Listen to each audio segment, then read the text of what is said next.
tread victoriously. Speed Sport has been America's motorsports authority since 1934. Get news, results, and commentary from the most connected experts in the business, covering all forms of motorsports from flat track to NASCAR and everything in between. Bookmark speedsport.com on your mobile device now, or follow Speed Sport on social, and be sure to subscribe to the Speed Sport Daily. Speed Sport is your one-stop shop for all things racing on 2 wheels and 4. AMSOIL runs on freedom and has since 1972. The rest of the market has been trying to follow our lead ever since. But a head start is a head start. Run with us.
Lightweight, agile, and strong, the Pit Bull is perfect for the job. The Pit Bull is the first and only lift that can be used in the pits and in your garage. Elevate your racing with a Handy.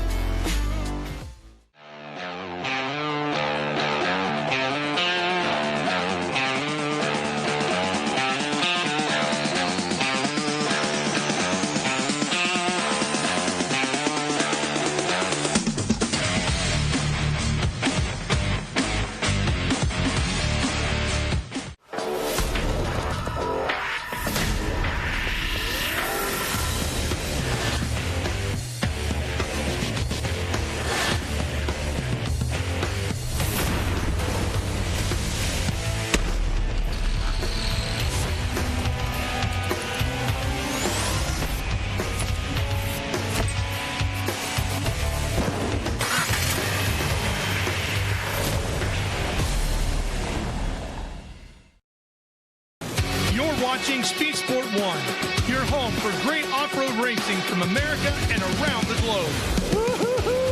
From Ultra 4 to rally, these guys are fighting for the lead. It seems very aggressive. Short course to desert race. Great move there. He is so fast. Whether on 2 wheels or 4, Speed Sport 1 has the off-road action you crave. Look at that move. It jumps to the inside. Speed Sport 1, the Motorsports Network.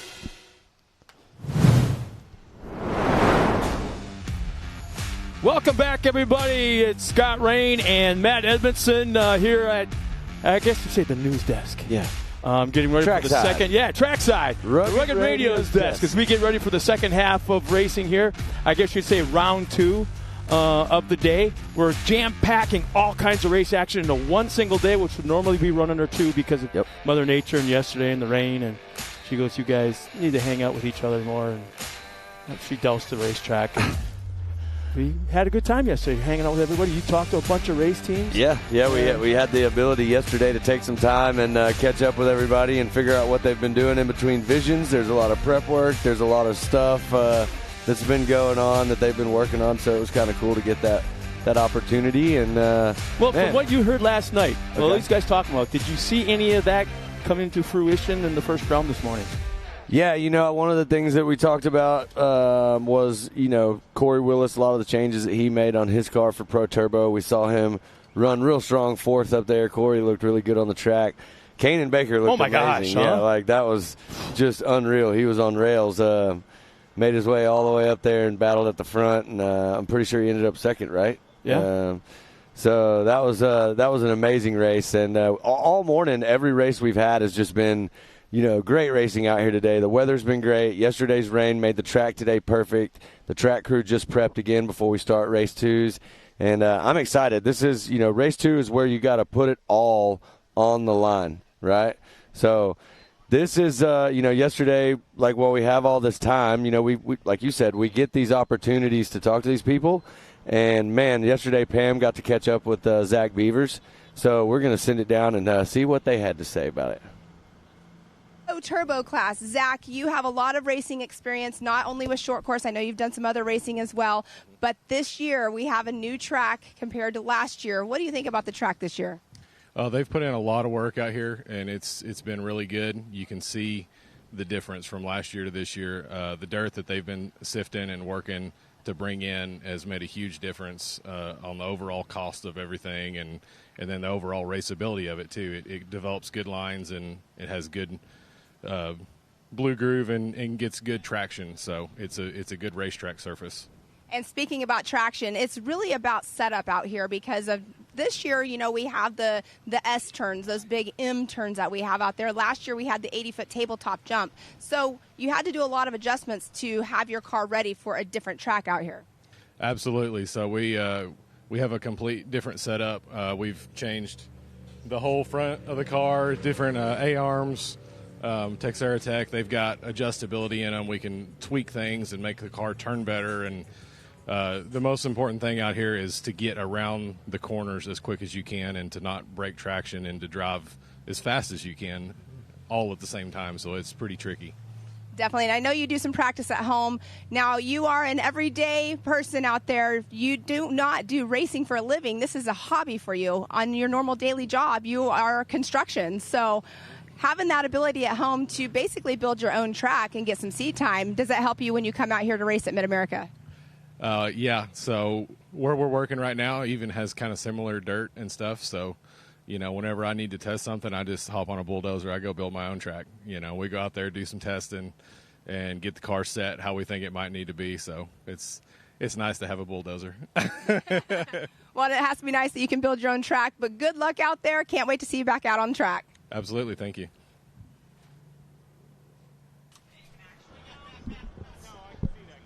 It's always fun to have one of our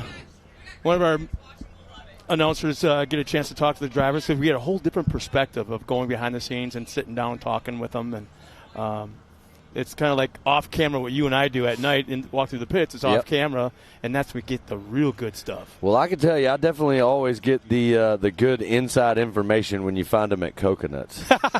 That's when they typically let it loose and tell us all the good stuff, all the details. But yeah, that was awesome. Zach Beavers is one heck of a racer, man. He is a Texas boy, and he's ready to go out there and do some more battle coming up. Right now, we are jumping right back to the top of the order. So we are going to start back with Amateur NA. There you see him lined up and ready to go. There's the Old Glory flying on top of that car. Looks like the track is just about cleared of all the equipment. We got one water truck heading off to the side. The dozer, front end loaders are all off. And basically what's going to happen in round 2, I'll call it round 2, second time this afternoon, that every single class will be hitting the track again. Yeah, that's we right. had 2 races where there were combined classes. But it's going to be – this is the nuts and bolts. This is – everyone was excited this morning. Didn't know how the day was going to go, and everybody was excited, happy. It's kind of like we talked about the breath of fresh air after Visions, getting right back at the racetrack. Yep. And now – There was some crazy – you had mentioned some names in some of these crazy races we saw in the first half. I wonder how these cars are going to be able to handle that abuse from round 1 going into round 2 and how hard these guys had to work. Yeah, for sure. And then it's a tough situation all the way around. But Amateur NA, the Ultimax starting grid is right there on your screen. Josie Watkins, TJ Sievers, Crichton Jordan, Nick Slinker, Doug Summers, Colin Greenfield, Dan Holm, Rowdy Speaks, Annie Schroeder, Chance Booten, and they are off. So might not have got all the way through them, but here they are on the track ready to do battle and give you guys a show at home. Yeah. We thank you for tuning in and watching us. Here we are starting from the top, running back through the whole order. Amateur NA action right Let's now. Let's see if Josie can pick up right where she left off. She's already got 2 wins. 2 wins under her belt, or is it 3? 2 wins. I believe it's 2 for today, and looking pretty good so far right there. So Watkins, Sievers, and Van Beekum, the same 3 always up front. Yeah. In this class, they battle pretty hard right here, and we're going to see who's going to get the better of who in this race number 2. Looks like Watkins made the move. There's a 237 going to the front right there over Sievers. Yeah, Ryder needs a really good break. He needs a break right now. At least a decent podium finish. He looked really strong this morning. Oh, no. that Can't see the number yet. We'll get a reading here in a minute on it, but got a little turtle action going on. Track crew will get out there and make sure they're all good to go. One of the busiest guys at the racetrack, George Cruz, is watching us. Man, that guy. He's not shooting. He's watching. I'm surprised he's not working out. Nah. Cruz is one of the best photographers, videographers out here with us. You've probably seen a lot of the features that he did out here, especially the one we got to watch earlier that was so cool from the pond. He is awesome at that. Yeah, big shout out to Cruz and all our media guys. We got our racing drones out here filming everything. These guys are absolutely incredible at what they do, and our whole production team. But right now, check that out. 1, 2, 3, duking it out right now on the track. Right now you got Watkins, Sievers, and there's Van Beekum. Van Beekum checking up a little bit. Sievers going to take it to the outside line. Josie got a little loose coming into that corner. Was able to hang on to the lead, but she lost a pretty sizable gap back to second. Still up front as they complete lap number 1. Well, as you can see, they definitely did some track prep. The track is wet right now. They threw down a lot of water. This track will take a lot of water, though, and it'll soak it right up real quick. So I wouldn't be surprised if maybe we see another water truck session later on. But right now the track's looking really good.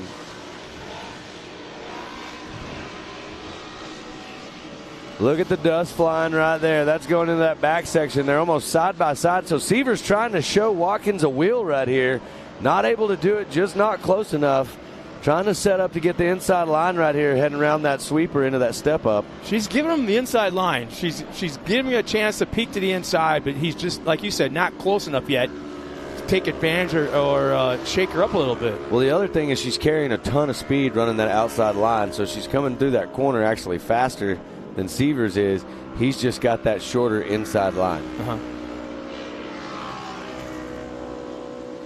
Amateur NA action, the battle up front, 1 and 2. Still Josie Watkins, Sievers, and Van Beekum, 1, 2, and 3. Watkins able to hold on right there and slide right on the outside back into the front.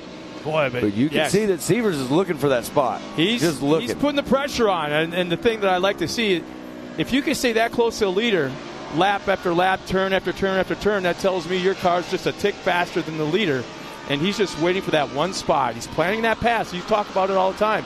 He's 3, 4, 5 turns planning ahead of where that pass is going to be. Yeah, I mean, they are literally less than a second. It looks like right there. Watkins was, we got one spinning off the track right there. I think that was, we're going to say that might have been Van Beekum right there. Yeah, Van Beekum spun right off the side of the track right there, so not the break he was looking for, but also look at Watkins has pulled a little bit of a gap over Severs. That allows Summers to move up into the third position. Doug Summers. There's Nick Slinkard in fourth. Ryder Van Beekem. He's falling back, man. Ashley Routon. There's Ashley Routon in fifth place. She's driving her mom's car, trying to show her how to get it done out there. She said, Mom, let me take this car real fast. I'm going to show you how to drive it fast. And she's doing just that. Great, great drive for Ashley Routon. Colin Greenfield running in sixth. Dan Holm in seventh. Rowdy Speaks in eighth. Ryder Van Beekem dropping back. He's in ninth now. Annie Schroeder in 10th. Chance Buden in 11th. Crichton Jordan 12th, and Randy Holm in the 13th position. But out front, nothing changing. Watkins doing all the work to protect that top spot right now, and Severs trying to find every hole that he can to show her a wheel and take over that top spot. But right now he can't find the spot. It's just she's got all the speed, and she's looking dialed in, very smooth on the track. Yeah, if you've been with us all morning long and watched this all the way through the pro classes, you'll remember that some of the pro classes, not all of them, but some of the pro classes actually had that competition yellow where there was a break in the little race and they regrouped everybody and went back to green flag racing. Not every class gets that competition yellow, and this is one of those classes that doesn't. Yeah, that we got to see that earlier. That really helped in the pro light trucks, right? When they did that competition yellow, Greaves had gotten around Connor Berry, and that allowed Connor Berry to link back up. And by the end of it, it was a complete shakeup. Everybody that was up front up in the first half. We saw a mistake from a guy that never, and I mean never, makes mistakes, and that was Kyle Greaves. Yep. Went up and rolled. In fact, the thing is, he rolled it in the same spot that everybody else was rolling it, right here in front of us. Yep. And hurt his truck, limped off the track, and was not actually. I think he pulled off the lap before the white flag. But I do believe, with that being said, he still clinched the Pro Light Championship. So we'll talk about that later on. But yeah, we got some great racing action still going on here. Well, speaking of white flags and lead changes, the white flag just came out, and Severs has made the pass. So Severs has gotten around Watkins and got into that top spot right now on the track. I think this might be the first time that Josie hasn't been in the front all day long. I don't think she has ever been in second. I think she pulled the whole shot in every race and then went on to win. Well, what's happening here you're seeing is basically a flip-flop from what we saw in race number 1 here. So you're going to have a 2-1 and a 1-2. So that would actually put Severs in the catbird seat for the weekend championship. That's right, for today. Severs has found all the speed right now. Last lap around, Severs was 2.5 seconds faster than Watkins. So either Watkins is having an issue with the car, or Severs has just found the lines that he's wanted all day, and right now he is clicking them off to get to that checkers because he looks really good. You know, I don't want to take anything away from the drivers, but keep this in mind. It's been hot out there in that track. She's been out there for 3 races now. Going to be 4. If she hasn't been hydrating, if she hasn't been keeping herself fit this afternoon and refreshed, she might be getting tired. Yeah, that could be it too. Yeah, we always talk about that, especially in other forms of racing. It's fitness that lets you run to the end. And, yes, these are some short races, but this is a 2-mile track out here. And this track is it's hard on you, especially when the heat's out here like this. And so these drivers are doing their best to stay in shape, get ready. And here we are coming around to the checkers. It looks like these two Josie stayed did right with their them. best. And there's the checkered flag. Severs taking the win. Watkins in second. And I do believe if everything stays the same, we'll see them as they come around here in just a second. But Doug Summers running in third. Slinkard running in fourth. And Ashley Rowden in your top 5. Made Mama proud. It's like, if I let you borrow my car, you have to get it up front. And she did just that. So that was an awesome drive right there.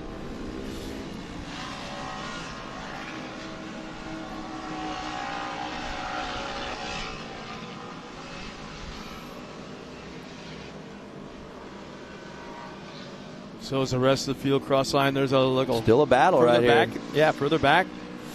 It's not over until it's over. Everybody's racing for position. Inside line, outside line. There we go. Looks like the inside line is going to be the faster one right there. Now, if you remember going back to Absolutely. Visions, when that The 42, that's Rowdy Speaks. Looks like Rowdy got around, I believe, Colin Greenfield right there. Took over that 6th spot right there at the end. So, yeah, that tabletop was not that advantageous during Visions when it was first brought in. yep. If you tried that tabletop, the guys were just hanging it out on the outside, kept that momentum up, and crossed the line. There was no way that tabletop was any better than taking the outside line. Yeah, absolutely. I think what they've done is they've kind of smoothed the face down on that thing. At Visions, it had a little bit more kick to the face of that little tabletop, and didn't make that line really advantageous for you to take it. Now it looks to be more rolled on the face, and it's giving people the option. We've even seen some videos of certain drivers that are actually going kind of front end of the cars, going over the jump, and the back end of the cars coming around the outside of the corner. Yeah. So, but right now we're still waiting to get the last few cars clear. This is Amateur NA race number 2, running back through the race order from the top. So lots of action left today, and then coming up later on tonight, we've got the Pit Bike Finals, the championship series for the pit bikes. That'll be coming up. That'll be a lot of fun. We'll head up to the top of the hill and get some pit bike racing action going on this evening. And then we got a rodeo. We've got all the things. Yeah, we are so far If from you can't done. find stuff to do while you're here, I don't know how to help you. If you're in the area, as we check out the Handy Amateur NA unofficial results, again, it's TJ Sievers with the win. Josie Watkins will finish second for the first time today. Doug Summers will round out the podium. Nick Slinkard, Ashley Rowden, top 5. Rowdy Speaks, Colin Greenfield, Dan Holmes will be 8th, 9th. Crichton Jordan and Annie Schroeder will finish out the top 10. And then we have finishing 11th, Chance Bowden. Ryder Van Beekum with major issues very early in the race. And Randy Holmes will round out the field of top 13. It sounds like Eric Allreed has got our winner, Mr. TJ Sievers. Our unofficial winner in Amateur NA, TJ Sievers. TJ, it all came down to this last race. His 2-1 finishes will award you this overall, but this one didn't come easy as you had to make the pass on Josie. What gave you the indication that it was the right time to make that move? What gave the indication was that she messed up, and I decided to jump right out in front of her. But other than that, I was just having a blast. Well, TJ, congratulations on this overall win. It was definitely well-deserved. Thank you. All right, and we are back. That was an awesome interview. TJ Sievers was like, well, she made a mistake, and I took over. So simple solution right there. But we're going to send it to break really fast, and when we come back, we got lots more racing action for you here today at MidAmerica Outdoors for round number 5 of the Side-by-Side Short Course Championship.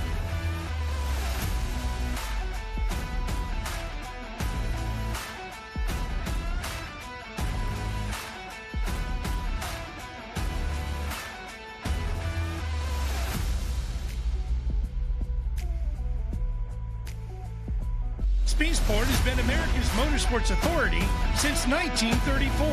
Get news, results, and commentary from the most connected experts in the business, covering all forms of motorsports from flat track to NASCAR and everything in between. Bookmark SpeedSport.com on your mobile device now, or follow SpeedSport on social, and be sure to subscribe to the SpeedSport Daily. SpeedSport is your one-stop shop for all things racing on 2 wheels and 4. AMSOIL runs on freedom and has since 1972. The rest of the market has been trying to follow our lead ever since.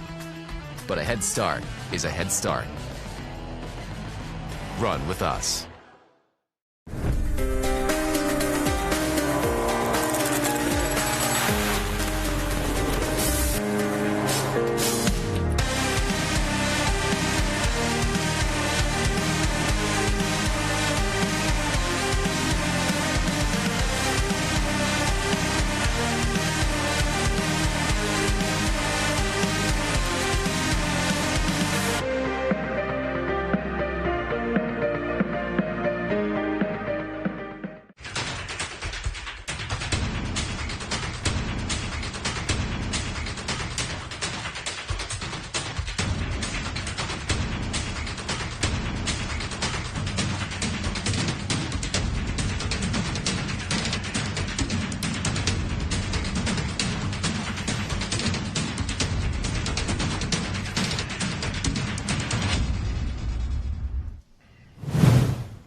Welcome back, everybody, as we get ready for our next race. It's the Amateur Turbo, their second race of the afternoon, or I should say of the day again.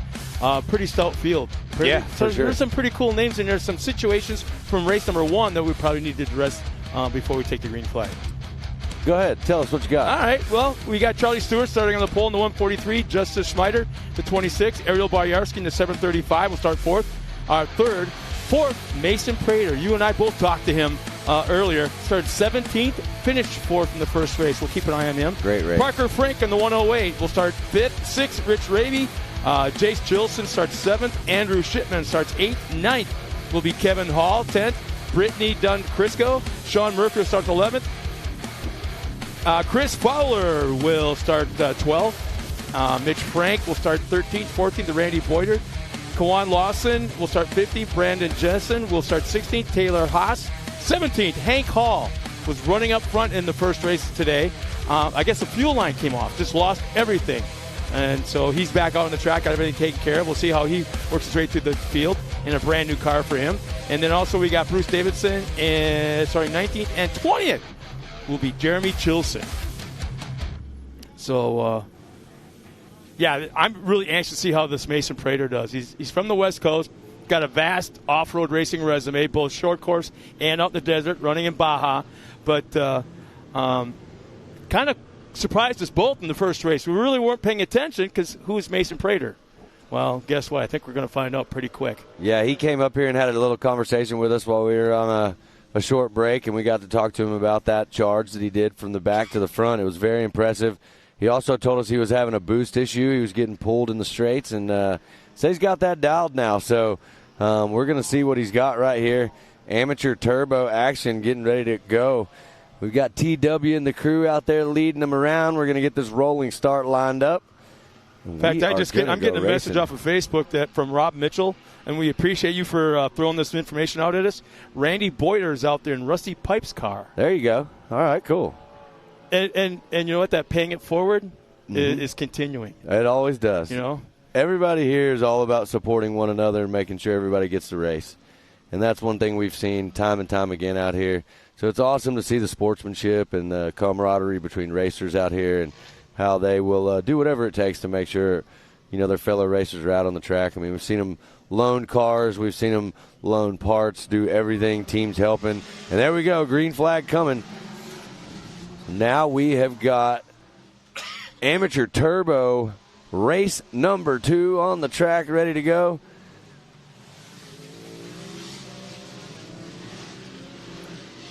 And it looks like there was a pileup coming off the start right there, going right around that first right corner. So they getting through there. We'll figure out who that was. But right now, everybody looking smooth as they head down into the back rhythm section there. Everywhere on the track looks so good. When you come down that little rhythm section right there, definitely want to be in front because I don't know if you saw that, Scott, right there, but there's quite a bit of dust that starts flying right out of that corner. Yeah, right there in that what would that be? Yeah, I mean, you can see it right there. No, it's bottom of the hill, a little bit. Yeah, so that's 2-ish. You can see it in the background there. Yep. Great shot of everybody coming around the sweeper back by the pond. Big class right here. This is a really big class, the amateur class. A lot of these drivers you'll see race in this amateur division for a year or so and then move up into another division. So early on in lap number 1, Justin Schmeider, Stewart, Prater. Prater moved up to 3rd spot now, so Justice little movement Schmeider going on the there. Gas. There you see Justice coming down the hill, absolutely flying right there. He's got every spank so far. That's actually the 44 out front of Mason Prater. You saw that? Yeah, Mason Prater is actually leading right now.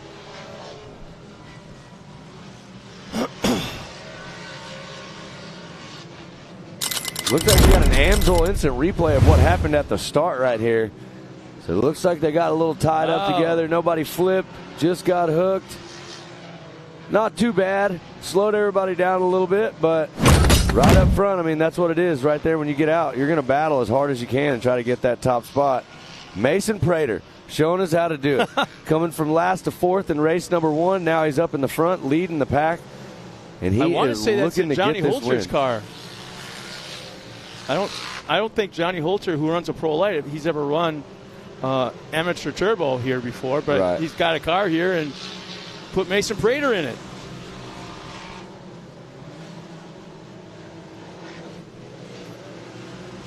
Well, lap number 1, we'll have to go through a full. Yeah, actually, this will work.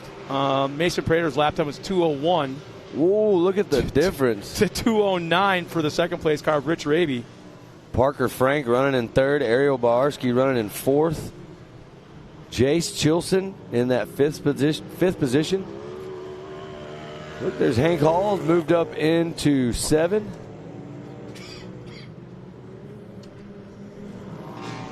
Great drive right here. We're watching as these drivers come around the back section. Still no change out front. Prater's still running away with it. I mean, he's got a 2:01.166 fastest lap.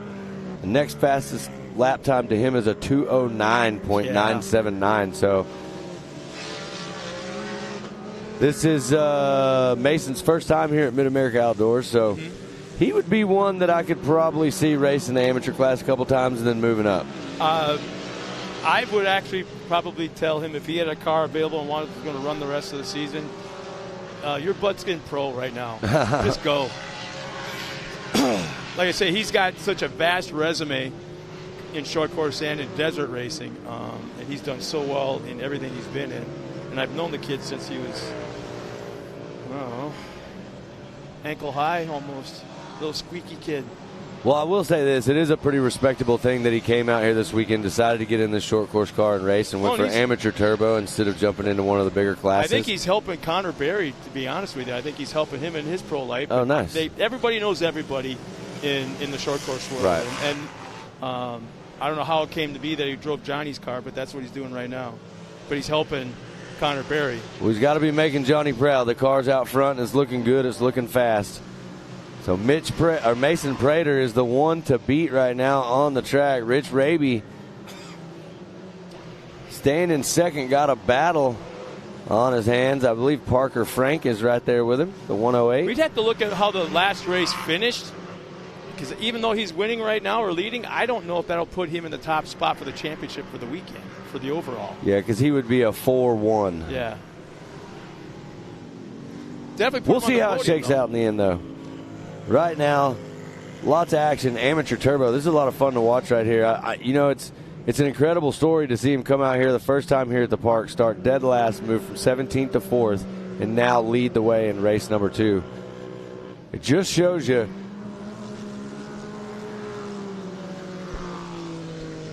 Ooh. So we are hearing that unofficially, it looks like Mason Prater could get.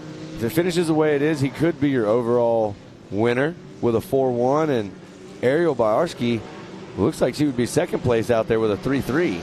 So impressive right there. Hank Hall's moved up into that 5th position. It'd be neat to see him with a podium finish in the brand new car. Nice looking too. Never thought that color scheming, that color combination would work, but on a race car it does. Well, there we are watching the 4-4 Mason Prater in the Razor. Throwing the car into corners, making it look real smooth right now. He's going to come back over that start finish. There you see the white flag is out. Oh, how about that? Hank Hall jumped into the top 5. Ariel Bawarski still in that 4th spot. Parker Frank 3rd. Rich Raby 2nd. And Prater still showing the way around as we go back to 6th, 7th, and 8th. Will be Jace Chilson, Charlie Stewart, Mitch Frank, Randy Boyders in that 9th spot, Andrew Shipman in the top 10, Sean Murphy 11th, and on down the line. And yeah, we're getting reports that Mason Prater is 6 seconds. Yeah, he was slower. Whoa, something must have happened. We're about to find out. It looks like is that maybe on board with our leader right there, and that looks like Rich Raby maybe running down your leader. Well, as we say that, it really seems like the 44 may have had an issue, may have got the car going again. I'm not sure, but right now he looked like he was back on the throttle super hard and spreading the gap out just a little bit. We'll see as they come around. Well, look, we got our 3rd place driver, Parker Frank, the 108, getting all in the mix. Looks like we got a couple of cars at the top of the hill, several cars actually Looked like they got tangled up in something. We'll see if we can get a replay and see what's going on up there on top of the hill. Yeah, he's waving the white flag right now. So nobody in front of Mason, so if Mason can hold on to it, I mean, he's headed towards the checkers. It looks like he's got that car dialed in again, and he's back under full power, if not something else that went wrong with the car that caused him to slow down a little bit. That's scary when you have that big of a lead, and all of a sudden the second place car has a 6-second. Well, let's look at this. Now that I'm seeing the numbers right. Well, now that I'm seeing the numbers right, it's actually 8:11, from what I can tell. Up front.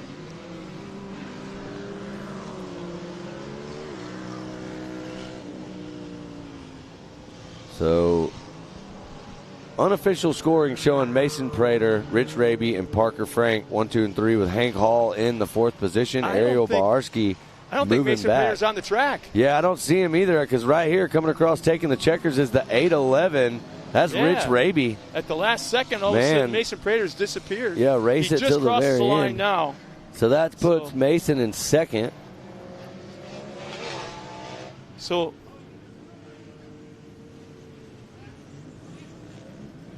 well, I think we're going to have a shakeup right here, Scott. I think with that little change at the end with Rich Raby going to the front and Mason Prater actually being in 4th, so that's actually going to put Charlie Stewart unofficially in the top spot for the overall with a 1-5.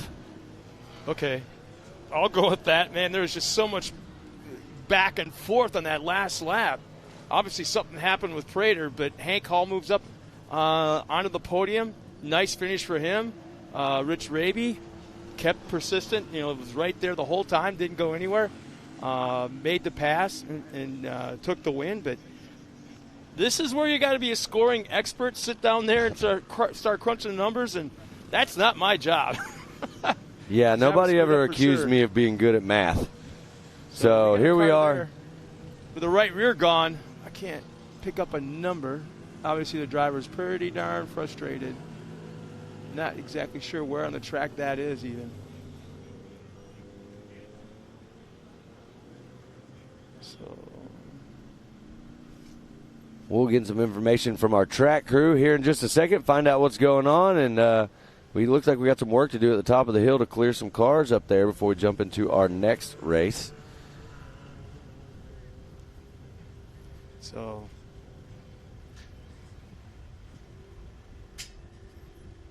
So we got Ariel Bawarski finishing 11th.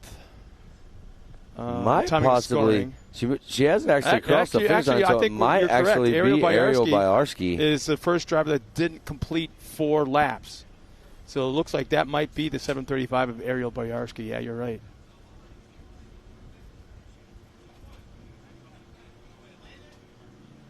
Kwan Lawson, that big number 3, can't miss that car and that number.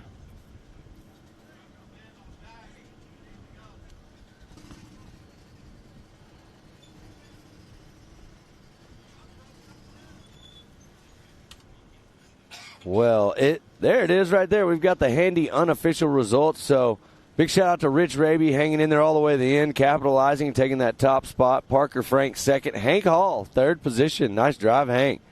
Mason Prater in 4th. Charlie Stewart in 5th. Jace Chilson 6th. Mitch Frank 7th. Brittany Dunn Crisco in 8th. Chris Fowler 9th. Sean Murphy in 10th. Ariel Bawarski in 11th. Randy Boyder in 12th. Andrew Shipman 13, Brandon Jessen 14, Kewan Lawson at 15th position. There's Justice Smider in 16. 17 spot Kevin Hall, Taylor Haas in 18, Bruce Davidson in 19, Jeremy Chilson in the 20th position. So that is the unofficial results for Amateur Turbo race number 2. And it looks there was something going on everywhere on the track. It was hard to stay aware of what was going on any given spot on that in that race. Yeah, here are the highlights right here. So check out all the action we just saw in Amateur Turbo. Lots of it right here. So that was the first incident.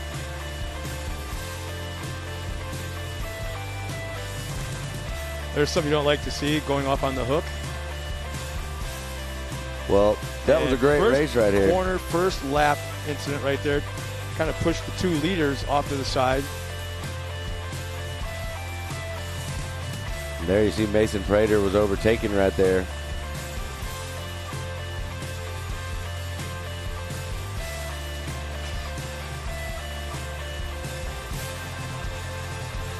Well, let's step aside real quick as we get ready for our next race. It'll be the Youth 1000.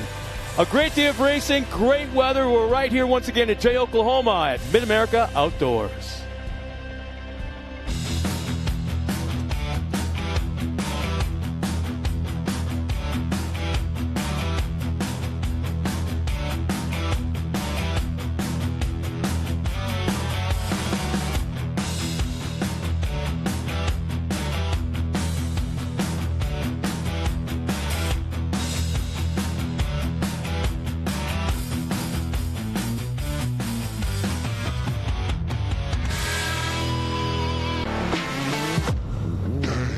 Lightweight, agile, and strong, the pit bull is perfect for the job.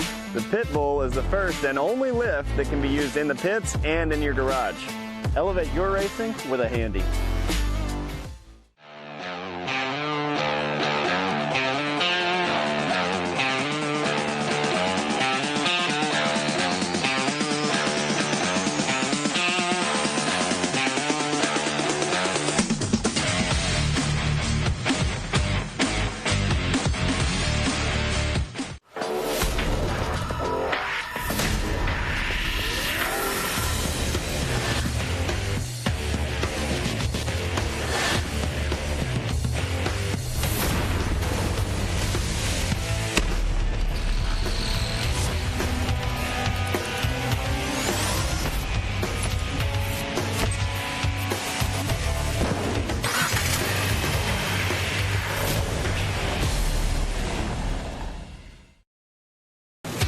Watching Speed Sport 1, your home for great off-road racing from America and around the globe.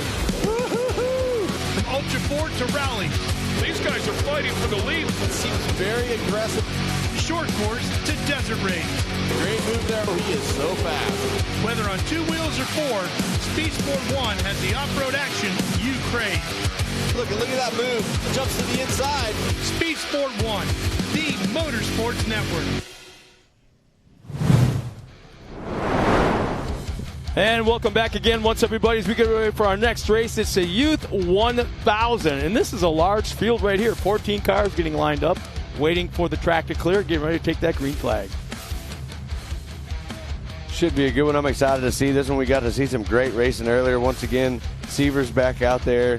RJ Tremblay. We've got Cotto, Jones. Man, there's a whole bunch of heavy hitters out here earlier. Cole Warner, we got to see him earlier. Absolutely dominate in that 170 he's got, or the modified class actually. And then there's Quentin Arnold again. There's Ryder Van Beekum. So lots of fast drivers in this class coming up. And there you see them lined up and ready to go on the starting line. Yeah, you saw a moment ago a car going off on the on the forks. I talked about you don't want to see your car being pulled off on a hook. Well, it's even worse if it's on a front end loader being hauled off. So once again, here's our Ultimax starting grid of the Youth 1000 class. TJ Sievers in the 101. RJ Tremblay starts second. Mia Cotto third. Riley Jones fourth. Dylan Jackson fifth. Zoe Easton sixth. Seventh, Ty Luckmeyer. And eighth will be Cole Warner. And Damian Shamlin will start 11th. 12th will be Quentin Arnold. Chance put in the 13th spot. And Ryder Van Beekum in that 14th. Let's see if he can put it together. He's had a rough day. 2 rows ready to battle right here. We see the track crew getting that cleared off, making sure everybody's safe, and then we will go racing. Youth 1K action. We're burning right through it, Scott. I've had a great day up here with you. It's been awesome racing. We still got a lot left. I'm excited to see some stuff coming up. What? It's almost too quiet, though. There's got to be something like just ram-banging, 3-4 cars just beating on each other. That's what I want to see today. Well, we've definitely seen some of that. As you can see right there, they're definitely clearing everything up on top of that hill. We've had some absolutely incredible finishes today. We've had a lot of action. I mean, between you now and our producer in our ear, I'm being told otherwise. So, yeah. I do remember that race. I hope so. It was only a couple hours ago. Yeah. I'm old, but not that old. So there you see track crew still working to get everything cleared. One thing about MidAmerica out here is we definitely care a lot about safety. We want everybody to have a good time, but we want everybody to be safe while they're out here doing it. And that's why we take the precautions we take. And we have the best track crew, the best medical team. Everybody out here on staff is, top flight. So big high five to all of them for everything they do. And, in case, we haven't mentioned it before, it's a hot day out here, and they're standing out in this sun so that all these racers can be safe. And flaggers out on the track and the medical crew and our whole team that runs the races here, Billy Champion and his staff. So, man, big high five to them. It's been a great day so far. We got a lot of racing left. We still got pit bike finals coming up later. We still got a rodeo. We've got all kinds of stuff. We got fun at Coconuts. I mean, surprised you named that one last. Well, that is the last thing we do every day. So, yeah, that'll all be coming up later. We're super excited. In case you don't know where the rodeo is out here on the property, it is new at location. The new entrance on the other end of the property. So go up to the top of the prairie and head to the other entrance back there, and you'll be able to find right off the highway, the rodeo arena right next to the highway. I mean, it's a perfect spot. If you're driving by, you literally turn right, you come right in the entrance, and you go right to the Can't rodeo. miss it so from if the highway, if you're at home watching, you're local, you're around here somewhere around Jay, Oklahoma, come out tonight, hang out with us, watch TK Pro Rodeo, voted top rodeo in the U.S.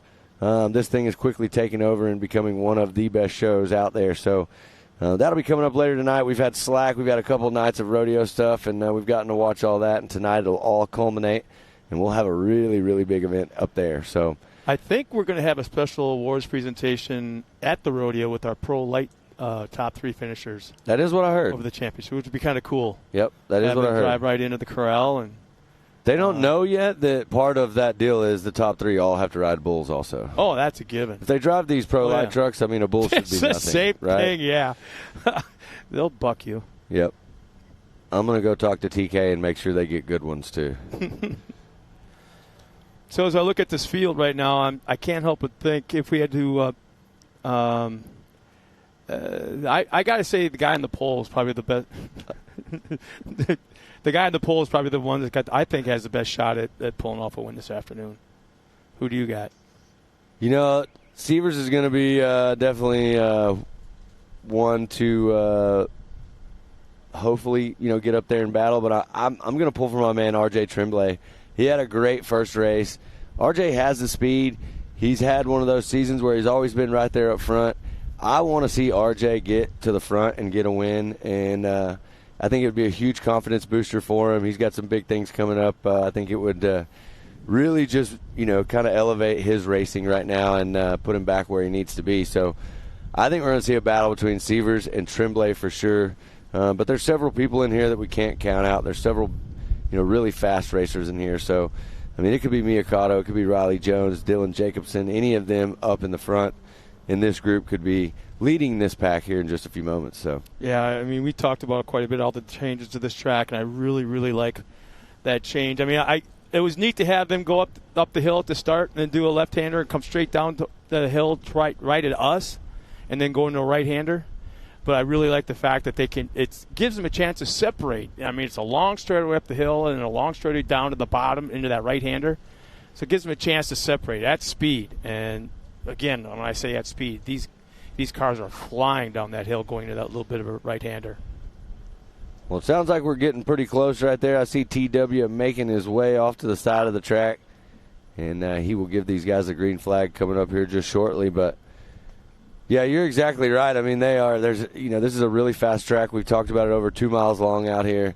There's a lot of sections on this track where you can see some of these guys build a ton of speed in the straightaways. They have a ton of power. They're making the straightaways, and there's other cars that are handling real well in the corners. And they know how to keep that momentum of coming down that hill, how to make those turns, yeah. So We're seeing, a few different strategies of the car here and how they're setting it up. In that expert turbo race, I just want to bring it up that Austin Dinger was absolutely flying. Mm-hmm. I mean, it was incredible to watch him in the straightaways and how fast that car is. He's so smooth. He's in such control of that car. I mean, he's on another level for sure, and that was a big win for him. But we got another round coming up. We're going to see if they can do it again. And right now we're waiting to get this Youth 1K race number 2 underway. 4 laps for these drivers. Some of these drivers also, they run multiple different series. And anything to get wheel time, more wheel time. But it's like MAO is their home base. It's their home series. Even though I'd say about a third of them run that Red Bull series. That's basically all over the country, including Alaska. But, green flag is out. Here we go. Anything the guys can do, gals can do for wheel time, they're doing it. How about this? Looks like Robert Van Beekem will lead them into turn number 1. Ryder Van Beekem right there. So Ryder jumps right out to the front. So and one car's pulling off already. 4th. Who is that? We can't see. There's the 16. 3 cars. So that is Caden Everhart that's on the side of the track, and it looks like the 124 of Zoe Easton.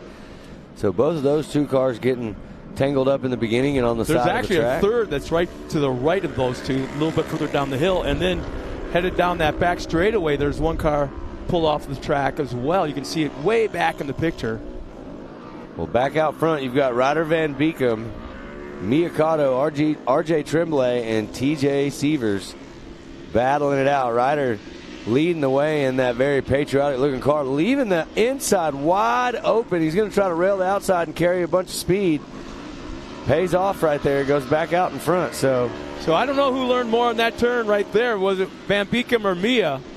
Well, the 101, that's actually TJ Sievers, it looks like. Is that who's running? Yeah, that's TJ Sievers. It's actually in second spot right now on the track behind.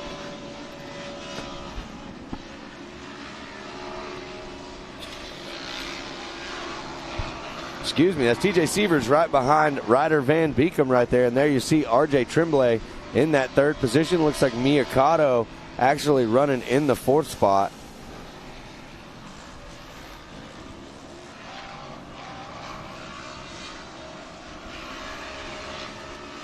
Yeah, 2nd, 3rd, and 4th right now. Close enough. They're keeping the leader, Ryder Van Beekem, true. But there he goes again up into the high side, opening up that door to the inside. I don't think he can do that for too long. I mean, he's finding it right now. It's a fast line for him right now. But I think as the race goes on, they can't quite keep taking that line without somebody making that pass. Well, check out this Amsoil instant replay, Scott. This is what happened going up the hill on the start. You see 2 or 3 cars right there getting together. A couple collide. Nothing major. It looks like they got everybody just kind of bumped there, pushed off the track, but no big major wrecks. Everybody's back on. But that was 6 cars that made contact right there. Yeah, a total of 6 cars involved. But it looked like everybody but one was able to go on. In fact, do we have a battle for the lead right now, side by side? Inside line, that's Sievers. Sievers finally has it. Got around the 64 of Van Beekem right there. He's been leaving that door open and giving him a spot to make a move, and he finally did right there. Now we're going to watch Sievers absolutely check out. But Van Beekem had a pretty good roll last race, so there might be something going on with the car. It might not be completely dialed, and that may be the reason why. Oh, look at look at Sievers pull away. RJ Tremblay diving down to the inside right here. He's going to try to find some traction and speed down that hill. Sievers looking really good. Van Beekem also still looking good. Could have something to do with what happened in race number 1 in that accident, but knowing Ryder Van Beekem, he wants to get back around Sievers, and he's going to try to do it right here. But he's got RJ Tremblay coming in fast, and it looks like in that 4th spot, Mia Cotto is catching up to the group too. So we got a battle right here, 1 through 4. It's anybody's race. Yeah, I'd like to think that Ryder would love to finish on the podium and go home with some hardware, because between him and his dad, they're in I think 6 total races, and to go home empty-handed all the way to Phoenix would make for a long ride. As we'll see Robert Van Beekem up here later on this afternoon.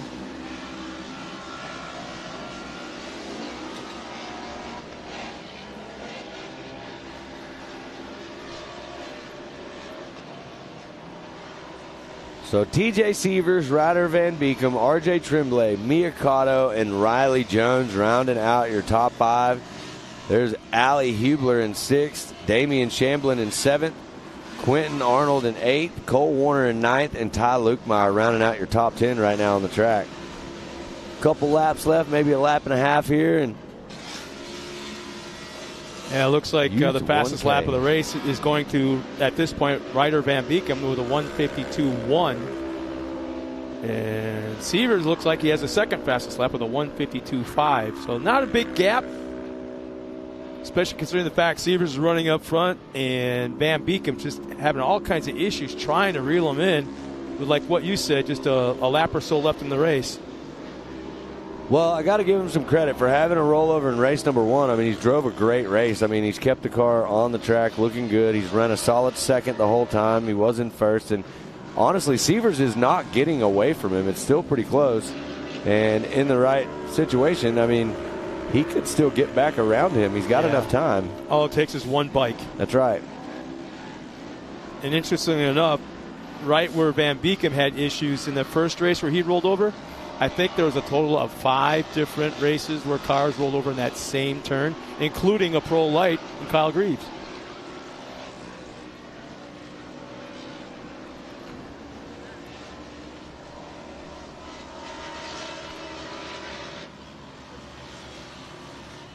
White flag coming There up one more time around. There's RJ Tremblay coming across. Looks like Mia Cotto right here. So your top 4, all about evenly gapped out right there, but they're staying within distance of each other. They're in striking distance if anybody makes a mistake. Yeah, I kind of thinking unless you said something almost catastrophic happens, TJ Sievers has got this in the palm of his hand, and Van Beekem just is running out of time. Sievers has looked real smooth all day. He's ran multiple classes and been extremely fast out there on the track. The 101 is showing us how to get some work done today here at round number 5.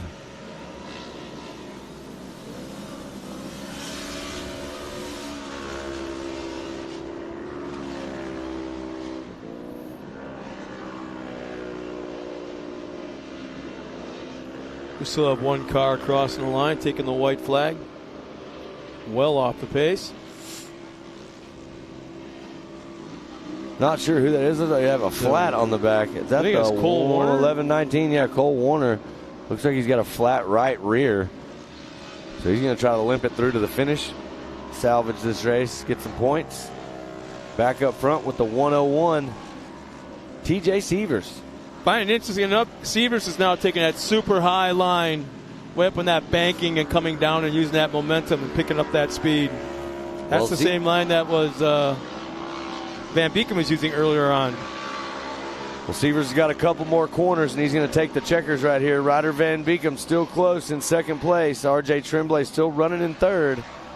So just a couple more corners. Actually go around this corner right here. Headed straight for the checkers. He put in work. TJ Sievers taking the checkered flag, the 101. Van Beekem will take second, but man, was there a charge by Tremblay in that last half a lap. Maybe 2 cars back in a gap at the finish line. So nice half lap for RJ Tremblay trying to reel in Ryder Van Beekem. As our podium finishers will be Sievers, Van Beekem, and Tremblay, 1, 2, and 3. Mia Cotto crosses the line that 4th spot. Riley Jones in the top 5.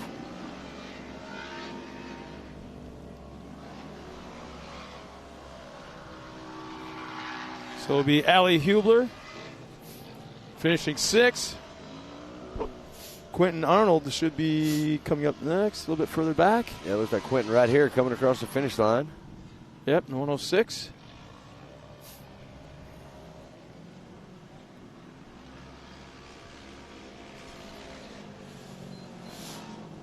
And there is the 39 of Damian Shamblin.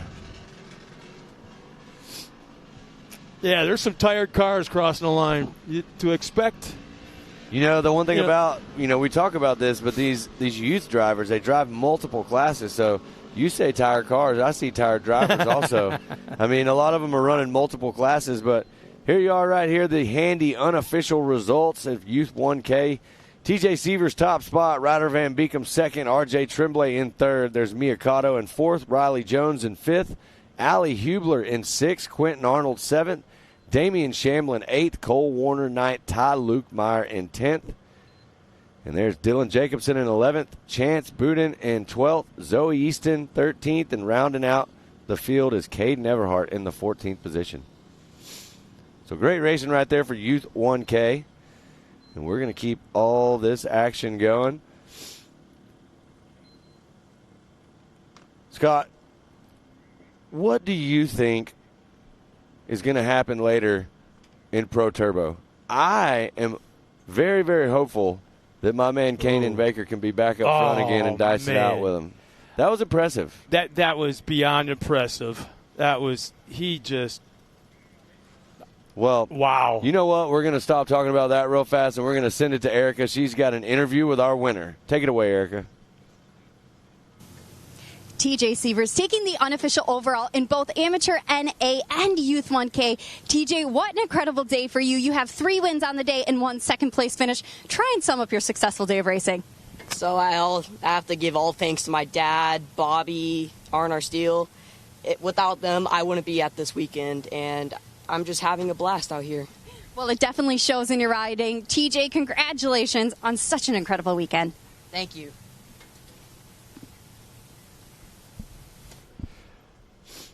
Well, thanks a lot, Erica. Sometimes interviews are just plain and simple Super quick, and to the right? point, and oh yeah, he's all business. Oh yeah, it's pool time, bro. Yeah, exactly. The sun is at its hottest right now. Everybody's headed up there to that pool where we're sitting right now. I can see tons of people up there hanging out, and it was just super, super cool. So, well, Scott, I know the other day that you got to hang out with some of our friends from the Gas Series, and I heard they videoed it. So we got something to see that and check it out? There was a camera there, I know. All right. Well, we are going to take it away and let them show us how about y'all's conversation with the people from the Gas Series. Hi, everybody. This is Scott Rain here with a very, very special guest here at MidAmerica Outdoors for the first time. His first visit, both he and his wife, Poppy Perfect, Lee Perfect. Welcome to MidAmerica Outdoors, and what do you think of the place so far? This place is unbelievable. We just got the tour, got to check everything out. It's just amazing facility. Back here meeting the team, getting to see the races this weekend. It's going to be a really fun weekend this weekend, checking everything out. We should also mention that you and Poppy are members of the team now as well, with Great American Short Course coming on board with MidAmerica Outdoors. Yes, the Robinettes bought the series out, and we're here talking about the future. We got some really exciting stuff coming up. Got 2 races in the Gas Series left this year, October and November. Finish off the year strong and be coming out with a lot more information about next year and what's going on. It's super exciting. Anything you can kind of tell us? Any teasers? Come on, man. I know you bank a lot of information. Nothing yet, but it's coming out, coming weeks, coming months. We're going to try to hit it hard this rest of the year, and the info's coming soon, and really try to get this series going. We've got a lot of help now with this new team we're meeting here to do a lot better things and bigger things, and it's going to be awesome. He likes to keep things really close to the vest, but I swear, by the end of the weekend, I'll get it out of him, and I'll let you know. Thanks a lot, Lee. Thanks. Appreciate it. Well, as we get ready for the next race, you have to experience a Great American Short Course race. It's very much like what we see here. Yep.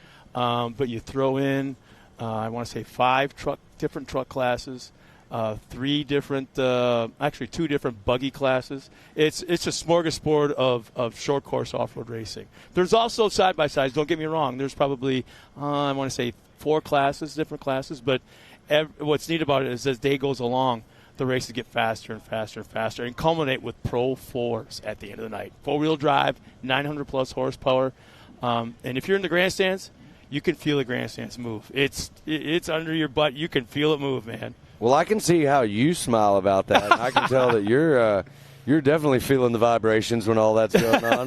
But it's pretty interesting. If I remember correctly, they ran one of those races at King of Hammers, right? Yeah, in fact, yep. Yeah. So you knew it's something when you had the guy that runs King of the Hammers, Dave Cole, actually come running up to all of us after the exhibition, after the race that we had, specifically in Pro 2, and hugging us all because it was just nuts.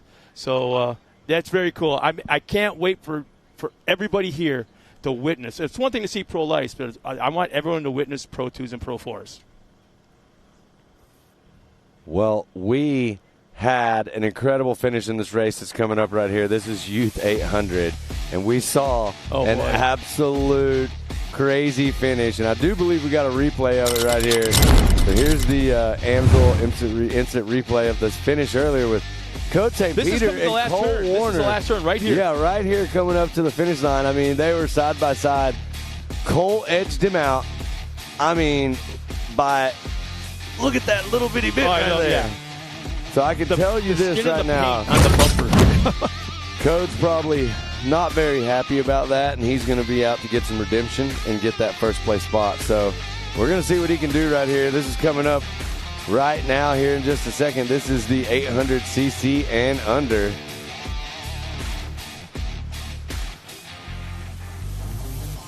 So there is the 800cc and under starting grid. Cole Warner, Coach St. Peter, Kennedy Singleton, Case Beeman, Michael Green, Sam Hubler, Allison Furnell, Tillman Ewing. Happy birthday, Briley Lutz, Kaylee Hill. And there's Tucker Burza rounding out the 800cc and under field. Yeah, before we take the green flag, there's one birthday that I forgot about, and that's Kurt Greaves, the dad of Kyle Greaves. I do believe the unofficial Pro Light Truck Series champion. His dad is here, and it's his birthday today. So happy birthday, Kurt Greaves.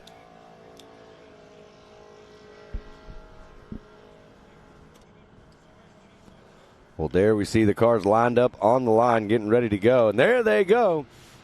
Headed this way, 800cc and under. Let's see who's going to get the jump. It looks like a Singleton jumping out to the front with the hole shot right there. Holy smokes, and I do believe that's Coach St. Peter. I think it is in that second spot. Yeah. Much like what we saw in the first. A couple of cars tangled up there. But check it out. Kennedy Singleton with the hole shot and on the gas right now. So there we are again. We got a battle on our hands. So look, we're going to have Coach St. Peter, and there's Cole Warner in third. So let's see what can happen right here. I guarantee you they went back. Rhett and the team over at St. Peter Racing are trying to make sure that doesn't happen again where they get edged out right there at the end. What needs to happen here is Code needs to get around Kennedy Singleton as quickly as he can and keep Kennedy Singleton between the two of them if that's the plan he's going to run with. But right now, both these guys, Coach St. Peter and Cole Warner, they got to fight to get around Kennedy. Kennedy right now is leading the charge, looking smooth. She's got that MidAmerica Outdoors Team 360 car flying and out front. So there goes Cody. He's going to go around the outside. This may be the spot. He's now set up for the inside of the next turn. See if he can get the drive, but he's going to be set up. Kennedy holds him off. How about that? Nice. I thought for sure he'd have speed built up coming down that hill. She's just got to keep it tight. Keep it tight to the inside and protect her lines. Yeah, exactly. If you're going to pass me, you're going to pass me on the outside. If you can pass me outside, then you've earned it. That's right. Well, 1, 2, 3, and 4 right now. Kennedy Singleton, Code St. Peter, Cole Warner, and Michael Green battling right here.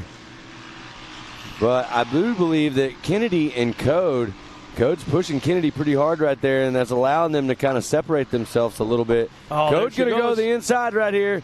This may be the spot. Nope. Kennedy got all the speed coming around the outside and still holds on to that top spot. So this is a great race right here. We got to see this earlier. I wonder how much. One thing we got to think about too is in races this tight, there's spotters involved. They're not having their driver block, but they're having their driver go to the line and taking the line away that you might want. Yeah, the driver's doing exactly what the spotter's telling them to do right now on the track, right? So whoever's spotting right now, I believe that's John Singleton. He's standing right up here. He's doing an absolutely phenomenal job right now for Kennedy. One of the things I want to say is if Kennedy can hold on, and it looks like Code's going to try to make the move right here on the inside. And as you see this, Cole Warner's trying to make the move on the outside. Now, Matt, watch how these cars are handling. I'm noticing that there's a little extra bounce in Kennedy's car. When she lands, it bounces like a basketball 2 or 3 times. Where Code's is actually, when he lands, it stays squatted and just kind of rebounds a little bit, and that's it. And that's what you want. You don't want the car bouncing. So watch these cars if you can pick up on it. I think that might be a little bit of the problem. Well, no matter what, I got to give a big high five to Kennedy. She's showing the boys how to get it done out here right now. You can stick your nose in there. Oh, hell yeah. Crazy fast race right now. There you see Tucker Berza in that fourth spot trying to show Kennedy a wheel and slide up into third right there. Kennedy's going to have that inside line. But it's going to set Tucker goes around the outside and takes that position. Kennedy just got a little squirrely coming down that hill, so she's having handling issues. There's no doubt about that. Well, I can say this. Look at 1, 2, and 3. We got Code St. Peter, we got Cole Warner, and we got Tucker Berza coming in the mix right here. We saw 1 and 2 how they finished earlier. Can they provide us with any more excitement and put 3 of them up there and make this happen? Oh, man, look at that. Looks like Berza got a little loose coming out of the corner there. It's going to cost him a little bit of time. Code St. Peter driving a great race right now, holding off Cole Warner. Code really wants to get this win. It's not a normal thing for Code to get edged out right at the finish line like what happened earlier. So Code's definitely looking to come back and go 2-1 in this race class for sure.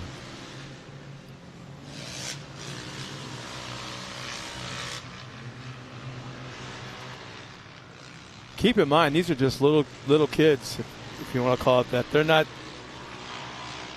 They're muscling these cars around. This is a workout. These kids are moving these cars left or right, up and down through these jumps, through the rhythm sections.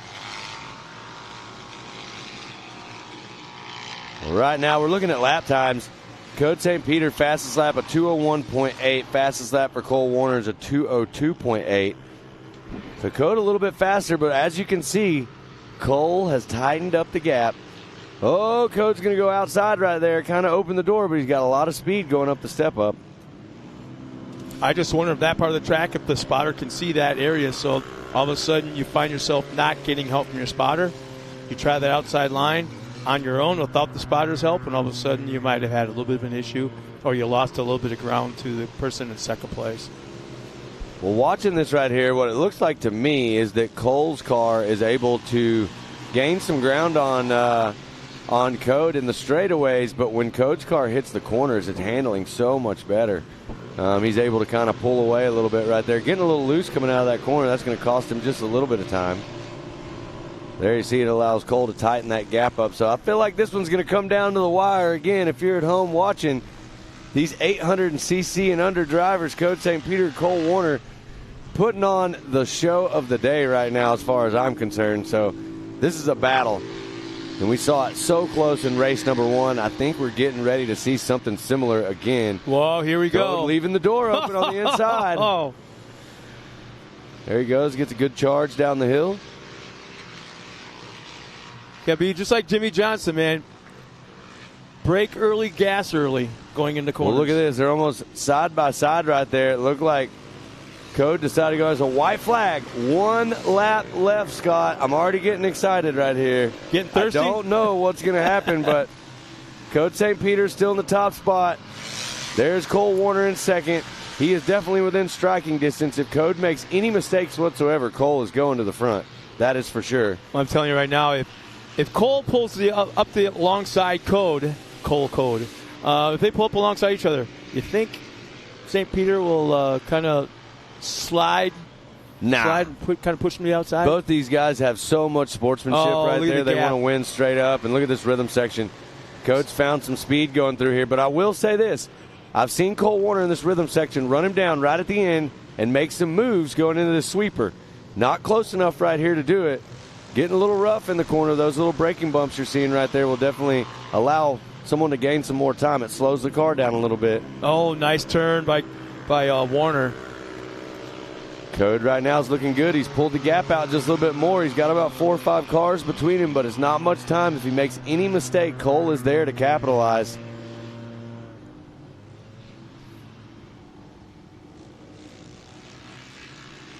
That gap has shrunk again. It is, but these are fierce competitors. We're going to see it all the way to the checkers right here. Code getting a little wide right there, straightening it up, looking good coming out of that corner. He's got a few more corners. He's got to make it through this back section. Cole is right there. He's all over him. I'm sure the spotters are telling him exactly where he is right now.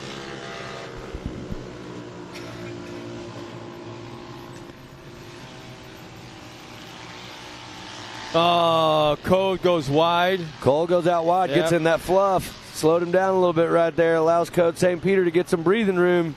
Yeah, one more turn for St. Peter. Checkered flags at hand. Well, check that out. What a race. We saw Cole Warner get the best of Code in race number 1, but not race number 2. Checkered flag. Code St. Peter takes the win right there. That was incredible racing. So Code St. Peter top spot. Cole Warner in second. And it looks like Tucker Berza is going to be in the 3rd position. Kennedy Singleton in the 4th position. And if it stays the same, it looks like Allison Furnell will be in 5th. But this is 5th, 6th, and 7th you're seeing on the screen right now. So this is Allison Furnell, Briley Lutz, and Michael Green. They got a couple more corners. Everybody's really close. Looks like Michael Green looking to make a move from the back. He had to check up. He had no place to go, so he had to check up. Tough break for that, but he was on it. You're right. He was looking for that spot. So it looks like Allison Vernell is going to come across the finish line. There's Briley Lutz and Michael Green, 5th, 6th, and 7th right there.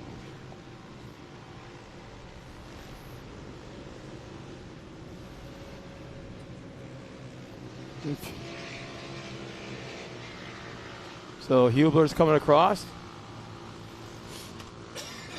What a great race. I actually just got a text message from someone that said this race right here has been my favorite race of the day. Oh, Such really? a good race. And it absolutely was. I mean, that was incredible racing between some of these young drivers right there. Awesome to see Code hold on to that and get the win here in race number 2. But Cole Warner extremely fast. Looking really good out there on the track. So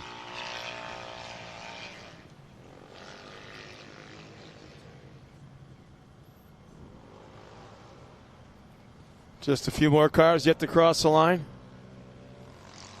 We Kaylee Hill and Tillman Ewing.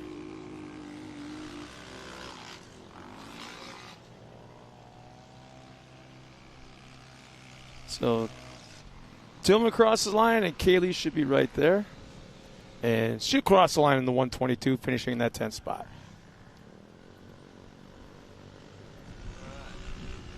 look at there, Scott. Turn around and wave real fast. I don't know if they can see us, but that's where we are. The handy thing just covered us up there, but here's the unofficial results sponsored by Handy for 800cc and under. Top of the podium right there, Code St. Peter looking super good in race number 2. Cole Warner in second, Tucker Berza in third. Kennedy Singleton drove a phenomenal race right there, battling up front with the boys. 4th place, Allison Furnell also in that 5th spot. Briley Lutz in 6th, Michael Green in 7th, Sam Hubler in 8th, Tillman Ewing in 9th, Kaylee Hill in 10th. There's Case Beeman in 11th. And I do believe that will give Code St. Peter the unofficial overall top spot for this weekend. Yeah, it's not like you have never seen him up at the podium in the top spot before, have you? I mean, he gets up there all the time. I think it's like calisthenics workouts for him. Yeah, all those steps. So we watch the highlights of the last race. Nice start. As you can see, Kennedy Singleton got out front, led the way, and was charging right there. And then we made some different things happen there, and by the end of the race, Code St. Peter was able to hold on and finish strong. We're going to step away real fast and take a break. When we come back, we got all the racing action for you.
Welcome back, everybody, as we got a lot of racing to go yet here at Jay, Oklahoma, at MidAmerica Outdoors. And there's a shot I'm sure that you wish you were up there waving back at the camera. I'll be there soon. I see you guys. I miss you. I'll see y'all soon. The mascot's coming. So there's probably the best vantage point in the entire facility, right there, sitting by the pool, watching racing. Yeah, one of the coolest amenities you have out here when you come to MidAmerica Outdoors is the fact that you can go hang out at the pool. You can sit up there underneath the shade. There's 2 coconuts up there. You can get food right across from the pool at the food truck court that's here. Ginger Jake's, everyone's up there. There you see the pool. Everybody's having a good time. You got 2 big pools and a lazy river. There's 2 coconuts across the side there, and that is the place to be. Splash pad for the kids in the middle right there. It is. It's an awesome amenity that we have here at the park, and what allows us. I believe that was a Miller brother we saw floating right there. I couldn't. That's one way to get ready for Pro Turbo coming up later. Grab myself an inner tube and go take a nice dip in the pool. So there's a shot of the starting line with the Ultimax Youth 250 modified lineup. Here we go. That name again, Code St. Peter starts the pole in the 63. Paxton Yashimoto starts second. Third, Tanner Thompson. Kennedy Singleton out there again, and should start fourth. Maggie Flores in the 5th spot. Avery Side, 6th. Harper Willis starts 7th. Caden Graham, 8th. And 9th, Declan Shields. That is our youth modified 250s. Yeah, we saw Code St. Peter absolutely check out in this race earlier. We'll see if he can do it again. There's Avery Sides. Close-up shot with him in the car, ready to go.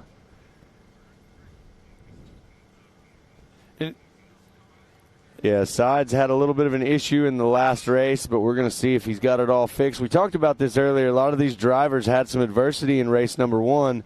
They're back out there. The cars are fixed. They're on the line. We're going to see if they can capitalize in race number 2 and get a little bit better of a finish result to help their overall for the day. That's a neat camera angle, real tight into the cockpit. You kind of get an idea of how safe these kids are. As the green flag comes out, we're underway, and yep, that crazy orange car heads its way up to the front. So Paxton Yoshimoto, Code St. Peter, and Tanner Thompson all up in the front right now. And it looks like Code St. Peter coming down the hill, absolutely flying, and going to take that top spot. Sending it over the big jumps in this little car, raking in some frequent flyer miles right now.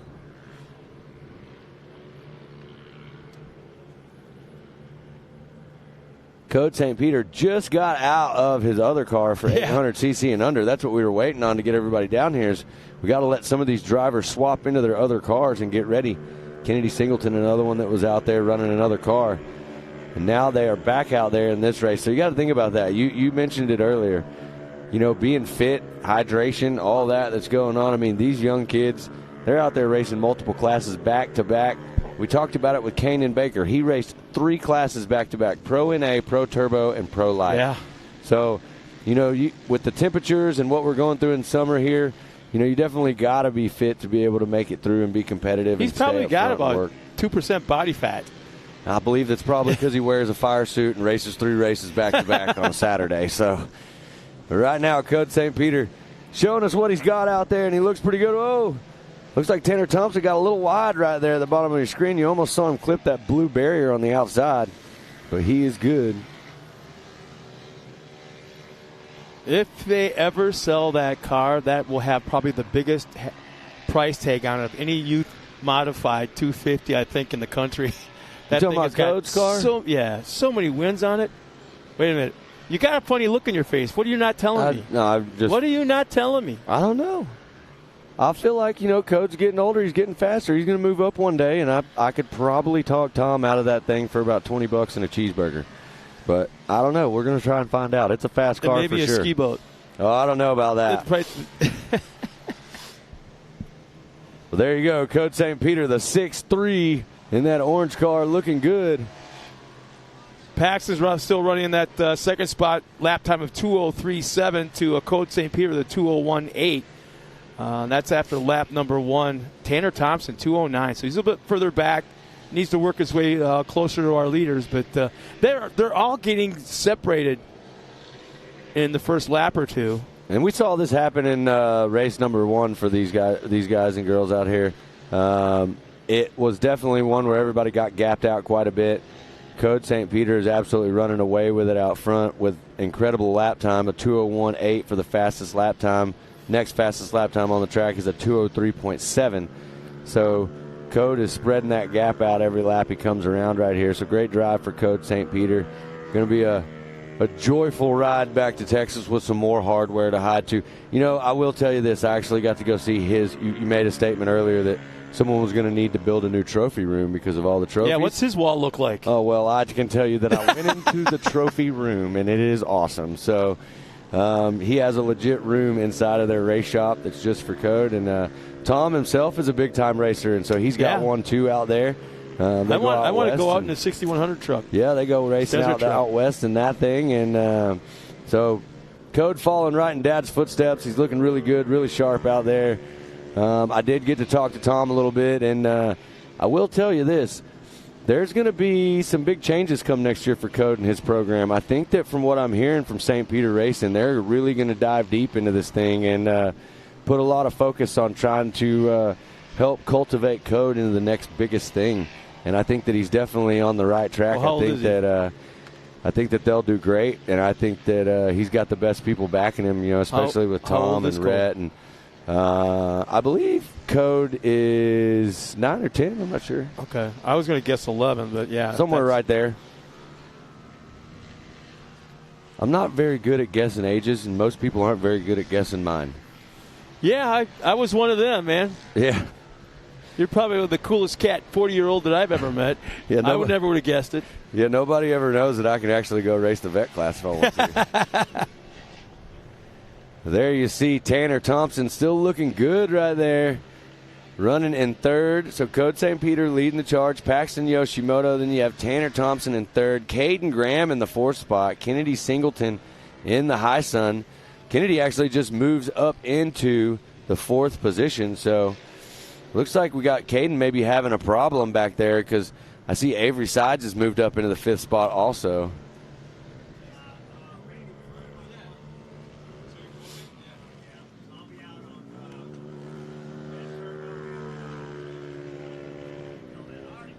Well, Code St. Peter coming around. Not a lot of work left to do for Code. He's so far out there in front, I believe the gap for him is about 26 seconds back to Paxton Yoshimoto. So Code, pretty dominating win right here in this U250 modified race for sure. And that's not unusual. No, it's definitely not. You know, what's more unusual is to see things happen like him getting edged out by Cole Warner earlier in that deal. And that was super impressive. There you see the 71 of Kennedy Singleton running in fourth place in the Heisen right there. Driving a great race. You know, talking about Paxton Yoshimoto, you know, it's how do you keep yourself motivated? It's like running second. Yeah, I'm excited for second. I'm going to be on the podium, racing for the podium. And then you get up to the podium, and then you talk to some of these kids, and like, second sucks. You know, kind of thing. You know, they have that tough winning attitude, that mentality that only the top spot matters to them. Hey, which is kind of cool, though. I mean, there's one truth about it. Second place is first loser. So nobody wants to be that, right? Yeah. You always want to be on the top step of the box. And the one cool thing about these kids is they come back out here, you know, they get upset. They're bummed out. They get second, third, whatever. They want that top spot. You can almost guarantee that they're going to come back out in the next race we see them here, and they're going to be battling, pushing even harder because they want that position. There's that motivation. Yep, that exactly. You didn't know you had, but it just gets under your skin, and you want more. Well, there you see the 56 aside still cruising around the track. There's Tanner Thompson as he comes across right there in that green MidAmerica car. The 86, that's Harper Willis. Harper Willis putting in a great drive, running in sixth place right now in the 86 machine. And there we go, back out to your leader.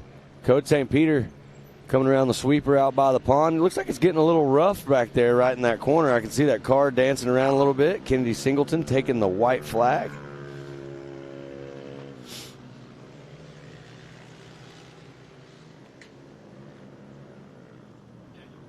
You mentioned that how the cars are dancing around a little bit. It's like just like any big car, these shocks, when they're just the pistons go up and down, up and down. You got all the fluid and the nitrogen inside just being pumped back and forth, up and down inside there. The shocks overheat too. They can get hot, and they lose their compression. They lose their rebound, consistently. Where you start seeing that basketball bouncing that we talked about. As Code, let's see. Well, let me say, he's getting a little squirrely right there, coming around the corner.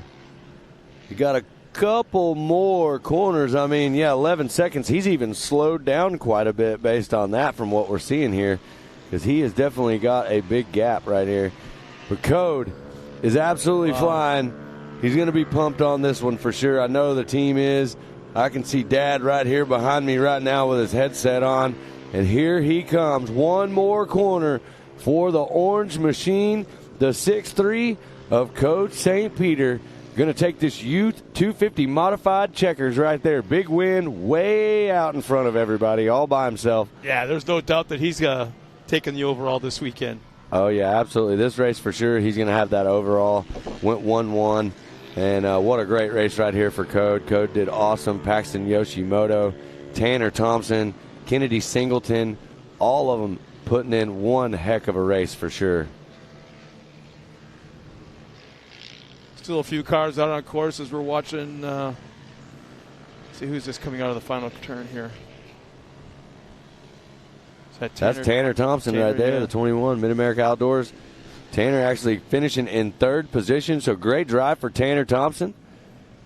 And look at that view right there. One thing, in case if you're at home and you're looking up there and you're going, what is that in the back right there? Well, ladies and gentlemen at home, that is the largest airbag landing ramp in the world. I heard that suffered some damage. It definitely might have. But I can tell you that we tried. J.O. Archer was here. I just saw earlier that J.O. Archer just medaled at X Games. So big congrats to J.O. Archer and getting that medal. He did an absolutely insane no-hander double backflip over a huge gap and best trick for X Games. So credible feat for him, and congratulations on the success there. And right now we got Code St. Peter, Paxton Yoshimoto, and Tanner Thompson celebrating their success in this U250 modified race number 2. Yeah, Kennedy Singleton, Avery Sides, Harper Willis is about to cross the line, but Kennedy will finish 4th, Avery 5th. Harper Willis, as we look on course, should be coming across the line, and does in that 6th spot.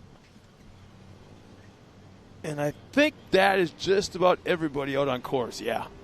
So there is the U250 modified unofficial results brought to you by Handy. Top spot, Code St. Peter. 2nd position, Paxton Yoshimoto. And on the 3rd step of the box, Tanner Thompson. Kennedy Singleton in 4th. Avery Sides in 5th. Harper Willis 6th. Maggie Flores 7th. Caden Graham in 8th. Declan Shields in 9th.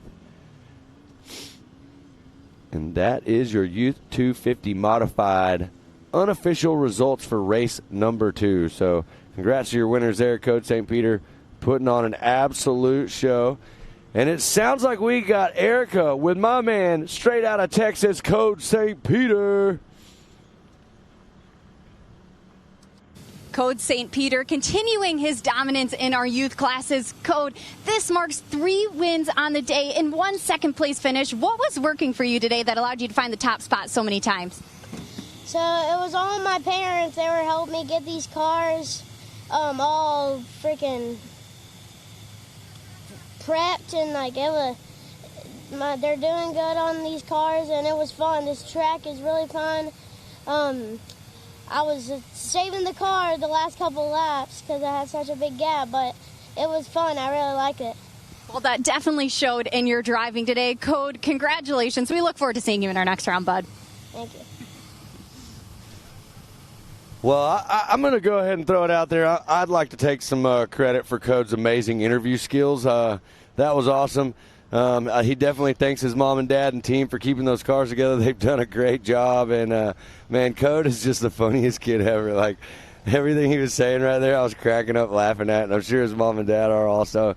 But, man, he's got his grandparents out here. He's got a big support system out here, and I bet they're all super pumped for Code.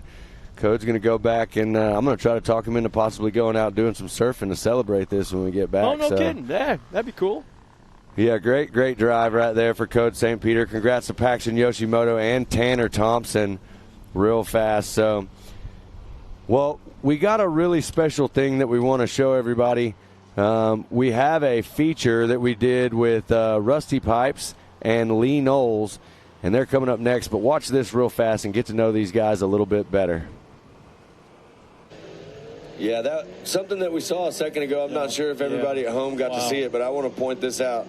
One of our park ambassadors and racers, we got to see him in the Dad Jokes commercial, Lee Knowles. I'm going to tell you right now, he was the first person out of his car in this Vet 40 Plus Turbo. There you see his car right there. There's nothing wrong with that car. Literally pulled to the side, got out of that car to go make sure that his fellow racer was okay over there. So that is a huge high five to Lee Knowles. Huge shout out to him. That was some incredible sportsmanship. That's what we like to see right there.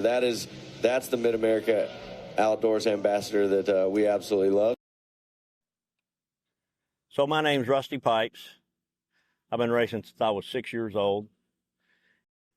I've had a lot of instances around racetracks and a lot of good things and a lot of bad things. I've been racing side-by-sides for going on 8 years now. My buddy Lee Knowles. Lee Knowles, how long have we known each other? Since probably around 95 when we were sprint car racing. We've raced together a lot. Yeah. Many laps under our belt. And we've done our fair share of trading paint with each other. Yeah. Yeah. More paint off of mine, I think, than yours. But have you ever seen so much love and appreciation and camaraderie as you get here at MAO? Not any other track but this one. Yeah. This one.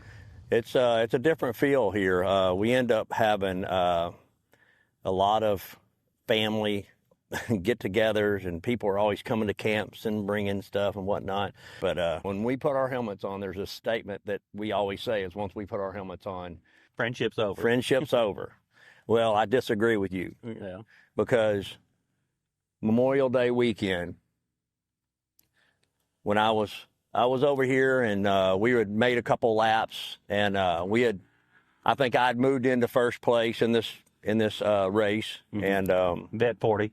Yeah, the Vet 40 Turbo, and I had moved into first place, and you were hot on my heels, right? And we're running for points. I flipped the car 3 or 4 times, end over end, landed in the water, and of course I couldn't see, but I could hear.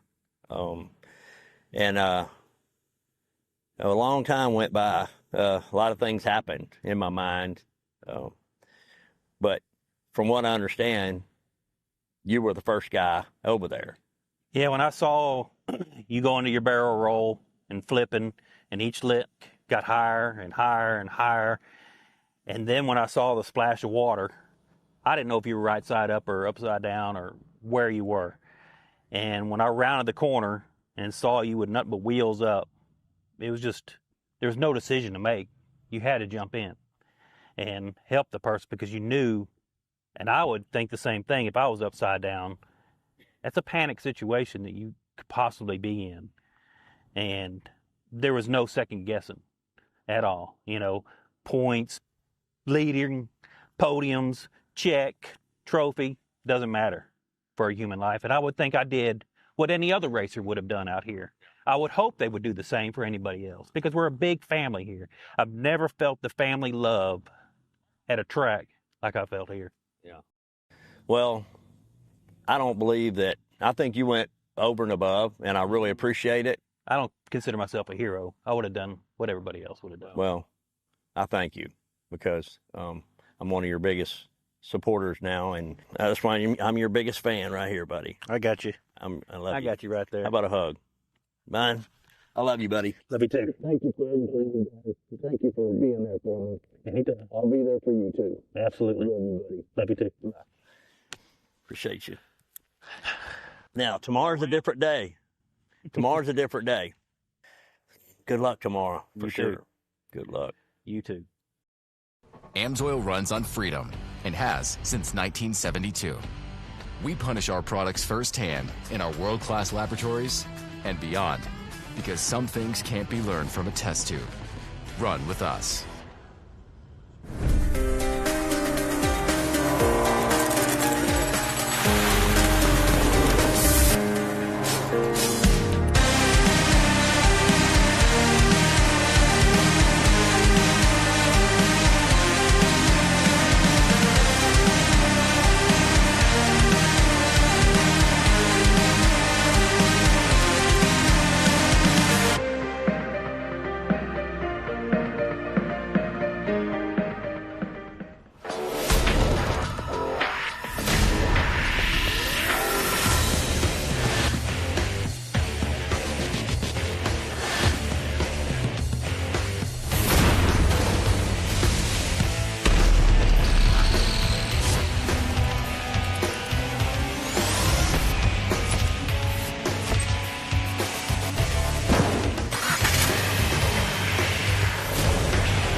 Ready for any challenge.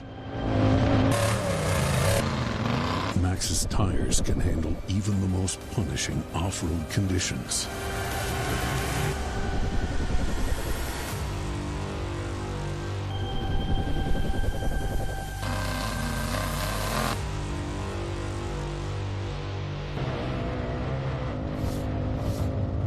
Maxxis tires. Tread victoriously. Speedsport has been America's motorsports authority since 1934. Get news, results, and commentary from the most connected experts in the business, covering all forms of motorsports from flat track to NASCAR and everything in between. Bookmark speedsport.com on your mobile device now, or follow Speedsport on social, and be sure to subscribe to the Speedsport Daily. Speedsport is your one-stop shop for all things racing on 2 wheels and 4.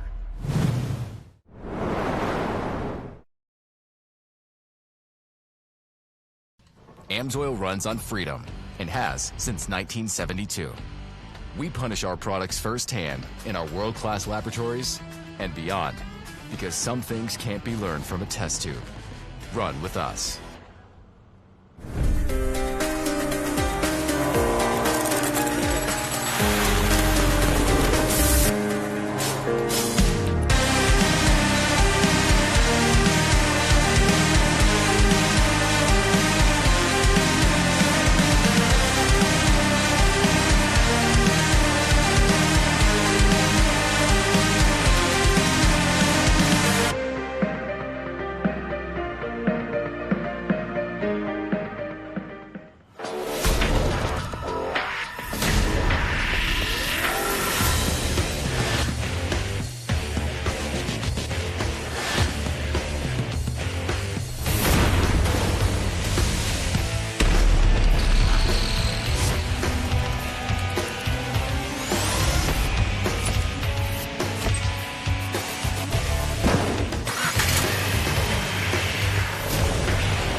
Ready for any challenge.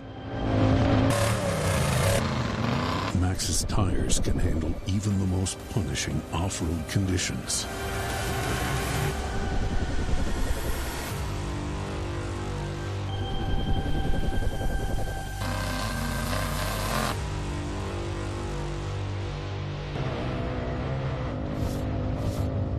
Maxxis tires. Tread victoriously. Speedsport has been America's motorsports authority since 1934.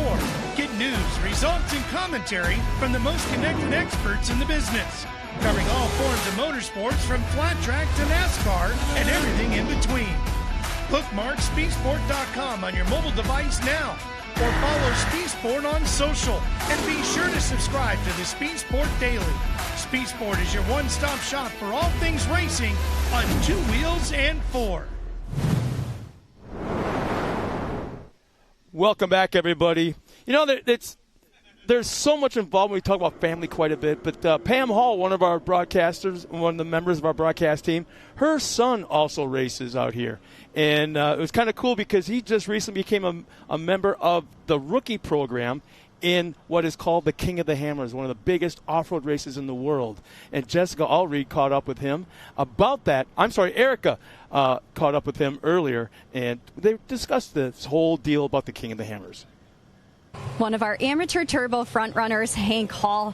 Hank, you recently learned that you will be a part of the King of the Hammers rookie program. What does this opportunity and program mean to you? It means a lot, going out there to the desert, learn how to race on the rocks more. I've been out there before. That's where I grew up. So getting back out there, feel great. And what kind of experiences will you get out of this program? I'll learn a lot more on how to run in the rocks. There'll be a bit of desert, I think, and just technique. And how do you feel like this will help you overall as a driver? I think it'll help a lot because I'm used to flat track, circle track. I'm used to a lot of things, but not rocks so far, so it'll be good. Well, Hank, congratulations. We look forward to witnessing all your future endeavors in this KOH rookie program. Thank you. Well, he didn't seem too excited about it, but I can tell you, I know for a fact he is. That is, King of the Hammers is known as the toughest off-road race in the world. And I've been there for, I want to say, the last 10 years or so, and it is just that. You'll have out of about 120 cars in the 4400 class alone, which is the big dog class, maybe 30, 35 finish. And it is almost, I'd say, a 14, 16, 18-hour race. So it's for him to be involved in that, and some of the biggest names, they come from all over the world. That's a true global event.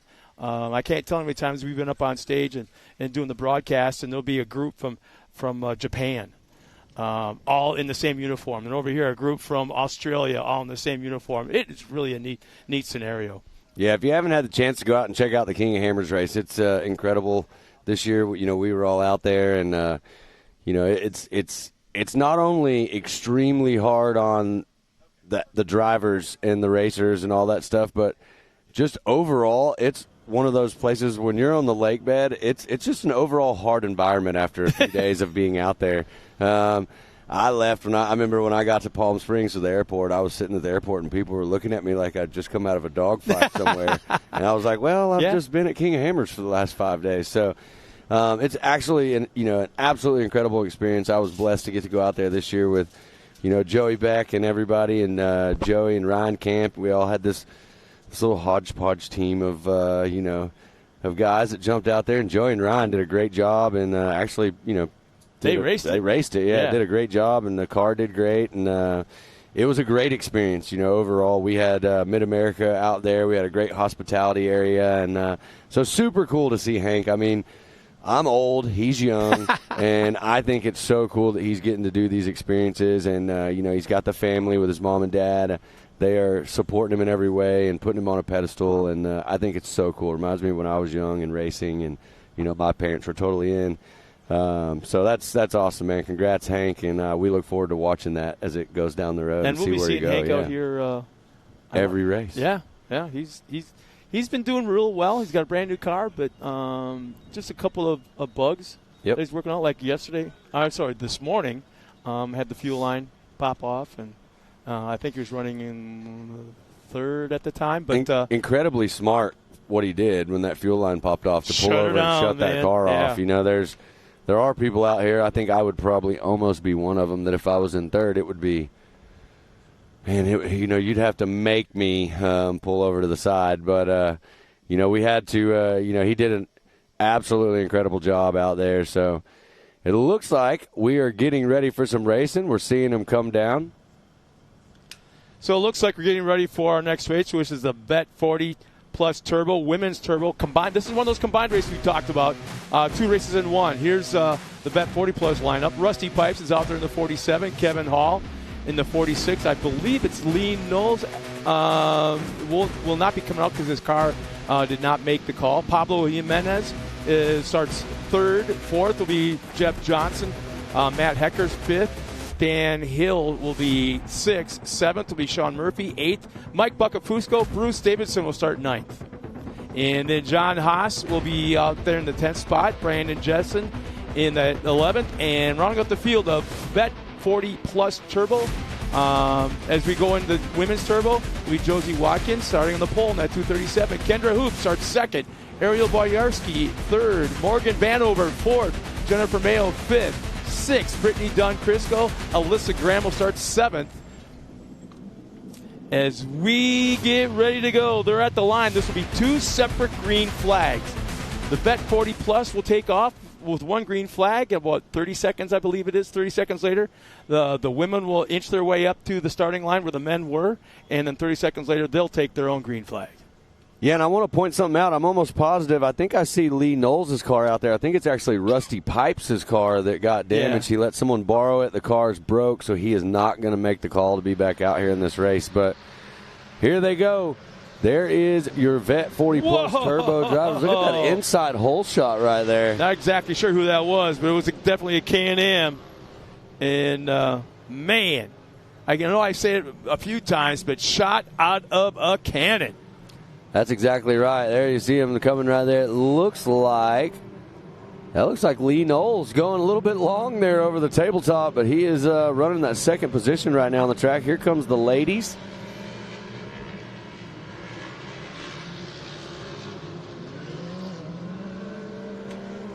So Vet 40 Plus Turbo, women's turbo on the track right now. We double gated them. So we're at Vet 40 Plus Turbo. This is the front of the pack right there. You see Lee Knowles and your leader battling.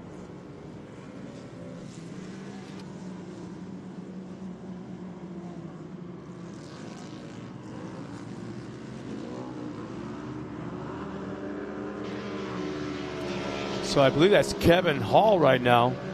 Kevin Hall, then you got Lee Knowles. Yep. Previous race winner. Definitely bummed out, not even out here on the track right now. Look at the ladies, Kendra Hoop right there, and it looks like Watkins is running in that second position. That's a fresh car not fresh car, but Kendra Hoop had a big wreck at Visions. The car got loaded on a trailer. Yeah, look at this battle. Lee Knowles getting pushed off. Whoa, look at Lee. Knowles is off the track. Lee, whoa. You know what? There's nothing he could have done. Yeah. That is a very, very steep portion of the track. It was everything to do to get back on the track. It just so happened it was straight across. So right. I don't think there should be any call made. That's just me being, in my opinion, which is very unofficial. I've got nothing to say in it, but there was nothing Lee could do. There was nothing, that spot. Yeah, we'll see how that shakes out in the end right there. But right now, Lee Knowles is taking over the top spot over Kevin Hall right there. Kevin looked like having a problem. The car is literally all over the place. He might honestly have lost something in the drive line there.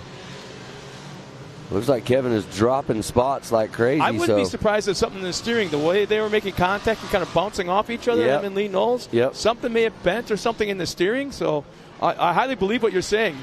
Well, here is the AMSOIL instant replay. We'll see exactly what happened. So coming around right here, it looks like just kept pushing, and pushed him right off on the inside of the track. And Lee did what he thought was best in that situation, found the safest way to get back on the track. We'll see if they make him give up that spot or anything based on where he definitely made a pass off the track.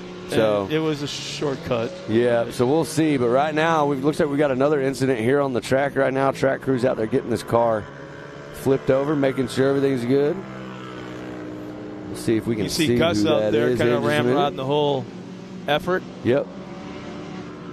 Gus and his boys.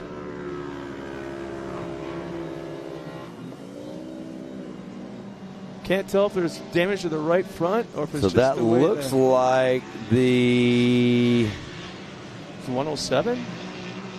707 of Brandon Jessen. So I think that is right there on the track.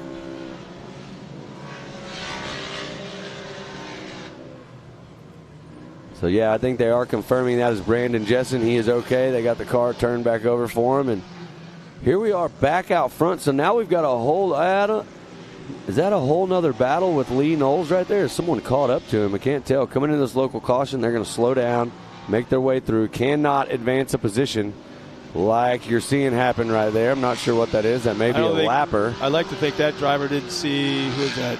Is that Pablo? Kevin Hall dropped back to fourth. Yeah, you see that right there. That driver gave that spot back because you cannot advance a position under caution. So that was a heads-up driving right there by that driver to back it off, give the spot back up. and get back in there and battle it out again. So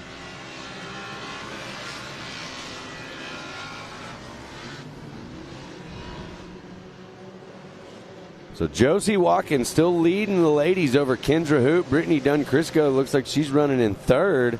Great drive, Alyssa Graham. And then we will see, it looks like, what I see out here, like Lee Knowles is leading your Vet 40 Plus Turbo. But we'll get an official ruling on that. Yeah, where did Mac Hecker come from? We're going off of timing and scoring right here on our laptop, and so I think we are electronically. There you see Pablo Jimenez in the Cybertizing car getting a little wide in the soft stuff there.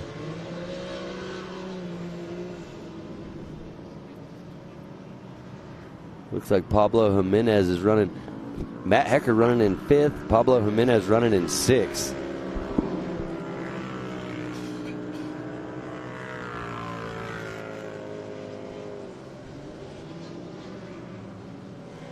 Evidently, there we go, just updated, so we'll see if there's got anything changed over.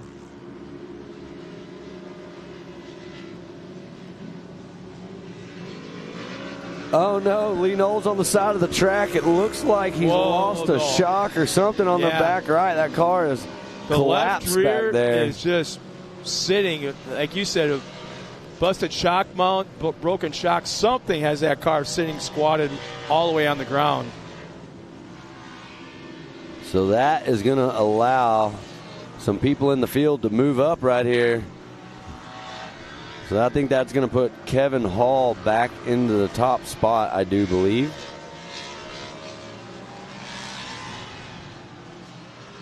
Well, there you see the 96 of Alyssa Graham coming by right there. Following along. There you see the number 6. That's Morgan Vanover in the yellow car right here.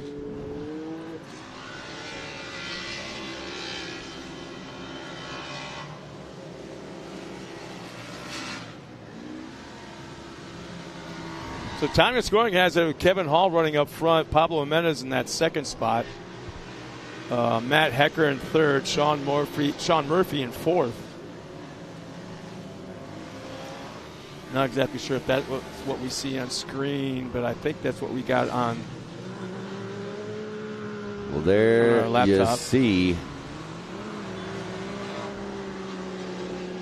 the ARD machine right there. So white flag is out. Well, they'll be coming around. Vet 40 Plus Turbo and Women's Turbo right now going down on the track.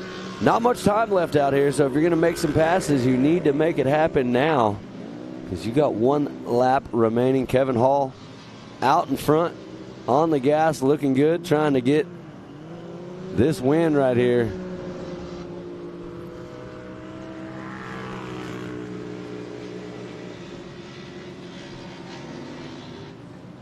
I believe that is the 96 of Alyssa Graham we've seen come around a couple times right there.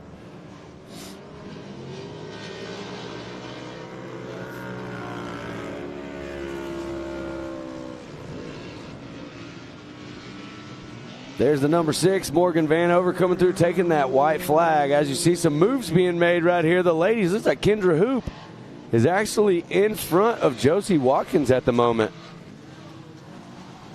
We'll see as they come around right here. There's checkered flag right there. Yeah, Pablo Jimenez, well, he just crossed the line for that second spot. Yeah, so Kevin Hall and Pablo Jimenez, 1 and 2 right now. Here comes the rest of the field battling it out. And if you look up there, Watkins and Kendra Hoop have made it all the way up into the mix with the guys right here. So we'll see what we got. Kendra Hoop taking the top spot. Josie Watkins in the second spot for the ladies. And it looks like Kevin Hall, Pablo Jimenez, and Matt Hecker, 1, 2, and 3 in your Vet 40 Plus Turbo.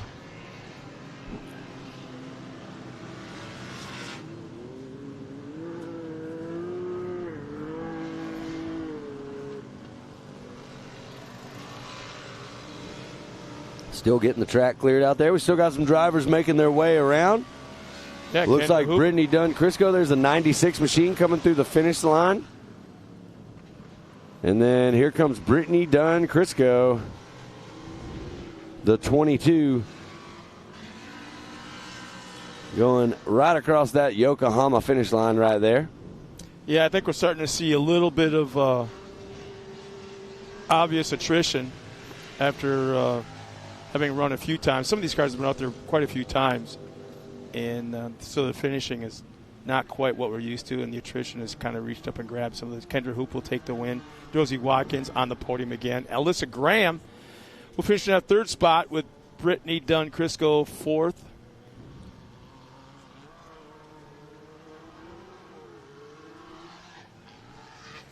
Still got a couple cars on the track we got to get clear. There's the 6 still coming around.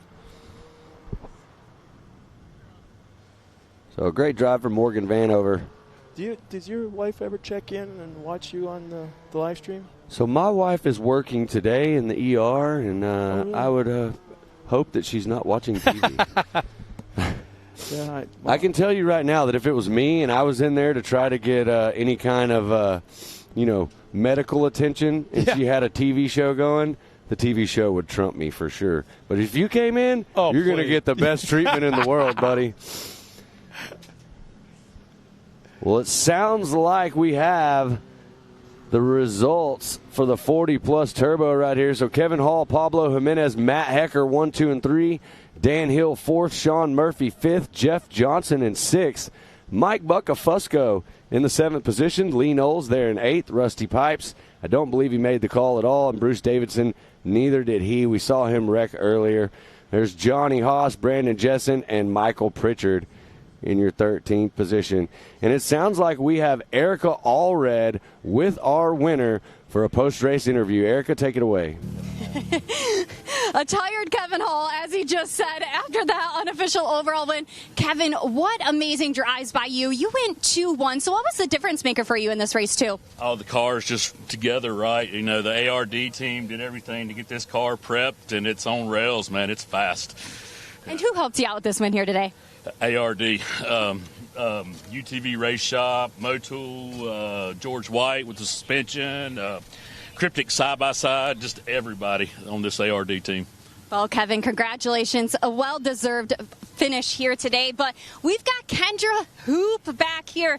Kendra, after Visions, you were not happy with what transpired, considering the round was worth double points.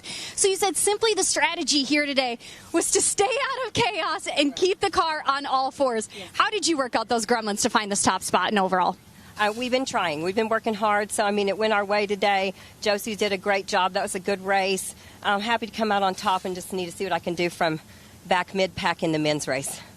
Well, if anybody can do it, it is definitely you. You've worked your way through the pack before, so we look forward to seeing you back in your second race. But congratulations on this one. All right. Thank you.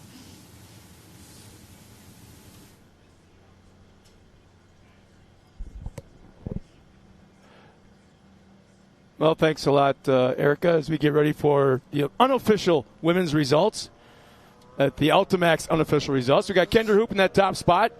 Josie Watkins, another podium for her today, and finishing second. Alyssa Graham will round out the podium with Brittany Dunn Crisco in that 4th. 5th, Morgan Vanover. Jennifer Mayo will finish 6th, and Ariel Boyarsky will round out our field in that 7th spot. So not a bad day of racing for everybody up to this point. There's a little bit of a replay of what we just watched, both races. Again, we got one more race, I believe, with 2 combined classes. In the meantime, we're going to step aside real quick as we'll watch more footage of the last race. And we'll be right back with more racing here from MAO.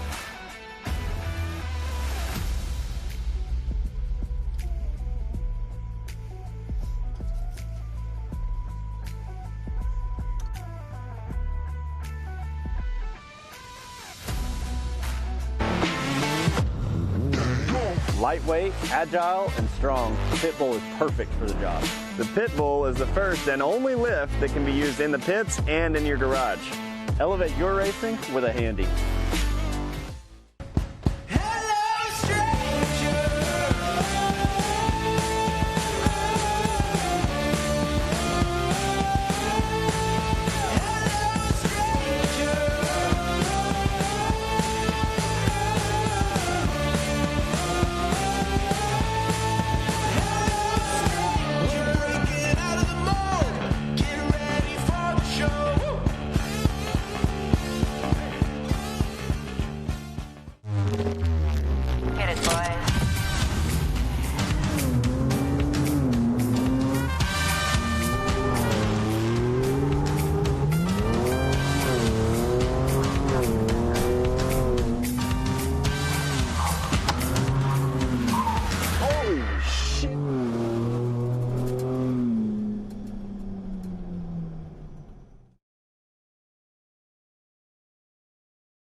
Welcome back, everybody, as we go here for our next race. It's going to be a good one.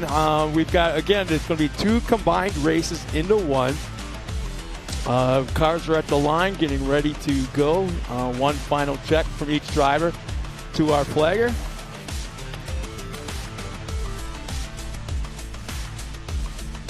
Some shots of our racetrack as there was a little bit of track prep going on just a moment ago.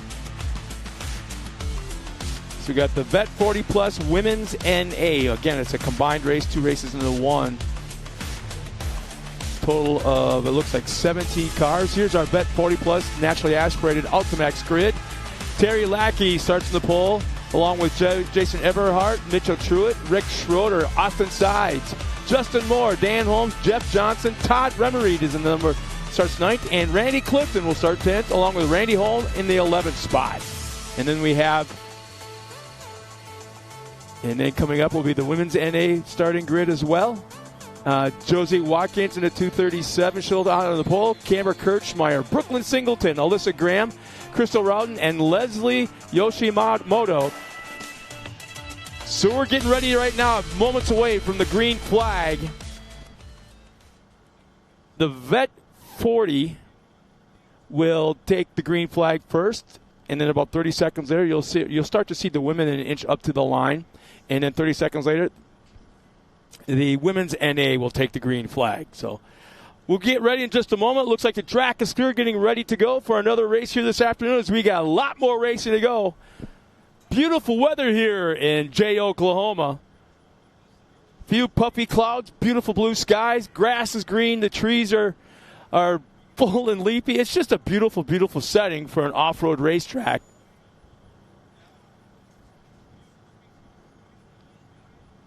Looks like timing and scoring is set. Our drone pilots are set. And green is out. We're underway. Vet 40. 3 wide at the top of the hill. They do a little bit of a left dog leg down into a right-hand turn down that long back straightaway. But for a moment, man, they were 3 wide going up that hill.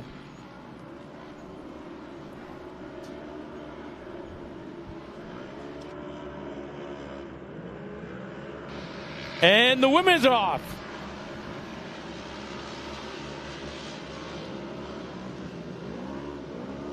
So it looks like Terry Lackey jumped up to the hole shot. Jason Everhart in second, and Mitch Truitt round up the top 3 at this point. Nice repeat of what he did in the first race. Terry Lackey flying out there again. Looks like Josie Watkins pulls the hole shot. Camber Kirchmeyer second. Brooklyn Singleton early on. First half lap of this race. So Vet 40 and Women's NA. Both of these classes are NA classes out there. And look at that. Josie Watkins is absolutely on the gas right there. She is trying to check out and be done. Yeah, I think she's going to fill up her trophy room just in one day here this weekend. Yeah, it's been a really good weekend of racing for some of these drivers. They're going to take home hardware in multiple classes. We'll have awards coming up right after racing today, about 5:30. And we are also going to have our pit bike finals coming up. But right now, we still got a lot of short course action. We're looking at a really good shot right here in this corner as you see all these ladies coming down the hill right here. Big divot at the bottom of that hill. We've seen some cars that have hit that thing coming down the hill with speed, rocked up on 2 wheels. Some have saved it. Some have gone over on top of the roofs. Right now, it looks like everybody's got it figured out pretty well. Terry Lackey definitely, and Josie Watkins leading your charge in the 2 classes right now on the track.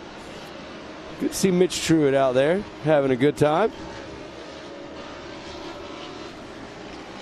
Yeah, Mitch right now running that 3rd spot, our final podium position.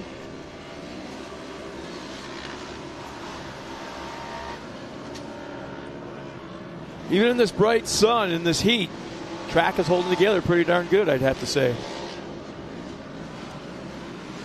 There's some blue groove spots, but nothing that can't be managed. Yeah, it just shows you with that little bit of moisture we got. We've had to do minimal watering today. We have watered. I'm sure they'll probably water again here in a little bit before we get down to our pro classes. But right now the track does look primo. It's awesome to see this track and this drone view and see how big it is. We've said this 2 or 3 times, over 2 miles on this course out here. A little bit shorter of a deuce track. You'll see that coming up here in just a minute as we go back down to our youth racers shortly after this one. But right now, Terry Lackey in that Truett Racing machine, the 04, he is on the gas right now and looking to take home another victory. Everhart's not very far behind. No, Everhart's battling. He's pushing him. He's pushing Lackey right at the moment. And that's what we want to see, right? Like, we like to see the action. Everhart's getting in there and dicing it up now. You can see it. They're on the same lap. Everhart can see him. Mentally, when you're in a position to where you can see the car in front of you, you're going to push so hard to try to latch onto the back of it.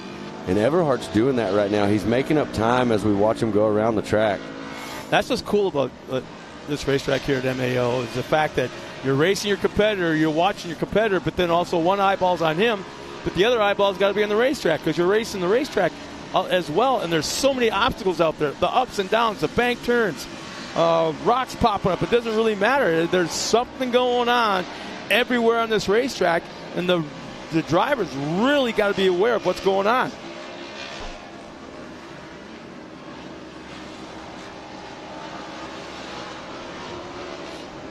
There's that dust area we talk about when you come down that hill, making visibility hard right there for Everhart, but he is so close. If Lackey makes any mistake, Everhart is going to capitalize on it.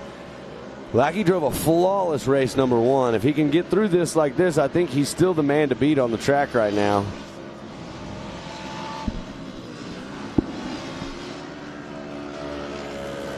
Josie Watkins still maintains that top spot in the women's NA. Brooklyn Singleton right there in second, and Camber Kirchmeyer running in third. Alyssa Graham in the top 4, so they're all right there as well. Very close lap times, in fact, between Singleton and Kirchmeyer, 206.6 and 206.8. So they're almost right on top of each other. There you see the 88 of Rowden. Crystal Rowden out there looking good, driving fast. That TQR machine. And there we are back out in front with our leaders in your Vet 40 Plus NA. So Everhart still closing the gap. Oh, yeah, he's right on top of it. Yeah, super, super close right here. We'll see if he can do anything to get around him. There's the 82 of Justin Moore right there. We just saw, but now back out front. Look at this battle. It's tightening up.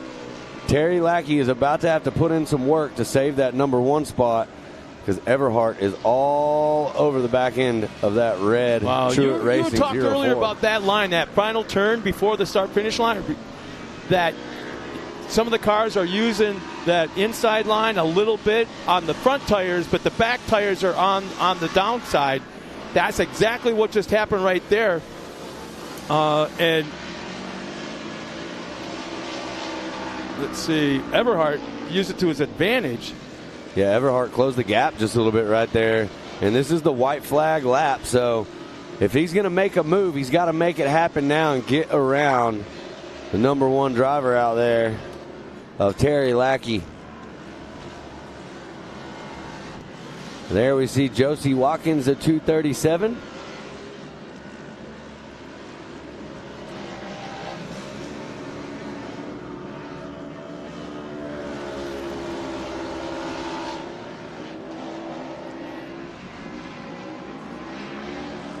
So I'm not sure, but it looks like, yeah, there we are, back at the battle right here. It looks like that super tight. Not a lot of time left. If Everhart's going to do it, he's got to find his spot now and make this pass happen. He's going to dive to the inside right here. He's going to see what he can do. Lackey's got the speed around the outside. He can't make the pass happen right there.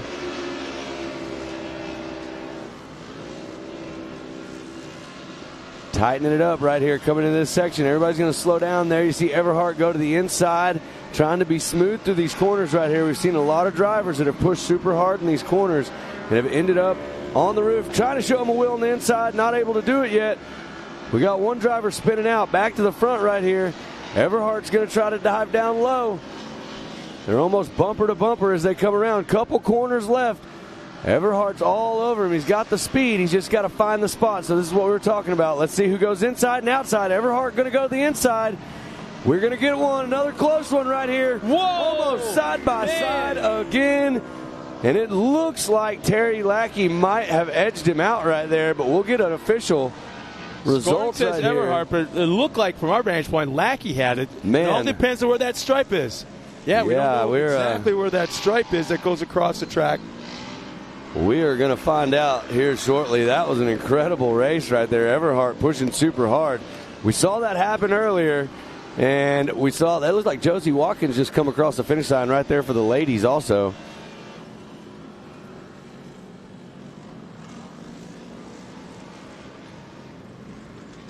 What a race right there. Jason Everhart, if he edged out Terry Lackey right there at the end, that was absolutely incredible.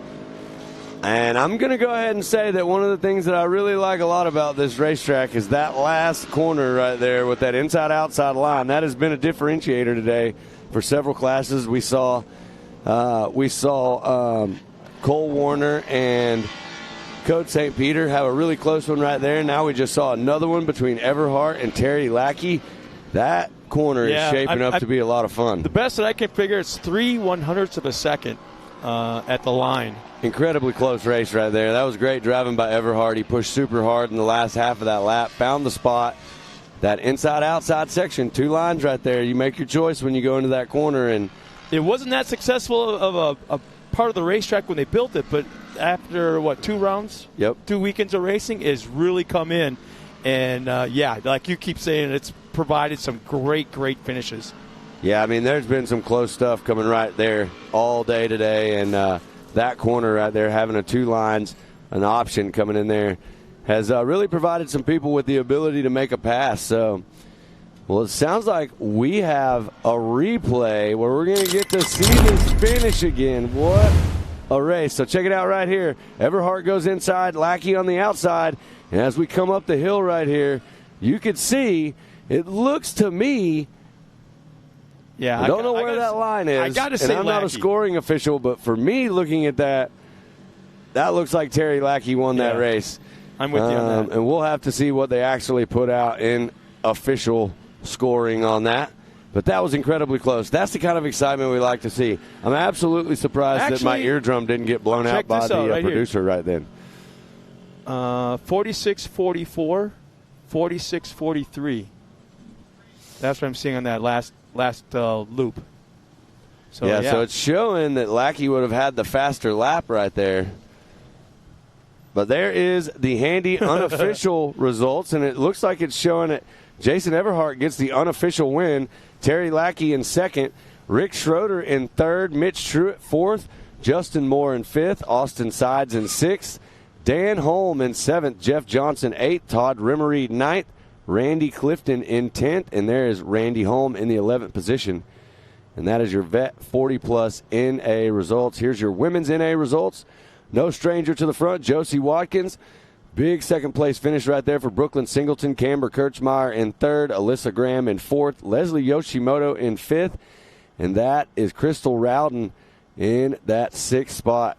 So, and I do believe that's actually, I'm not sure if that was Crystal or Ashley driving that car, but either way, the TQR Rowden team did great right there. That was awesome. So Vet 40 plus NA and your women's NA results right there, and we are going to quickly move into our next class. I do believe now we're moving back down to our youth drivers again. Yep, I do believe so. I don't see anybody in staging yet coming down to the line. That will be, I believe, a rolling start for our next class. We are getting ready to go. Have a great day out here. There's still tons of action. If you're tuned in at home watching with us, we still have the expert classes and the pro classes that'll be coming up here in just a little bit. So that'll be a lot of fun to watch. We also have our awards will be coming up right after we get done with racing. We do have a special award ceremony tonight for our Pro Light truck drivers. We'll be giving those awards out during the TK Pro Rodeo Championship up in the awards Prairie. with big checks. Big checks. They're the big ones that, I just really want these guys to carry them to the bank and just try to deposit the big checks. Try to cash it. Yeah, for sure. So, but that'll be coming up later. We got a lot of fun. We still got, like I said, the rodeo, pit bike finals, and then tonight you can come hang out with us if you're here on property at Coconuts. Another awesome venue here on the property. But it sounds like we have an interview with Erica Allred and Jason Everhart, edging it out, getting the win. Let's hear what he has to say. Wait. This was on it. All right, well, it sounds like we are still trying to get that interview up. And as you see right here on the track, we've got our youth drivers making their way out here right now and getting ready to do some battle. Actually, this is a class that starts right on top of that tabletop jump. So, again, this will be an abbreviated lap. They won't run the whole course, so basically cuts the track in half, I guess you'd almost say. Youth stock action right here. It's going to be a fun one to watch. Taking it back to the kiddos, putting them in stock cars and sending them out there on the track to do some battle. This is always a lot of fun to watch. We had a great race here earlier.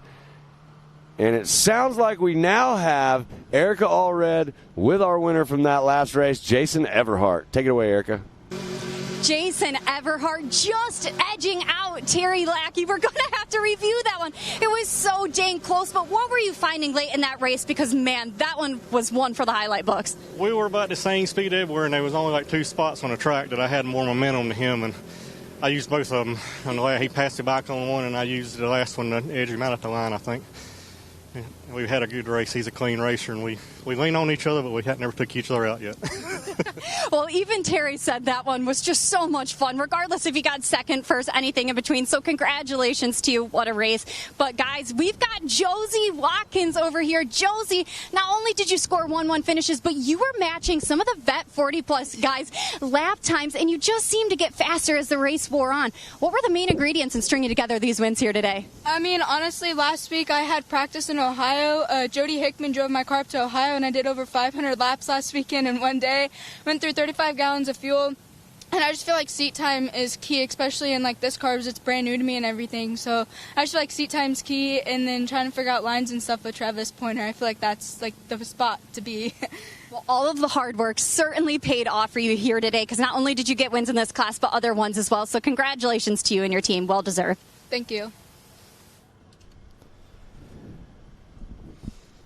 Well, thanks a lot, Erica. And it's always probably one of the most exciting moments is when the driver first pulls off after a win like that. And she captures that moment pretty darn good down there. Yeah, she did a great job. Erica Allred, part of our production team, and she is awesome. So here we see youth production stock grid lineup. Carson Hill, Emily Fowler, Caroline Claire Ewing, Waylon Coates, Hayden Vanover, Harper Hess, Lane Plummer, Piper Doublehead, Ellie Lindemood, and a few other ones in that class in youth production stock. And it sounds like we got them ready to go down there. I see TW. He's got that green flag in his hand. Everybody's lined up, and youth production stock is ready to go. 12 cars strong, getting ready to take the green flag. You can see them lined up right there on camera. And yeah, throw the green and run. He's getting really good at that. Well, we're going to see if we can get back out here with Carson Hill. Carson Hill winning it in the first race. He's going to try to get back out there in the front. Looks like he's on his way right now. Diving to the inside. That's the 126 of Carson Hill. He's trying to take over that top spot from Emily Fowler. And there is Caroline Claire Ewing. So 1, 2, and 3 on the track just as they finished in race number 1. You always get, every once in a while, get kind of crazy messages. Just got a message now from Aces Wild, the band playing tonight, saying that they're on our way. On their way here. Headed this direction, yep. Well, I can tell you that if they're on their way, there's going to be a good show tonight. So Aces Wild Band, one of our favorites out here. We love having them here at the park, and I look forward to a night of fun music with them.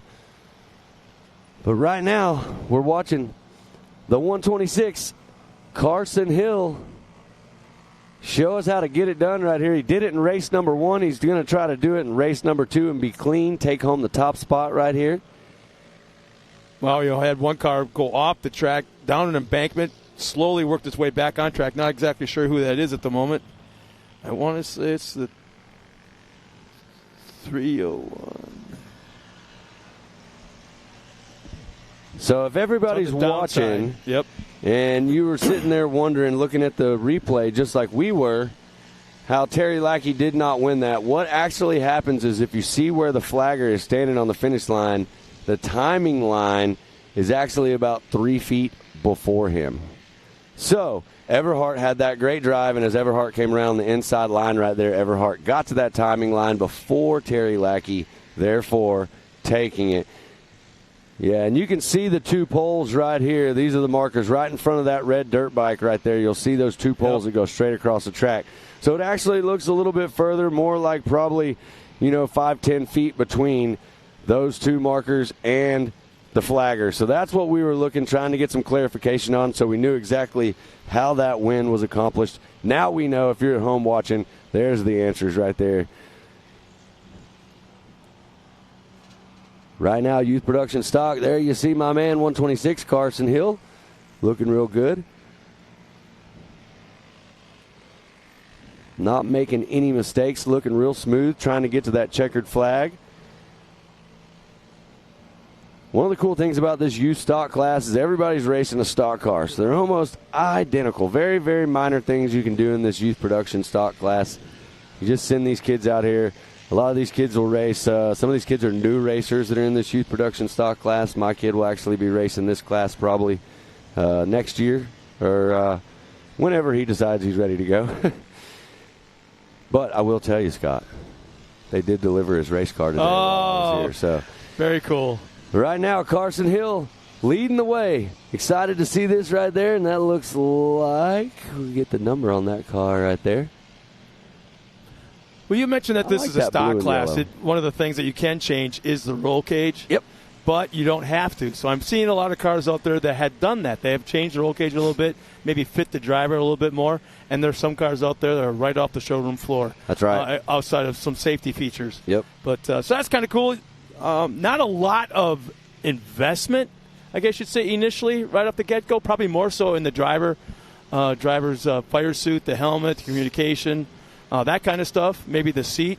But other than that, there's not a whole lot of big dollars being thrown into these cars. Yeah, bone stock cars for the most part right here. A lot of stuff more based around safety, like you said, Scott. And as we're watching this right here, these cars are not slow. They're fast, and these kids are getting around this track no problem. As you see the white flag coming out there for the 06 coming across the finish line right now.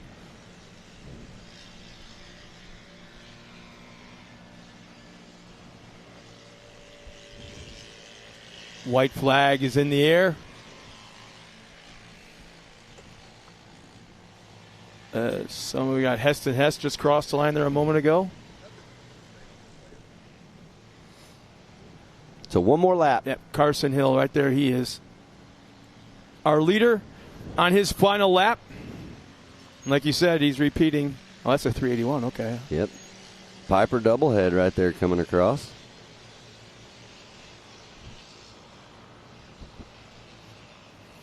There's the number 4 of Lane Plummer. There's the number 3 right there. That is Waylon Coates. And the 21X. Man, that's a good-looking car right there. That 21X of Kane Brazino.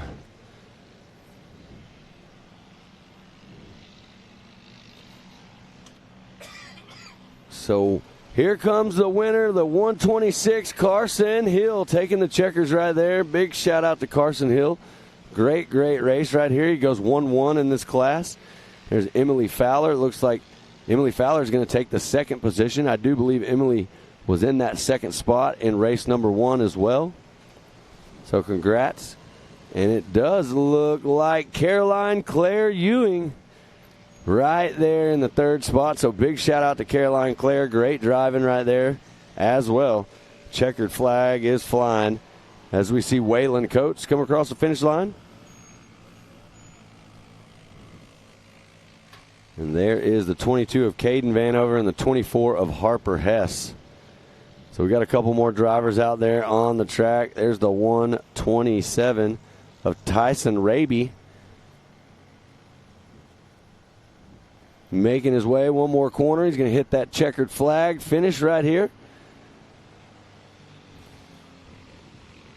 So that is the 381 that just came through. Piper doublehead. And I do believe we have one more car on the course coming across the line in a moment. Got a couple out there. I believe that's Lane Plummer and Kane Brazino.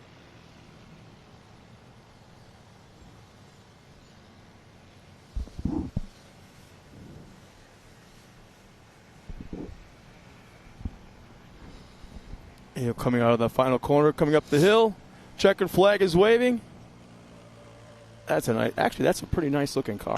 Yeah, I was thinking the same thing the whole time. Kane Brazino will cross the line, rounding out the. Oh no, we have one more car coming around. I believe that is Tyson Raby.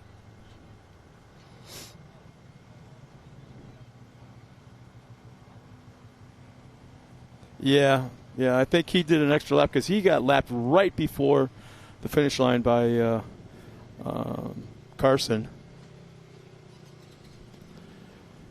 Here's our handy youth production stock unofficial results. Carson Hill at that top spot, finishing second. Emily Fowler rounding out the podium with Caroline Claire Ewing. Fourth, Waylon Coates, Caden Vanover fifth. Sixth, Harper Hess. Piper Doublehead will finish seventh.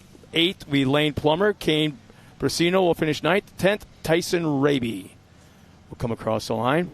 And then we got Heston Hess and Ellie Lindemood, I don't believe made the call in this final round for them here this afternoon. Now take care of youth production stock, their second race. Well, we will jump in to youth limited 6 and 8 and 9 to 12-year-olds when we come back from this quick break and word from our sponsors.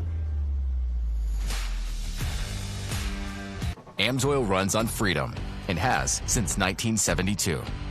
We punish our products firsthand in our world-class laboratories and beyond, because some things can't be learned from a test tube. Run with us.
Ready for any challenge. Maxxis tires can handle even the most punishing off-road conditions.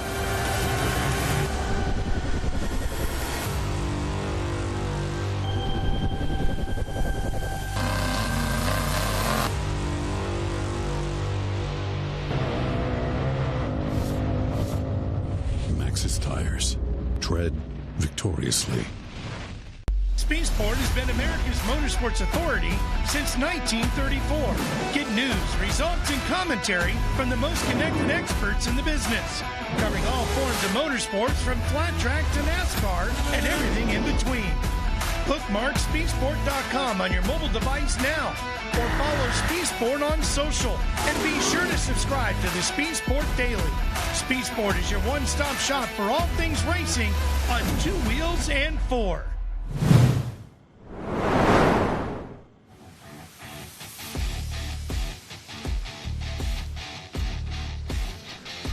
Well, once again, welcome back, everybody. Getting ready for the next race, and this is always kind of a fun one. I got to admit, the youth limited 9 to 12-year-old race number 2 for the day. Yeah, and this is actually going to be a double gate right here. So we've got the 9 to 12s, and we've got the 6 to 8-year-olds in youth limited right now, about to go.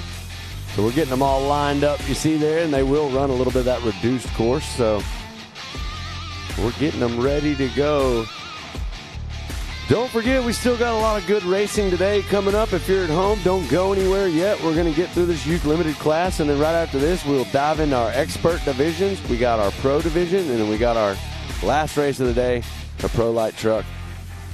So it's going to be Awesome. There's our Ultimax grid lineup for Youth Limited 9-12. Slade Dowden, Declan Shields, Tucker Berza, Carson Hill, Avery Sides, Triton Lawrence, Alexandra Easton, and Stefano Calagru. So that would be your Youth Limited 9-12. And then I do believe we'll get a Youth Limited 6-8. There it is. Easton Helms, Harper Willis, Lariat Lawrence, Alexander Walraven, Patrick Paxton Shamblin, Blaine Singleton, Atlee Yoshimoto, Damian Nava, and there he is, Luke Anderson, rounding out the field. Round one for Luke as he had mechanical issues, had to drop out early. Yeah. So we're not far away from getting into this Youth Limited race. We're going to start out with the 9 to 12-year-olds, and then we are going to dive into those 6 to 8-year-olds right behind them on the line there. We saw some good racing in this class earlier. We're going to get to see some again, I'm sure. I'm excited for this one. It's always fun to call the youth racing out here. There you see all the team dads out there on their pit bikes and side-by-sides making sure they're in the right place to help them out. You know what race it is when you see the parents or the spotters or the moms and dads come out on their pit bikes first and get their special spot on the track to be able to watch from. One thing I want to point out that's actually really nice is that a lot of these spotters are riding around in these high-end, limited Defenders and stuff with AC and everything. Oh, in yeah. them.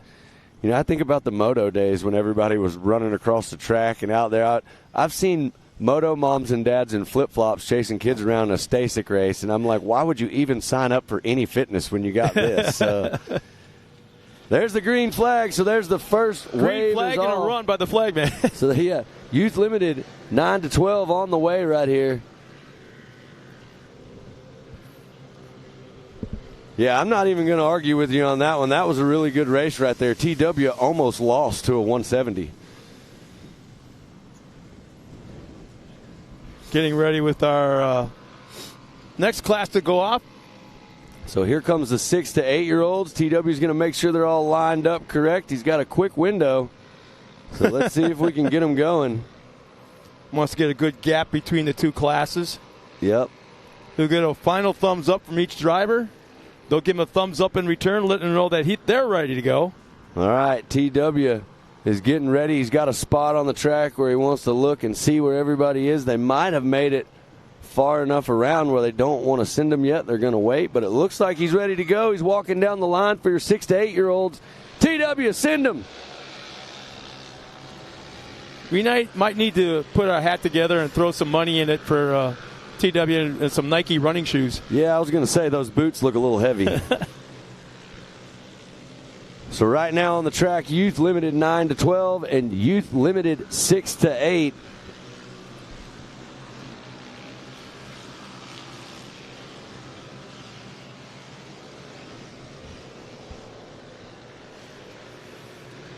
Easton Helms is out front early on. Harper Willis and Paxton Shamblin, 1, 2, and 3 in their respective classes. And Slade Dowden, Declan Shields, and Tucker Berza. Yeah, same exact as we saw it earlier. I mean, Declan Shields is a very big contender out here. He comes all the way from out west. Slade Dowden looking great right there. And Tucker Berza absolutely killing it. Oh, we got a car on its side right here, it looks like. Can't see who that is right there. We'll see if we can get a number. It looks like the 190 of Alexandra Easton, I believe that is on the side right there.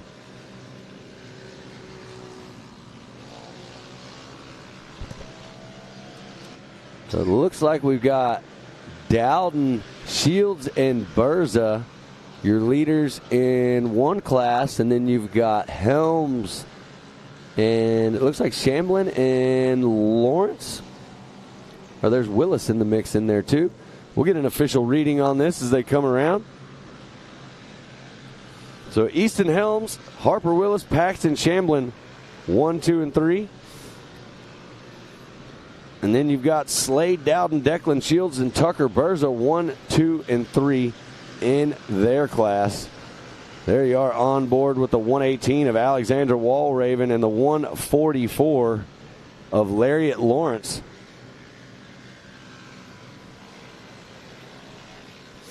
Three-way battle right here. Well, looks like the 37 of Paxton Shamblin right there in the front trying to hold them off. The 118 and 144 right here battling it out. Wow, 4 cars rolled together right across the finish line. Yep. Looks like they went right around. That looks like possibly a lapper already. Dyson, and look at him trying to find a spot right there. The 126. That's going to be Carson Hill in that Heisen trying to get around. So the white flag is out already. Not much time left. We got some action on the track right here. Look at everybody bunched up together. They're going to be fighting all the way to the checkers. I do believe that is a 360 car right there that just came through. That's Blaine Singleton. And then there's Luke Anderson is who I believe I saw right there. One of my favorite guys out here at the track. Look at this. We got them stuck in there all together. There you see Luke Anderson in the back. And 6 that 11. cars all together, bumper to bumper. Who is it going to be right here? All right, checkered flag. All right, I do believe when they come across right here, we're going to throw this checkered flag.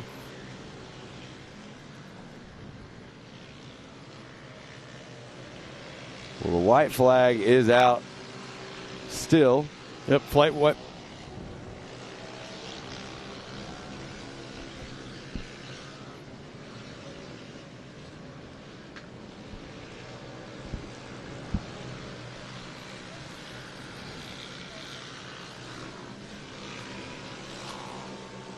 Well, there we are on board, riding right along with some of these drivers. They go. Here comes the checkered flag for Easton Helms, it looks like, taking that top spot right there.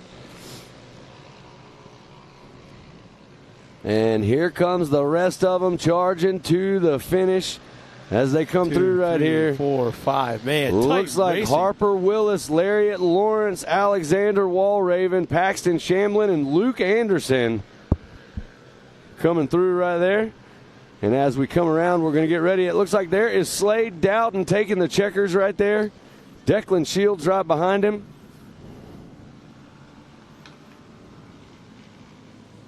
And there is Tucker Berza coming through the finish line. There's still battling going on. There is still coming up to the flag. So there is the 110, the 126 of Carson Hill, and that's the 56 of Sides coming through right there. So what a race. Couple more people out here on the track, couple more racers. We got one coming around right here. And I believe that will wrap up everybody on the track in this Youth Limited 9-12 and our Youth Limited 6-8.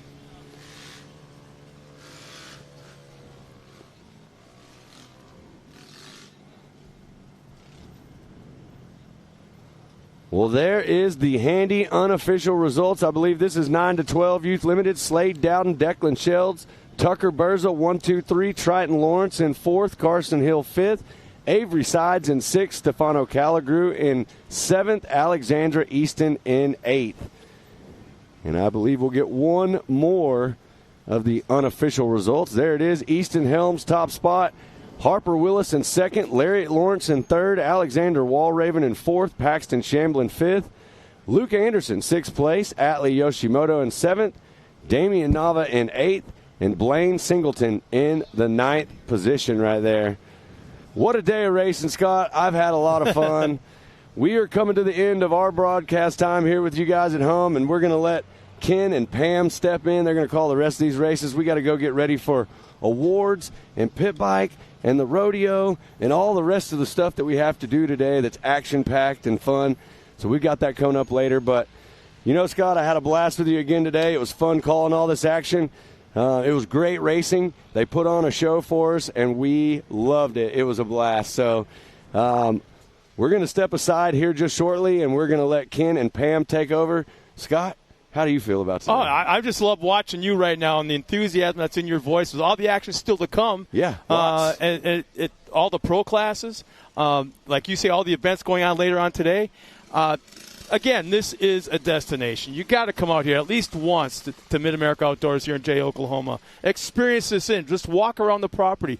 Hell, hang out with us at the races. That's right. Or just hang out at the pool. Or just go to the rodeo. It doesn't matter. There's so much going on. Again, like what you said, thank you so much for joining us. Our part of the broadcast is coming to an end. We're going to turn it over real quick to Pam and Ken Stout and enjoy the rest of the day's racing. Yep, we'll see you guys later at the Pit Bike Finals, and don't go away. Lots more action still coming your way.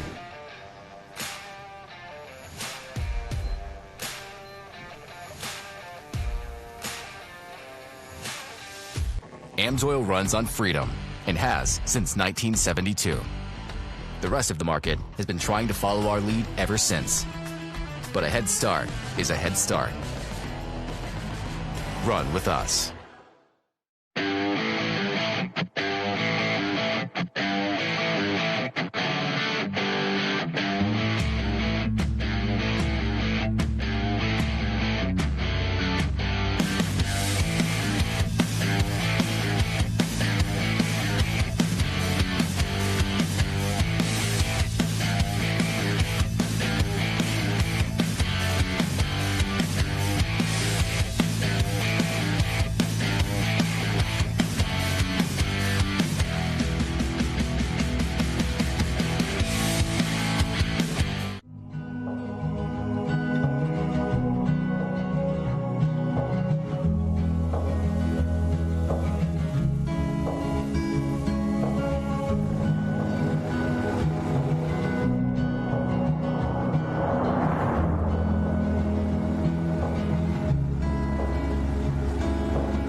Hello, ladies and gentlemen. Welcome back to MidAmerica Outdoors. I'm Ken Stout. Pam Hall sitting right alongside. We have the pros that are prepping now, getting ready to go. We'll have that racing coming your way here in just a couple of moments. In the meantime, we have to set up and do some what they call cold opens for the TV show that will air on Speed Sport 1. So you'll see some funky stuff. It'll seem a little weird for a little bit, but hang in there with us. We'll go racing in just a couple of moments when we're done with the logistics.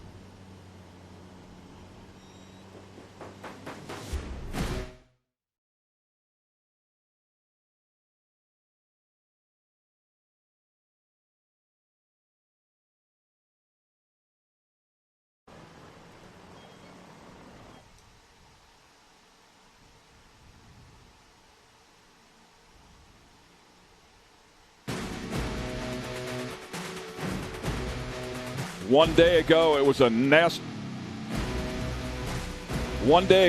nasty rainy day, and unfortunately, there was no track activity. That meant no qualifying whatsoever. So everybody will have to line up based on points here today. One day later, the sun is out, and we are ready to rip.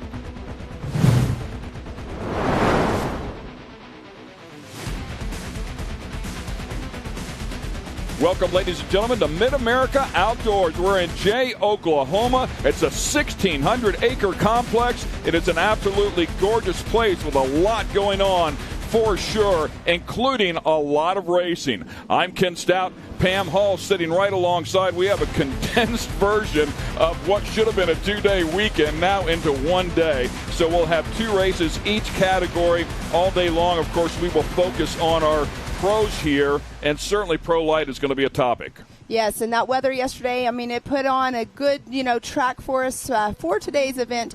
But right now, we are getting into the big boys, the big dogs, the guys that everybody wants to come out here and watch. Yeah, for sure. And, of course, this will be the fourth and final round for the MAO Truck Championship. That means big money is going to be handed out. Over $100,000 paid out over the course of the entire 4-weekend session, and a bonus $25,000 to the champion here today. So we're looking forward to that as well. If you recall, if you were watching round 3, things got a little tense here for sure. It happened between Kyle Greaves, our points leader, and Johnny Holter, who's second in the points. Well, there was some action between the two of them, and after everything was said and done, including tech, it was Connor Berry that ended up with the win. Let's show you what happened.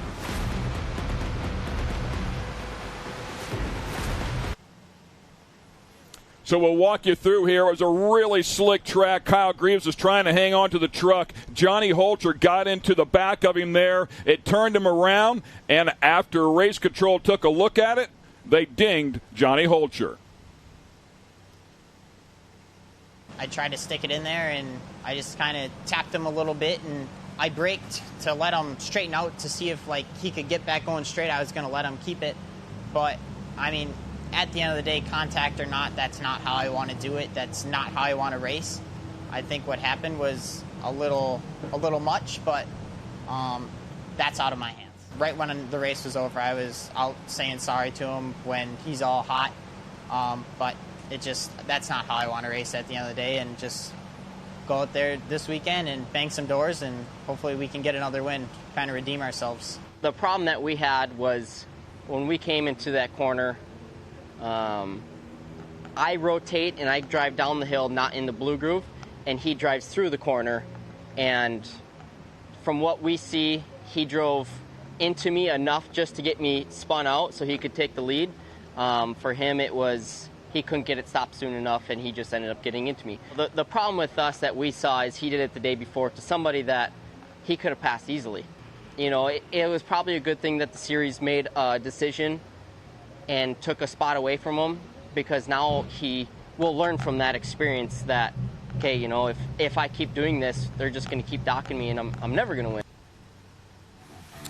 So there's the remarks from both sides, and of course that jostled up the points here just a little bit. We come into this final round here, Pam, as we take a look at the points here, just 17 points between the two of them. Kyle Greaves up top, Johnny Holter there, just 17 back. Kanan Baker, a distant third there, not a factor here for this championship, but it's going to be tight. It will definitely be tight. I mean, these guys, Johnny Holter and Kyle Greaves, they don't only race here at MidAmerica, they race elsewhere as well. So they have a lot of seat time in their pro lights. They've got a lot of experience in them. So coming out here, going for the championship, right now, Kyle Greaves is pretty much got it in the bag. And, of course, they'll be here on a track that they have not seen yet this weekend. They'll also be using a land rush start, which is also exciting. So they'll line all 5-6 of the trucks up there side by side on the front row and turn them loose with the green flag. Now, a little bit earlier today, as we take a look at this track here, I know you had a chance to spend some time with Carson Vale talking about this track. It's very complex. It's very tricky. And it was great to hear what he had to say with that as well. So let's check in with Pam, who a little bit earlier today spoke with Carson Vale.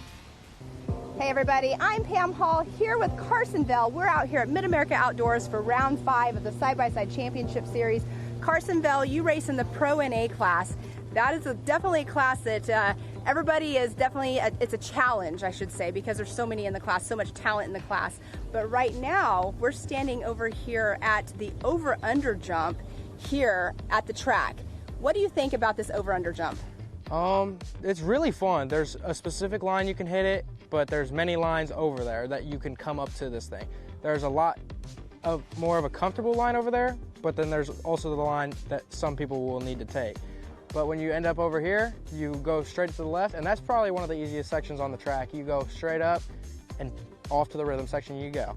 All right, Carson, we are out here on the rhythm, non-rhythm section out here on the race course. This is I call it a challenging section, a difficult section. Drivers take this in a different aspect when they're driving. speed. Give us your rundown of what you think about this section right here on the race course.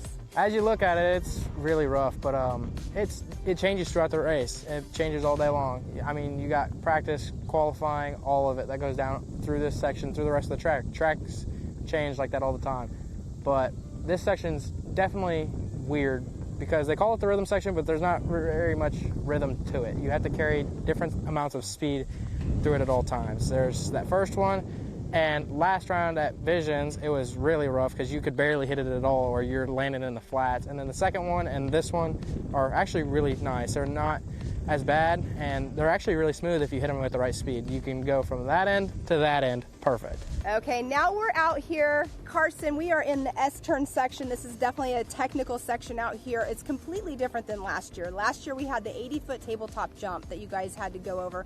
Basically, I call it like a full send jump. But now we're in this other area. Tell me what you think about this section compared to last year's section, now this being so technical. Last year was all about give it the gas. We had a way more open setup out here, which, yes, it was fun, but I feel like what they did this year with the chicane section and all that, it gave us a lot more technicality. It gave us more driver battles, it tightened us up, and it figured out who's the driver out here. Right, because this section is definitely about driving skill, because you're on the gas to get up these hills, but now you have to learn to set up your car for the turns. Yeah, you can be a fast driver all you want in a straight section, but when it comes to turns, the fastest driver in the turns is always going to come out first. Definitely, and you were saying also people are setting up their cars for, different tracks, different sections. Gearing is key, so setup is definitely important out here, but is that something you changed from last year to this year? So last year we were running a lot more open setup. We were running stiffer suspension to have a more comfortable landing off the jumps, and we were running a bigger gearing to have a more top end because there was a lot more breathing room to let your cars have it out here. And this year we've got obviously the hills behind us, and we need lower gearing, and that will help us get more torque to climb the hills. Well, I'm super excited to be out here for round 5 of the Side-by-Side Championship Series. Carsonville, thank you so much for giving us our track preview and our track walk this weekend. Can't wait to see you out on the track. Thank you. Great stuff, guys. Nice job there, Pam. And, of course, great to get some insight from Carson Vale as well. So we'll go racing when we come back here. The track looks great. We have a great day ahead. And, of course, that championship to be settled. Stay with us here at MidAmerica Outdoors.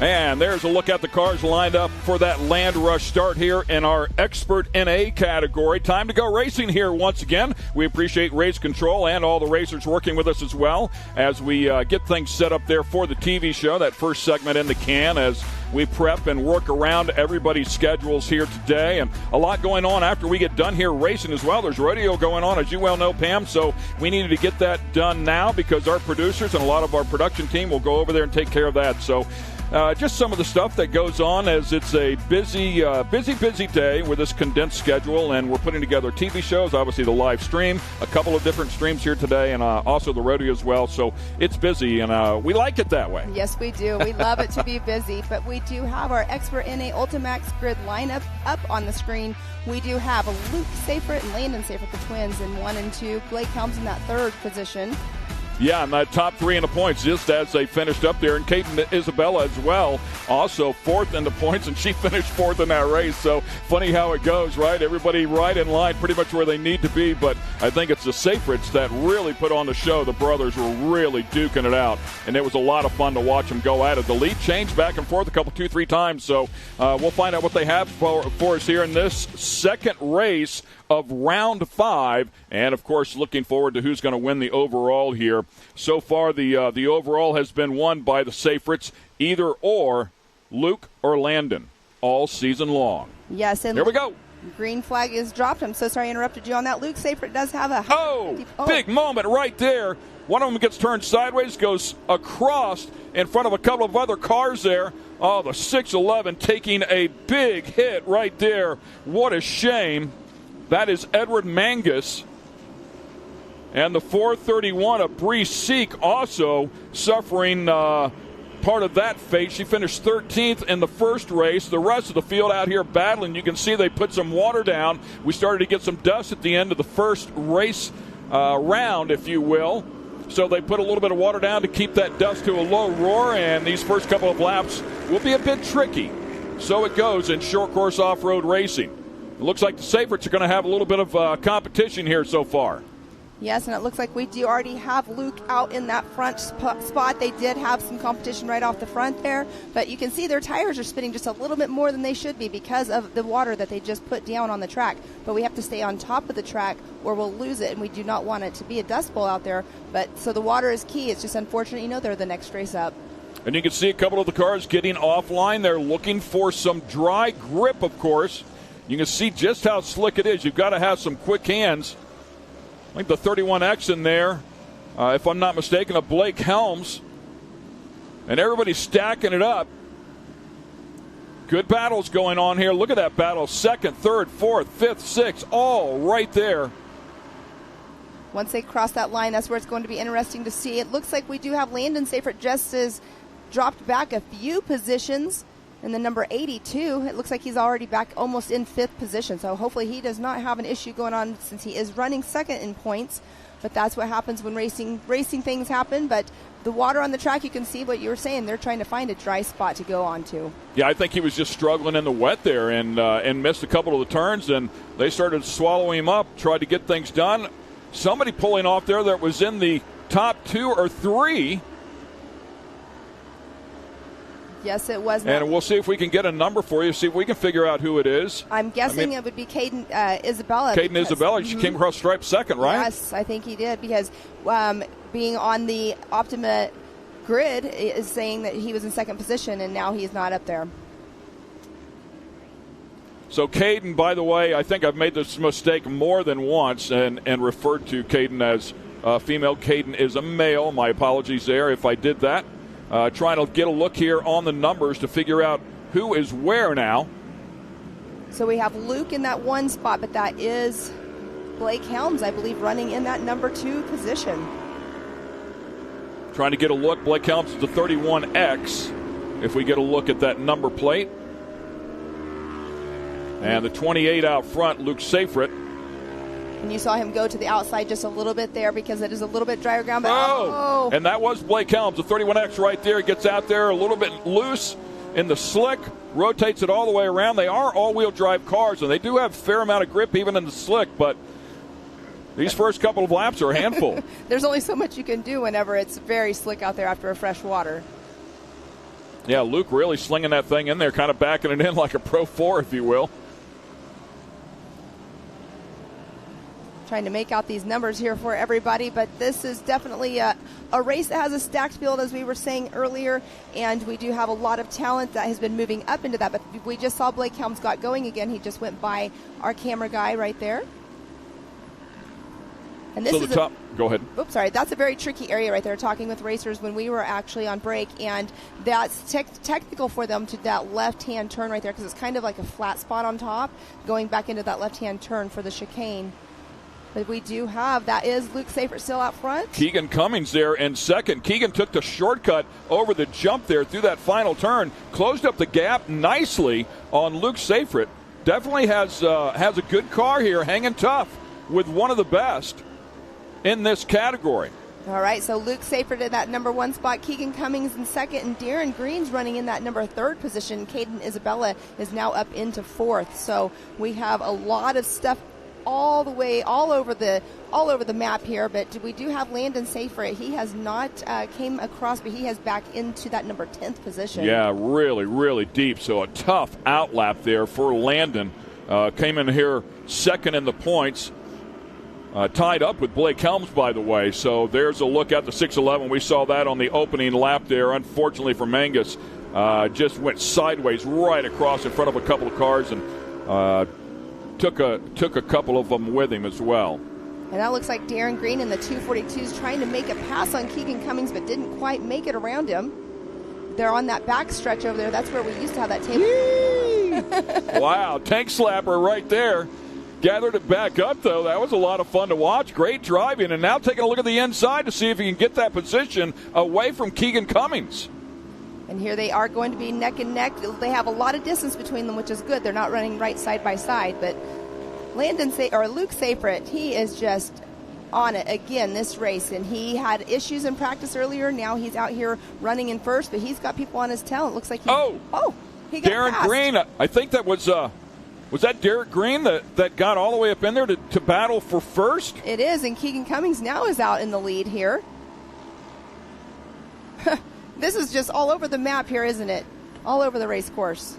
Yeah, and you put a little bit of water down, and, tire choice is huge. How your tires are grooved are huge. So these first opening laps here, you just want to hang on. The track's going to come back to you if you have that dry setup on there. But in the meantime, it might open itself up for somebody else. I think I just saw the white flag fly right there. Keegan Cummings out front. So 1 lap to go here. Darren Green now in second. Luke Seyfried in third. If, in fact, this were to hang on as it is, it would be the first race of the season that a Seyfried did not win. Well, Keegan Cummings has to be feeling good right now. He is sitting 5th in the points, which is awesome to be a position, but out here now running in the lead. I mean, it might bump him up just a little bit, but we do have Luke Seyfried with that 150 points right now. Here comes Darren Green. Darren Green doing a great job right here. Side by side he goes with Keegan Cummings and now has the advantage. Once again, another lead change here. Back to the inside goes Keegan Cummings.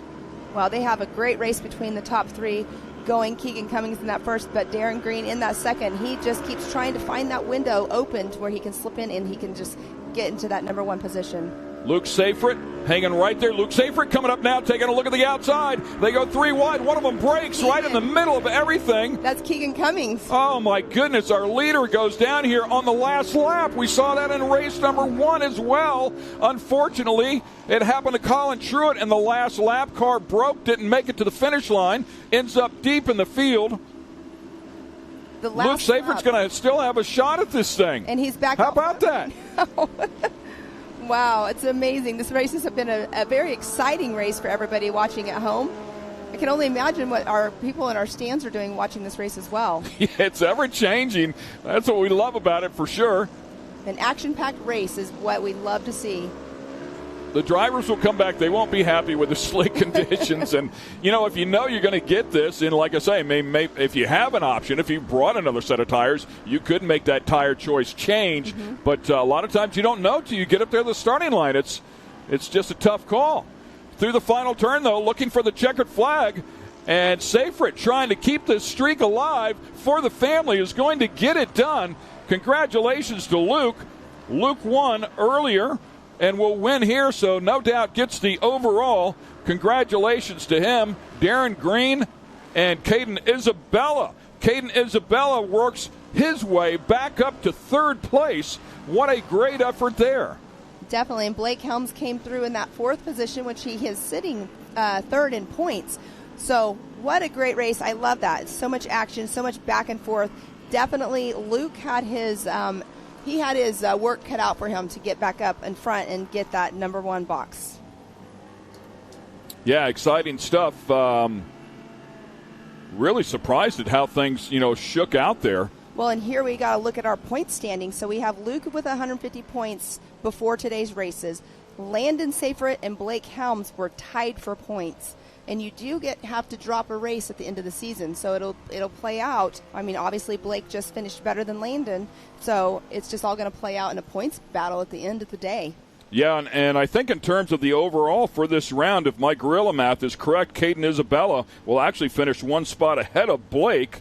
We'll see how that shakes out here, because they would have been in a tie based on the points from the 2 rounds, but the tiebreaker goes to whoever crossed the stripe first in the second race, and that is Caden Isabella. So congratulations there, but that's how tight it is here in Expert NA. We love racing like this. Luke Seyfried stretching out that lead, came in here with a near 25, I think a 22-point lead, so we'll stretch that out here as he continues to chase that championship. And there we do have our Expert NA unofficial handy result board. We do have Luke Seyfried in that number 1 spot, Darren Green in 2nd, Caden Isabella in 3rd, Blake Helms 4th, Sean Philbin in that 5th position. Blake Rakenmeyer, he ended up in that number 6 position. Rick Schroeder in that 7th. Landon Seifert down there in that number 10 position. That is a bummer for him. Keegan Cummings, he was running a great race as well, but he ended up in that number 11 spot. We did see Bree Seek, Edward Mangus, Braxton Moore all get into an issue. But it sounds like we will have Miss Erica Allreed. She is going to be down with Keegan Cummings. So it's super exciting for her to interview. I'm sorry. I think she's with Luke Seifert. Luke Seifert, yep. My bad. Okay, Erica. Erica's with our winner. Luke Seifert with the unofficial overall yet again. Luke, you seemed unfazed by all of the chaos that was going on around you. It seemed as though you were leading that race and then got held back, and then Blake had that crash on the last lap. What was kind of going through your mind, and describe the intensity of that one from the driver's seat? Yeah, I really didn't get a good jump off the gate like I wanted to, and I got the whole shot, but after the rhythm section, the last table chop, I overjumped that, and I was just making way too many mistakes, and definitely won't do that one again. Well, despite making mistakes, you were able to rebound quite nicely and keep your and your brother's win streak in this amateur NA division alive. So congratulations on that drive. We look forward to seeing you in the next round. Thank you. Not much good video out of that GoPro, by the way, on the front of that helmet. Definitely not. He was in the thick of it there. A little bit of mud, a little roost, eating a little bit of roost. It's always good stuff, man, for sure. Hey, our expert turbo category is lining up here. In the meantime, we're going to show you some highlights. And as you can see there, we talked about that turn number 1 right off the bat. We had an incident. 3 cars collected up inside of that one. But then a great battle for the lead. And yes, right there we did see Keegan Cummings in that number 1 spot. Luke Seifert right there was in that 3rd spot. It was such a great battle going on that back stretch through that non-rhythm section. But the battle throughout the whole entire race between these 3 was an amazing race to watch. Yeah, tough go of it there for Keegan Cummings. Unfortunately, right there breaks, and Luke Seifert would eventually take the win. Stay with us. We're going to take a quick break here, and we'll be right back with the Expert Turbo class.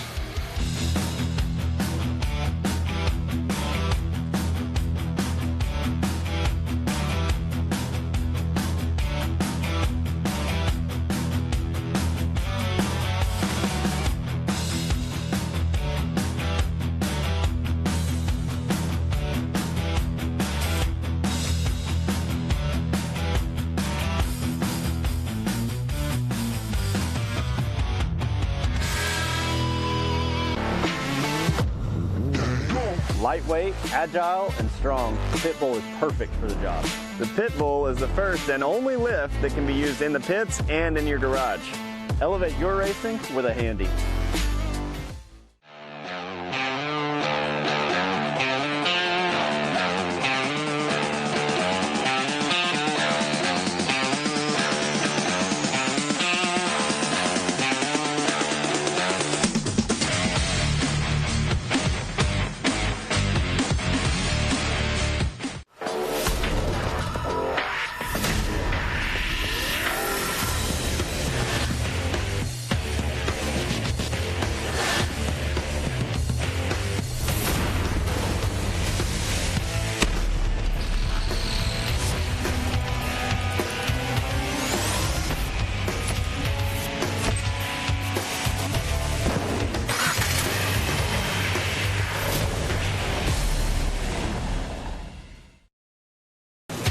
Watching Speed Sport 1, your home for great off-road racing from America and around the globe.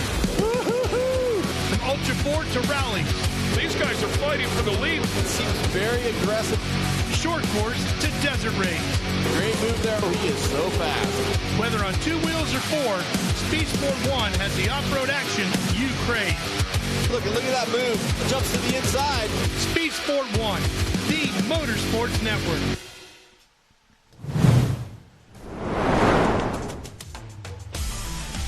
Jay, Oklahoma is where it's all happening, right here at MidAmerica Outdoors. There's a look at our Expert Turbo category, one of the largest classes in the field here today. Always exciting to watch them go at it. Austin Dinger's been hot as of late, came here out of round number 4, won that round, and then, of course, stuck with it, picked up the win here earlier today, and I mean in dominating fashion.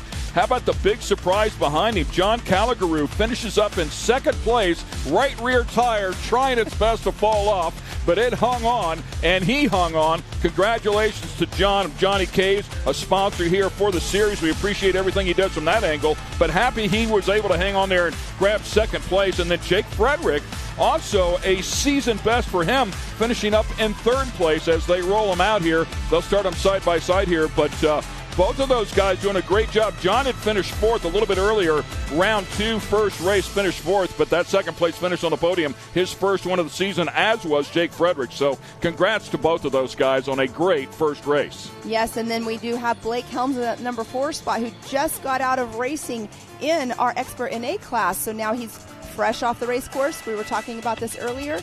Now the track conditions are different because they watered right before the Expert NA class. Now he's out there. There's not water freshly put down on the track, but he's also warmed up and ready to race again. So he's running, great. He ran great earlier. Obviously, he's in that 4th position right now. So kudos to Blake Helms, and we'll see how this ends up with him in this Expert Turbo class. As Ultimax brings us our Expert Turbo starting lineup, we want to talk about points here for a moment.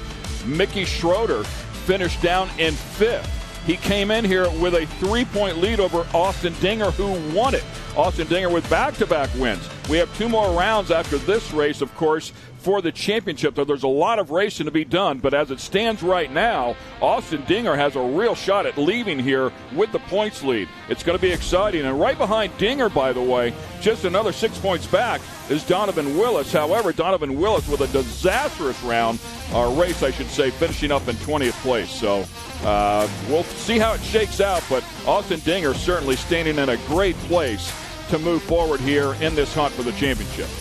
Yes, and now we do have Rusty Pipe starting that 12th position. He's somebody out here that everybody is always reckoning with. You guys have seen the piece with him and Lee out here this weekend, and it's awesome to see. Kendra Hoop in that number 16th position. She's one of our MidAmerica ambassadors. Had some dinner with her and her husband last night. Wonderful people. Great to have her out here and, of course, battling with everybody as we take a look at the end of this large 25-car field. Pace vehicle has pulled off out of the way and handed the field over to Austin Dinger, who's hoping he can go 2 for 2 here.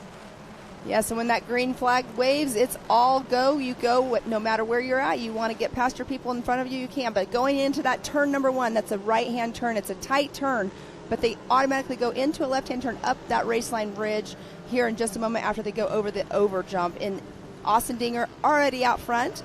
John Calgrew in that 2nd position. Yeah, they were 3 wide there for a little bit. Blake Helms right in the middle of the fray in that one with the number 111 car. String them out just a bit here. And again, Dinger with a great start here. Really put some gap between himself, and I believe that's Johnny K. Yes, he was running in 2nd once they did go up that raceline ridge. But yes, it is him still in that number 2 position. Rest of the field working their way through there, and you give Dinger a chance to get out here in clean air. We talked about that before. He's clearly on fire, really in the groove after coming off of round number 4. Puts a big gap between himself and 2nd place. That buys him a lot of time here in this shortened race because of our condensed schedule. It's only 4 laps, so, he's got a lap. If he just runs a clean pace, he's got a lap worth of distance right there from somebody that might be faster than him. Exactly, and Austin Dinger just not taking that high line in that. It's a horseshoe-shaped turn that we are new to this round with last month at Visions.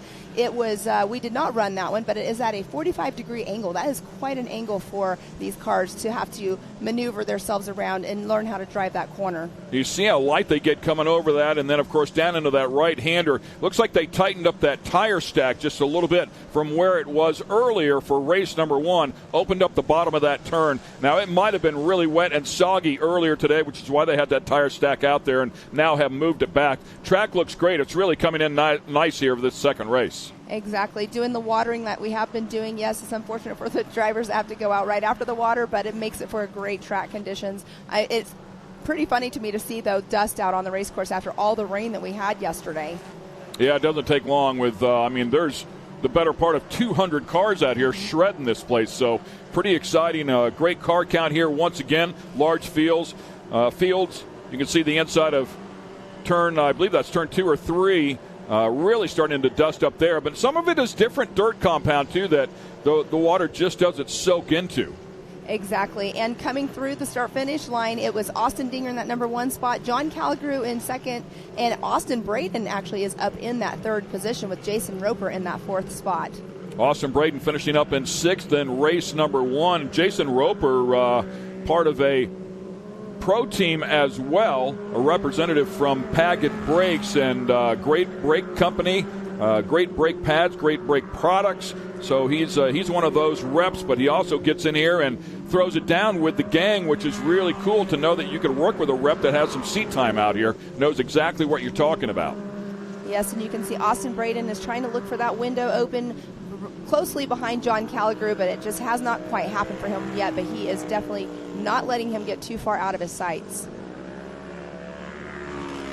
Again, taking a look, you can see how light the cars get up over that left-hander, and they have to settle. It'll sling them way to the outside, but then you have that right-hander. You can make a mistake like that and have to redirect. You enter that turn too shallow, and then it becomes a real problem. You go out wide and get into somebody else. It's a technical track, and there's a nice big rut right down in there, too, just to add to the fun. Exactly, and on that track walk that I did with Carson Bell. Oh, speaking of that. Wow.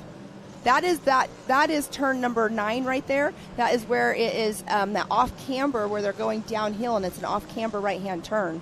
Yeah, and it's digging out. It's just all the weight from that left side is digging into that track right there, created a nice big rut.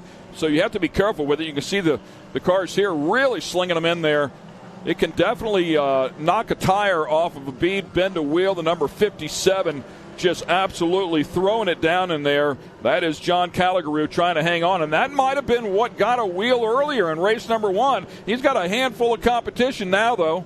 Yes, he does. Austin Braden still following closely behind him, but this track right here, like you said, is coming together there, but you can also see somewhere on the track as well. There are some spots where they're trying to avoid the ruts, and that can also mess with the line that they've been taking throughout the days as well during practicing or through race 1.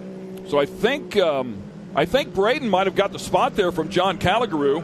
As we take a look at the 894 now, is 1 spot ahead. So that moment there that Johnny K had checked him up just enough and gave Austin Braden a little opportunity to get around. Austin Dinger out there throwing it down on the field, by the way. 155.7 second lap time. Closest one to him in the 158s. So, I mean, just absolutely driving away.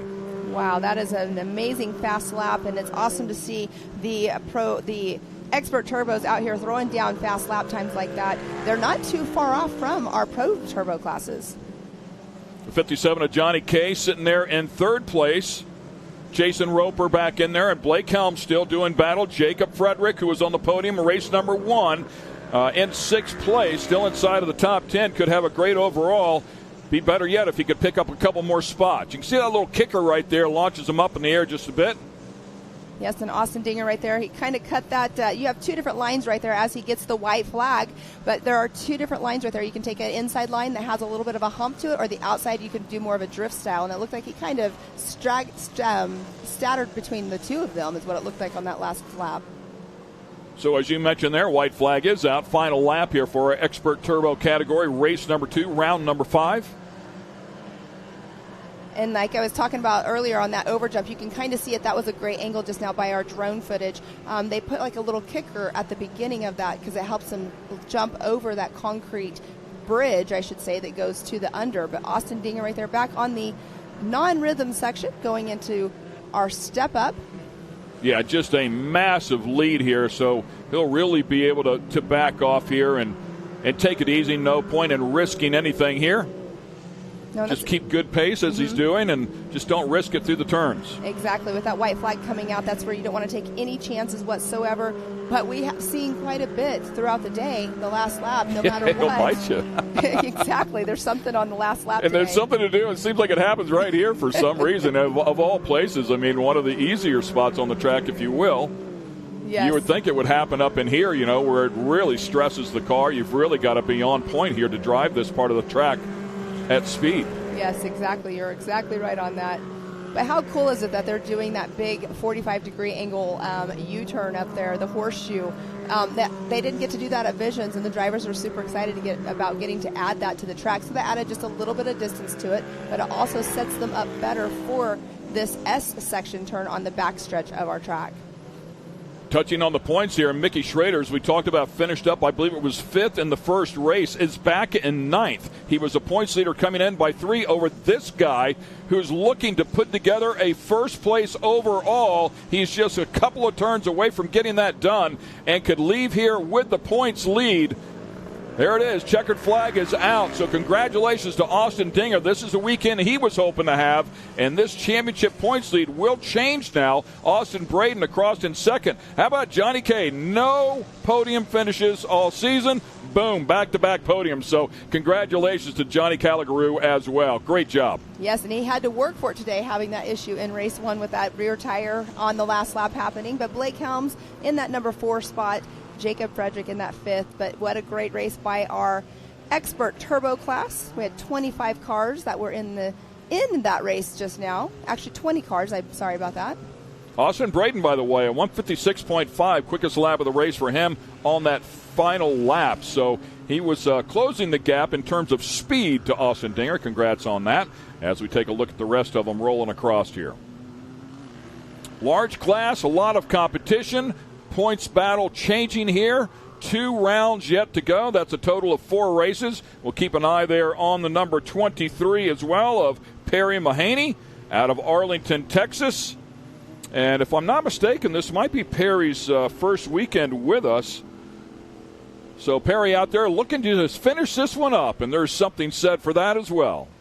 And notice he is in a RS1. RS1s are a NA car, and you can run an NA car in the turbo class, but you cannot run a turbo in the NA class. It's good for seat time, if nothing else, right? Exactly. Get out here and get some seat time.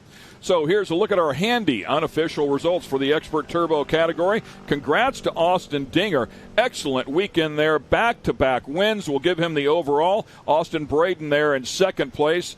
John Caligaroo with back-to-back podiums here in round number 5. Blake Helms and Jacob Frederick inside of the top 5.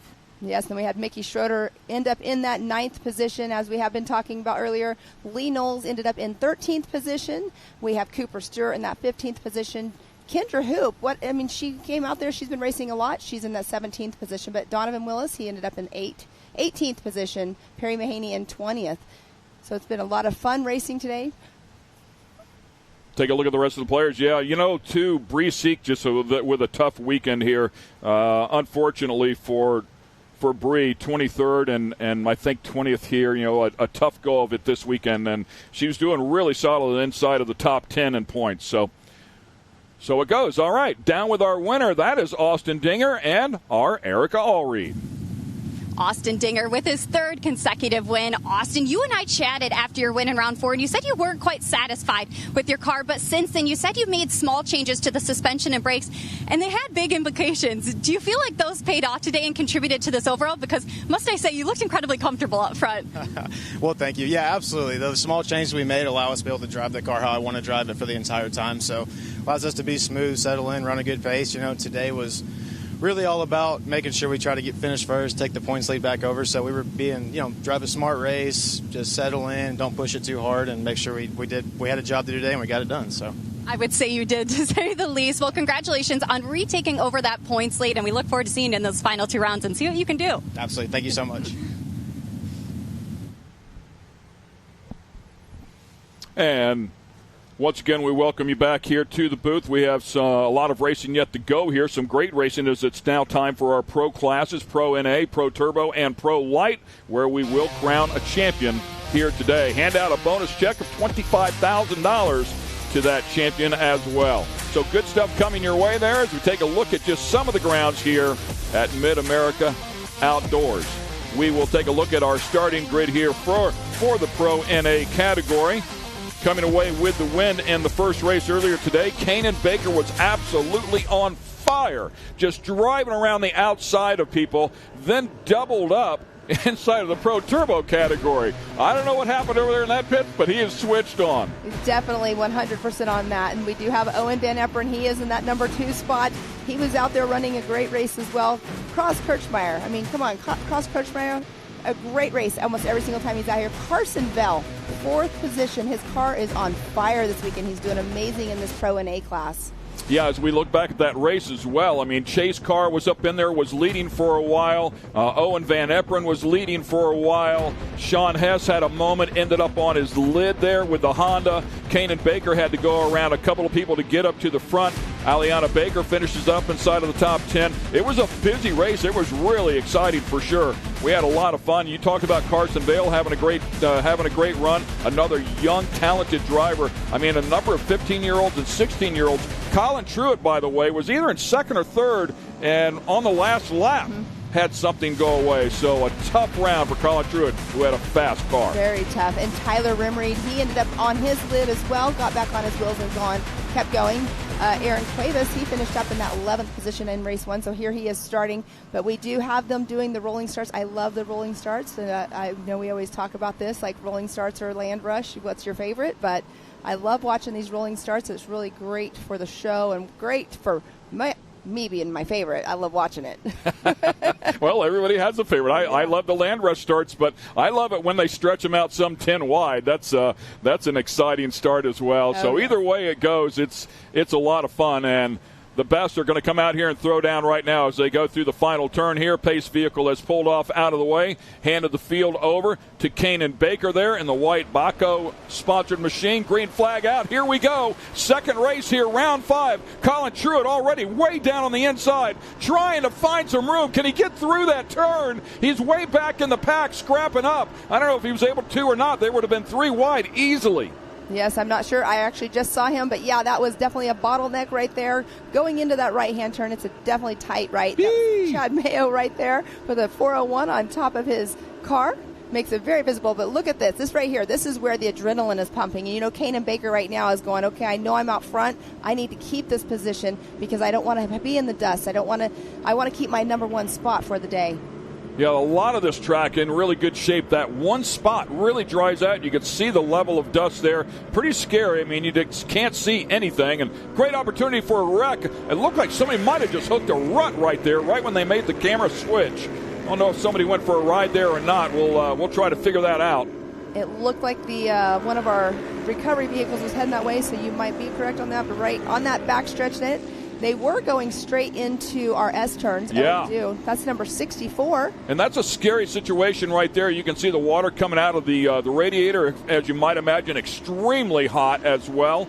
Certainly capable of burning people. So we hope everything is okay there, as safety was over there immediately. Great to see them there so quickly. It'll be a local caution for now. Left rear going down there. I don't know who that was. It might have been Kirchmeier. See if we can get another look here, but left rear going down on that car is 3rd or 4th place. We'll get another view there. Kanan Baker out there driving away right now. And you can see Allianz in her bright hot pink cage. She's out there running an amazing race as well. Good first and second, safe. 3rd, 4th, 5th, it is on. Exactly. As they come across the stripe here, lap number 1. They did have a mandatory caution here.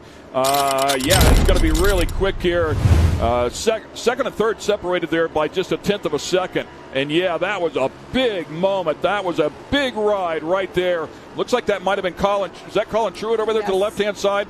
Dodging it, trying to stay out of the way. But the way that car tumbled, it for sure got into the mounts for the radiator. And I think, consequently, we saw that fluid coming out. So really hope the driver is okay there first and foremost. Yes, and it was the number 64 of Robert Van Beekem. So he's had a very tough weekend. He's had a really tough weekend. Very, very tough. And 16 right there. We do have Aaron Cuevas running an amazing race as well. You can see the car still like that. They get the driver out safely, and then what they do is they end up flipping the car back on the wheels, getting it off the track. But we do have, like you said, local caution. No advancements can be made on the track during a local caution, and they are supposed to bring their speed down to a 25-mile-per-hour speed limit through the local cautions.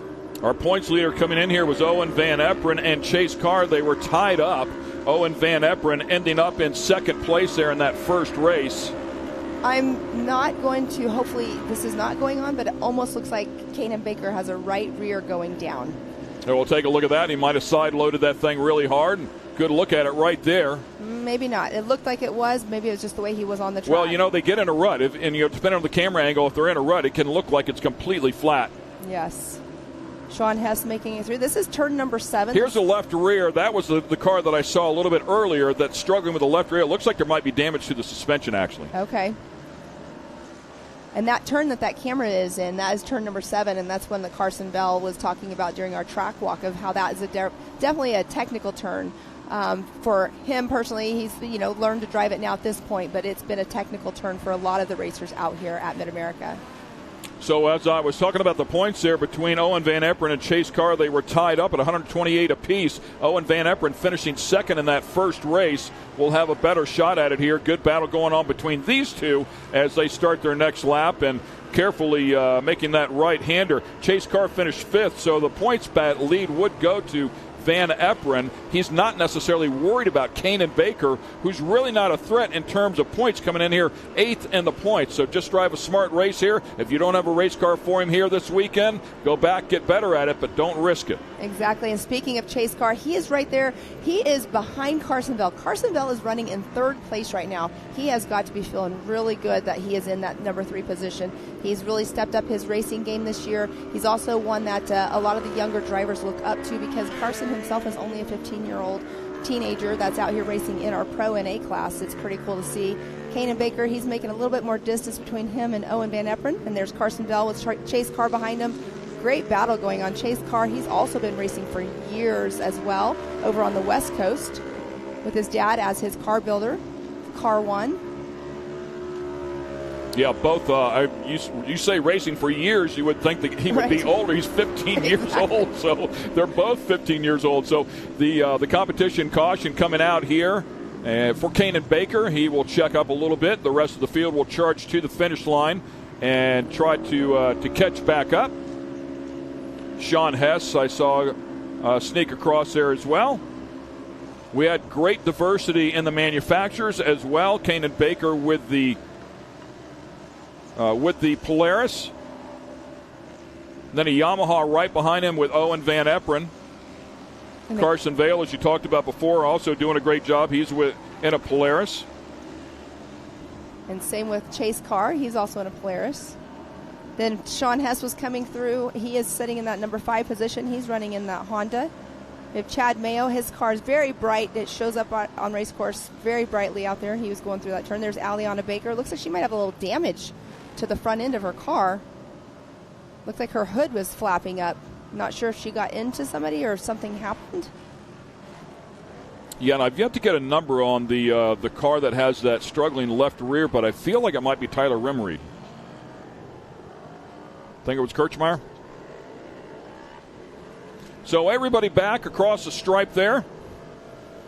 If so, Cross Kirchmeier still hanging inside of the top 10 in that 7th position across the stripe. Speaking of Rimreed, it is not him because he goes across right there. A little bit deeper in the field, so not off to a good start here in the front half of this race. We'll have another shot at it. They will take the shortcut here and bring them back around to get the back half of this race going. 3 laps to go here in this 5-lap event. The mandatory caution will bunch everybody back up and give us an exciting restart. Kanan Baker on fire here today. Yes, 2 wins so far, looking to make it 3. I say 2 wins, 1 in Pro NA, Pro Turbo, another win. Looking for another win here to get a clean sweep. I'm sure we'll want to do the same in Turbo. He's coming off of a 3rd place overall finish and a win in the 2nd race of round 4. So really has 2 wins working with the Turbo 3 working. Could make it 4. That's pretty good turnaround. Those are pretty good numbers for the resume for sure. You know he's got to be feeling really good about his day so far. He still has 2 more races to go as well, so he still has that Pro Turbo and the Pro Light race later on. Owen Van Eperen, as tough as they come, that that Yamaha supported machine. He and his father Rodney, a champion in this style of racing as well. They both compete in the Champ Series. Very high level drivers for sure. But whatever the the Bakers have done to that car, they have certainly found some speed. You don't just go out there and drive around Owen Van Eperen. You've got to do your homework. Yes, and Baker has found it, and he is not letting any of it up. He is definitely staying on it, and green flag waves for the second half of this race for today of the Pro NA class. Curious to see if Chase Carr can get around Carson Vale here. Vale's having a great run. He's there in third. Here comes Chase Carr. Speaking of that, Chase Carr with a big run around the outside and just takes the spot. Yes, and you saw Carson Bell. He knew that he did not have the upper line on that, so he made sure that you could see he checked up just a little bit, because if he wouldn't have checked up, he probably would have got into Chase Carr, and that would not have turned out very good at all in that turn. Owen Van Eperen got off to the right-hand side looking for a little bit of fresh air, if you will, or clean air, so that he could see where he was going down the hill. A lot of speed there for that Yamaha. And right now, separated by just one car length. We'll see if Kanan can deal with it here. He's going to have a bit of pressure from the 5 car. Does a good job through that left-hander and gaps him just a bit. And this is what's so exciting about having the competition yellow. But look at that. That is Kyler Holcomb. He just took the outside line. I believe that is Carson Bell that he just passed up on the inside. But having that competition start like they just did, it's awesome because it brings the field back together and it makes for a good competition race. Yeah, it was kind of a good view there from that drone shot, because you started to lose vision and the dust just from the drone. Imagine being down at their level. You sit low in these cars, the vision is limited at best. Yeah, struggling right there, right? Yes, there's definitely a little lip right there that people are, when they're jumping into it, it's definitely kicking their car the wrong way. But Carson Bell has dropped down into the number 6 spot there. Sean Hess in the Honda, number 22. Sean Hess, who inverted in race number 1, tested out the roll cage. Everything's good clearly. Back here in race 2, trying to make a run at it. Currently in 4th place, so nice job for the Honda. Polaris, Yamaha, Polaris, Honda. White flag out. Kanan Baker's just got to hold on to it for one more lap. I know inside he's probably super pumped up. He's an amazing young kid with a lot of energy and a lot of experience. He has a lot of laps on this track here, not the new track, but out here at MidAmerica. He's also one of our MidAmerica ambassadors as well. Well, the hole in that left-hander pretty violent there. You can see him kind of straighten it out so that they don't have a whole lot of side load in the car when they go through it. Owen Van Eperen's not going away here. I'll tell you, any small mistake here out of Kanan Baker, and Van Eperen will make him pay. Exactly. He's just waiting for that to happen, and you know that Kanan's spotter's telling him, and Owen's just, like you just said, looking for that open window. The Yamaha seems to have good straight-line speed, and there it is right now. He gets a run on him. Kanan Baker able to hang on to it. Owen Van Eperen driving him clean. He could have drove right into the side of the car. Did not do that. Very respectful move there. And that's where racing experience comes in handy, because you know what's going to happen to you if you do that on especially a final lap of a race. Yeah, and if you hand it out, guess what? It's probably coming back at some point. Exactly. So smart move there out of him. Great job for Owen. And again, why risk it? Why risk damaging the car? You're the points leader here. The guy in front of you is not a threat in terms of the championship as it stands right now. So there's nothing wrong with second place and hanging on, stretching out the points lead, because the guy he's battling with is now right behind him. Exactly. We do have a battle going on behind them as well. We do have Sean Hess and Chase Carr. They were going back and forth, playing leapfrog, I should say, with each other. But it looked like Chase Carr took back over the lead. But Owen Van Eperen's just waiting, like you were saying. He's just waiting for that mistake by Kanan Baker, and Kanan Baker knows. You can see the holes there. Oh, look at that battle. Oh, and they get together. I think that was Chase Carr there, if I'm not mistaken. Was that Sean Hess as well? So Chase Carr, I think, got completely redirected here towards the end of this final lap. Checkered flag is out. So we have Kanan Baker and Owen Van Eperen, Chase Carr, Sean Hess coming in our top 4. How about that? Yes, Kyler Holcomb is in that 5th position. And you touched on it before. Kanan Baker will have, this track, we got one over right there. This track, I was just going to say, this track is developing some big holes, some big ruts in the bottom of these turns. You have to drive around them, maybe put the inside tires to the outside of those holes, find some way to not load that car up and do that. And I think Kanan Baker will come in here in the Pro Turbo category with that knowledge. Yes, and exactly. It looks like it was a 911 there of Dominic Benitez, and I believe Dominic Benitez also making his debut with us here at MAO this weekend, and we'll have that story to tell on the way home.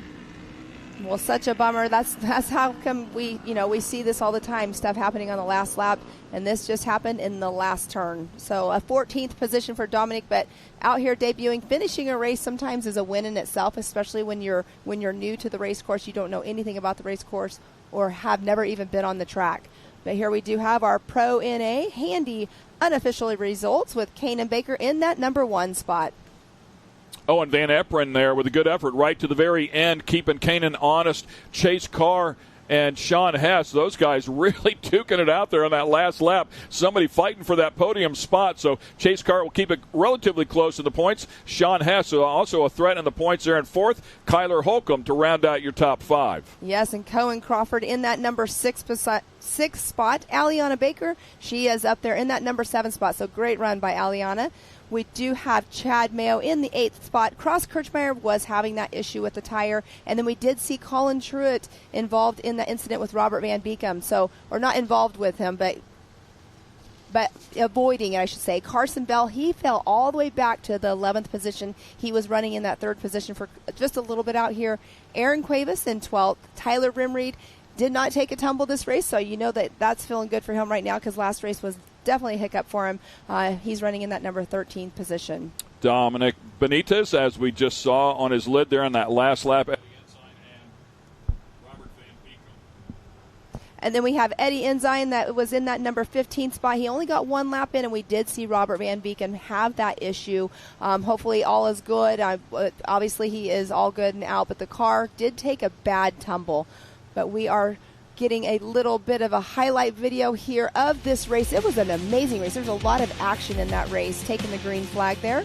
Yeah, both races here, a lot of fun to watch here throughout the course of the day here in our Pro NA category. Kanan Baker coming out here, getting the clean sweep here and looking to get it all done. Yeah, that was a big moment right there, as we saw before. And I think you said that was Robert Van Beekum, if I'm not mistaken. Big moment for him.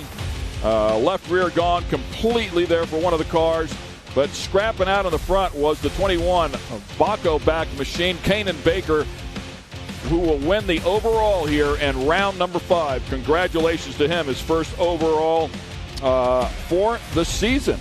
Congrats. Good stuff for sure. We will take a quick break here, and when we come back, it is time for Pro Turbo.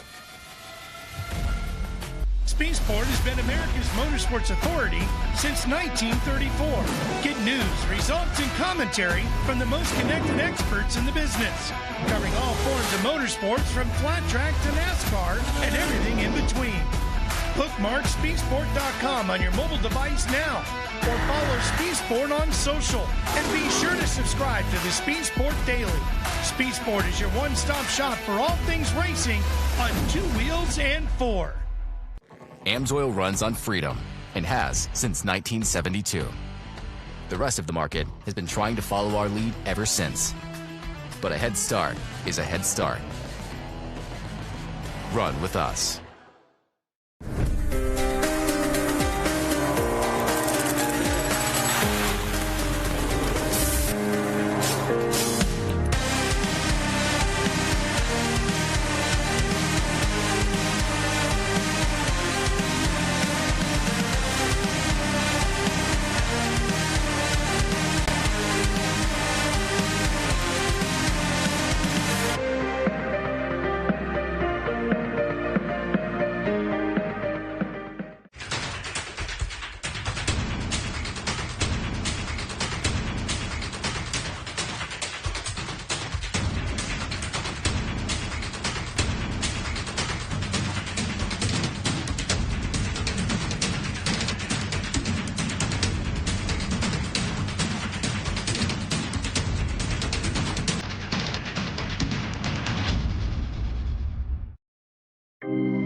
At 360 Wraps, we've been working hard to transform the vehicle wrap industry.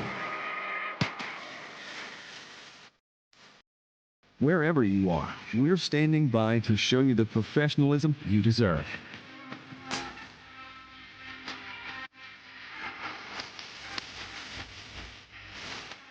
With dedicated account manager, you'll always feel confident and in control the entire time. Providing nationwide service to the top brands in the industry, Our team will confidently handle any project you give them.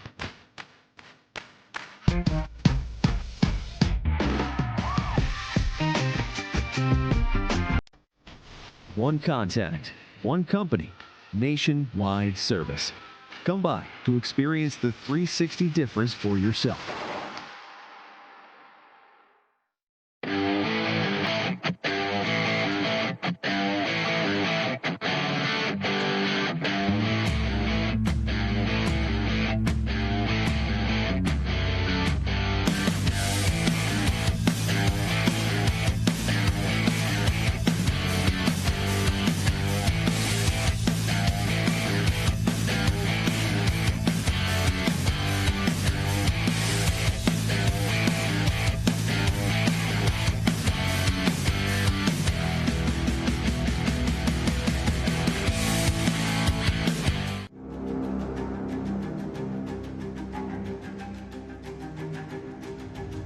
Connect with the Wild is about off-roading with your buddies.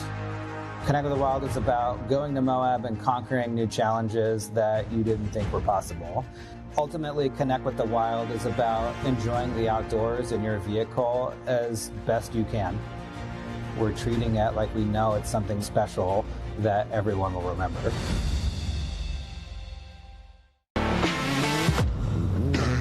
Lightweight, agile, and strong, the Pit Bull is perfect for the job.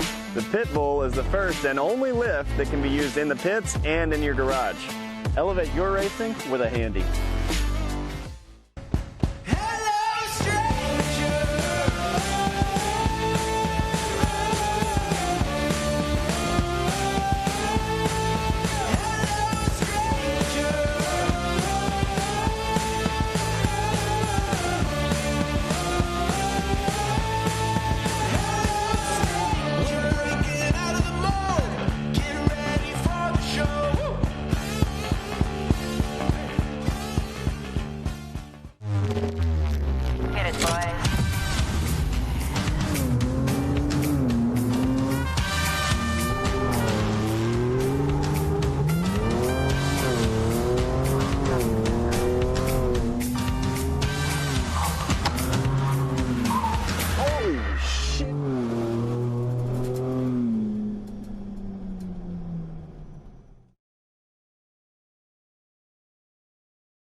Once again, we welcome you back here to MidAmerica Outdoors. This is the side-by-side championship round number 5. We will settle the championship for the trucks here. Next race after this one, it is round 4 for them. Let's focus here on Pro Turbo. They are on the track and ready to rip right here. Kanan Baker, as we already talked about, came out here, grabbed his first win of the season, 1 race to go. Right behind him in second place was Hunter Miller, and then it was Cody Miller.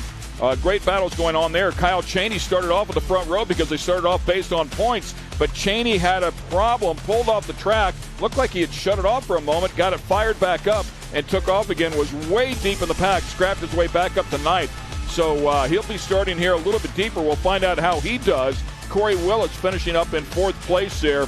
Cody Taylor, Zach Beavers having a tough go of it back in 17th place. However, Cody Martin having a good run there in 6th place. Nice job for him. And Jacob Geisendorf inside of the top 5 as well. Yes, we do have Scotty Champion. He's our 2022 reigning champion. He is out here running in that number 8 spot, starting off here today in that number 1 Can-Am. But here we are getting ready to start our Pro Turbo Race 2 of round 5. I'm super excited to see this race. It's always one that has a lot of excitement in it, a stacked field of drivers that race all the time, and that's what they do. So they do this all the time at other race courses as well, so it's exciting to see. We do have Corey Willis. He's also right there. He's starting in that number 4 position in the PPEI car. He had a great race last race too. He bicycled a few times. but this is where my adrenaline's going. I'm sure it is for you too, Ken. But yeah, there was a lot of contact there between him and Kanan Baker, a couple of the cars. This is a recon lap, so they get a look at all those ruts, all those holes that have developed out there over the course of the 200 cars racing on this thing all day long. Coming here for the green flag. Here we go. It is on. Kanan Baker stabs the throttle. Here we go with the Pro Turbos. Everybody lights them up. See if we can get through the right-hander clean. Looks like everybody's going to make it through. That's good news. Yes, and Kanan Baker out front already with that pole position start. Here he is, dust-free, clean-free. Everybody right here. There was a little bit of a hiccup of a corner right there as well, a little rut creating. But here we have Kanan still in that number 1 spot with Hunter Miller in second. Yeah, Kanan with a nice job sailing down the hill there. You can see the big speed that these cars will carry. These cars upwards of 300-plus horsepower, so they weigh in at 1,750 pounds. They are absolute rocket ships. A ton of speed here. Kanan Baker showing everybody how to get it done. The 15-year-old running with world-class competitors there, and the Millers and Cheney, Corey Willis. I mean, these guys, Scotty Champions, you talked about the reigning champion. I mean, we are talking about world-class drivers. The young 15-year-old proving he's got what it takes to hang with them. Bit of a dusty section right there. That is Kyle Cheney with a 91 back there, going around the outside of people, picking his way forward. I think he's already up to 7th. He definitely had issues like we were talking about earlier, but it'll be interesting to see. And it looks like Kanan had a little bit of checkup right there. There was a rut creating there earlier as well, but he checked up a little harder than I would expect to see him because he is using all of the tires that he can use out here. And that was Cheney, went outside in, now trying to get underneath a couple more drivers there, right up beside him, now using the outside of it. That yellow and black Can-Am, the number 91, so picking his way forward. And I do believe up there in the 6th, I think that's Corey Willis. He's right behind. Corey Willis finishing up 4th, 1 round to go. Came in here 4th in the points. Willis is no joke.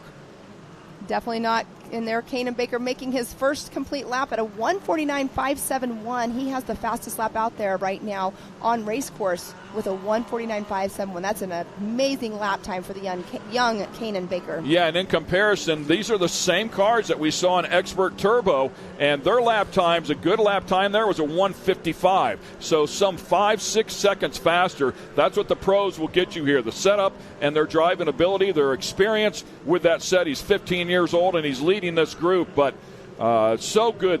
All of these drivers are very, very good at this level.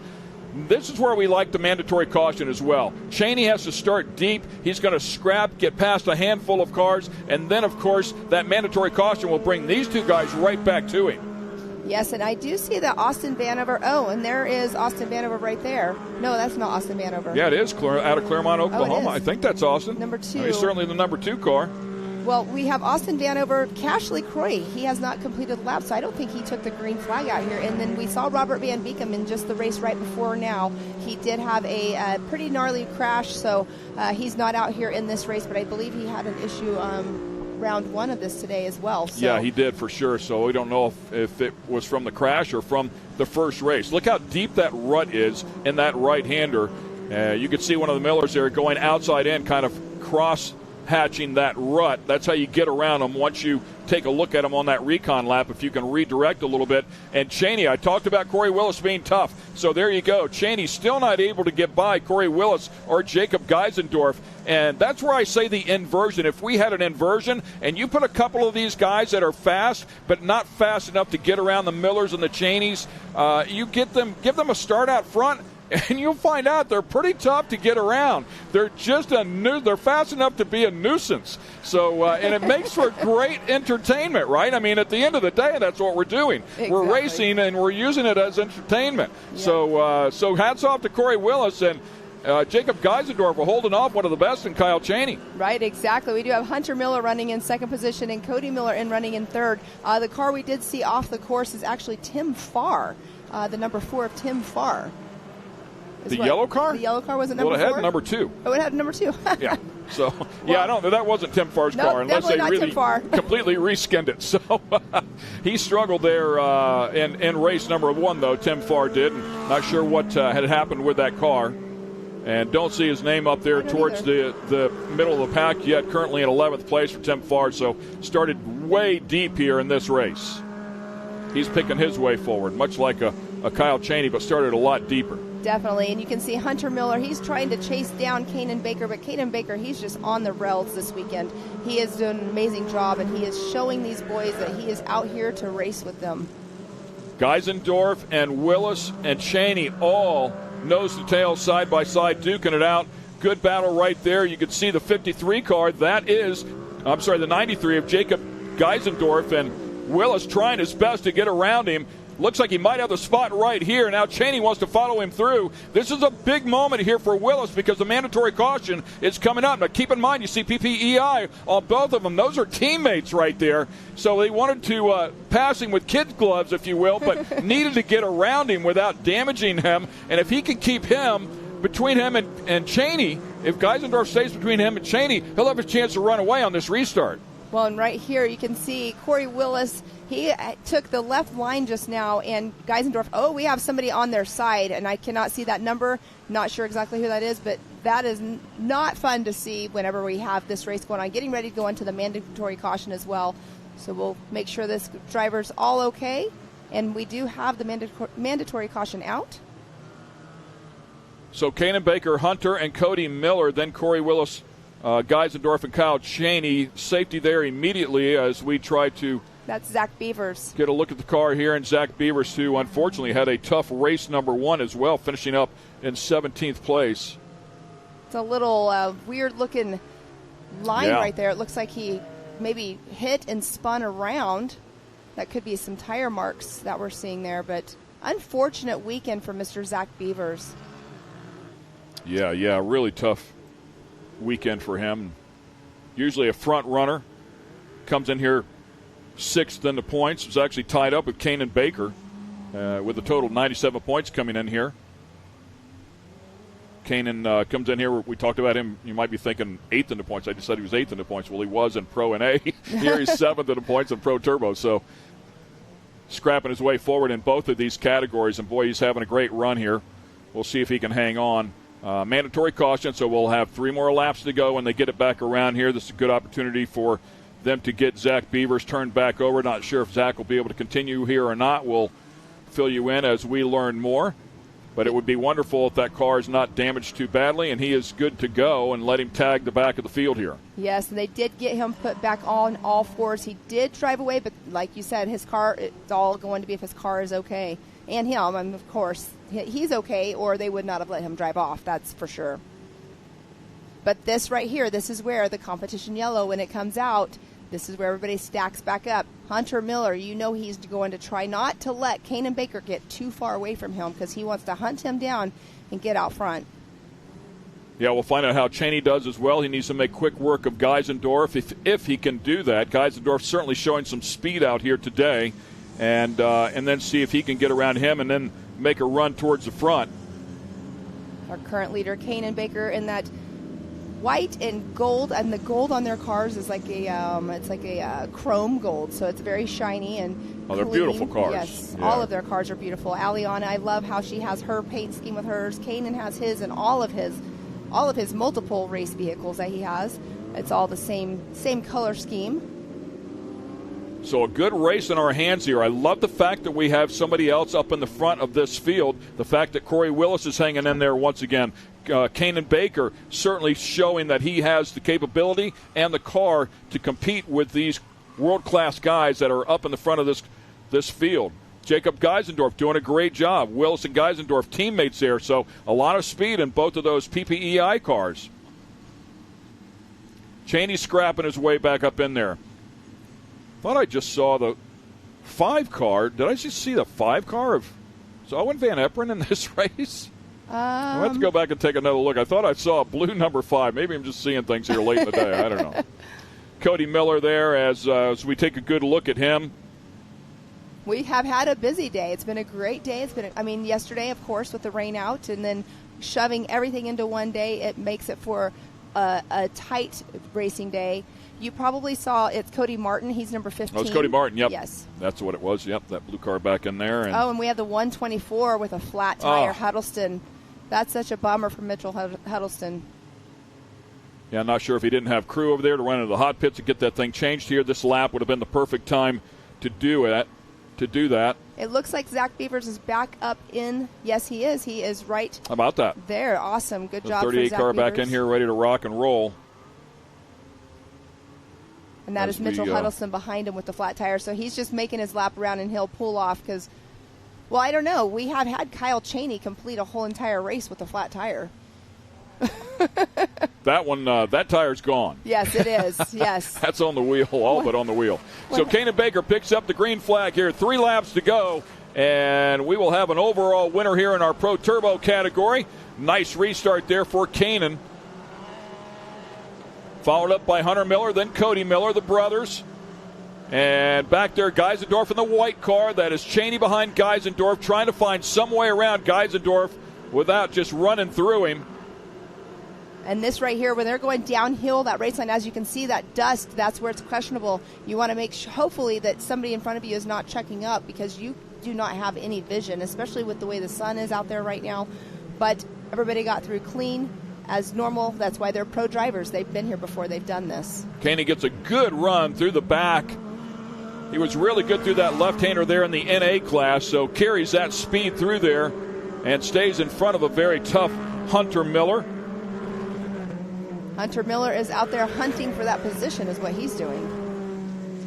Yeah, I mean, a real player. He and his brother both, 2021 and 2022 side-by-side 12-hour champions, Texplex champions. I mean, there's not much they haven't accomplished inside of those cars. Really solid out at King of the Hammers. Cheney, a 3-time king out there at the Hammers. And here comes Hunter Miller right up on the back bumper. It gets so technical here, though. Take a look at that track. I mean, it's brutal. Mm-hmm. You've got to go an untraditional line to get through it to keep from tearing up the car. Oh. And I believe that was Cheney, right? Was that Cheney? Yes, it's Cheney. So was Cheney, Cheney was able to get past Geisendorf and Willis at this point. Finds himself right back up here in 4th place behind Cody Miller.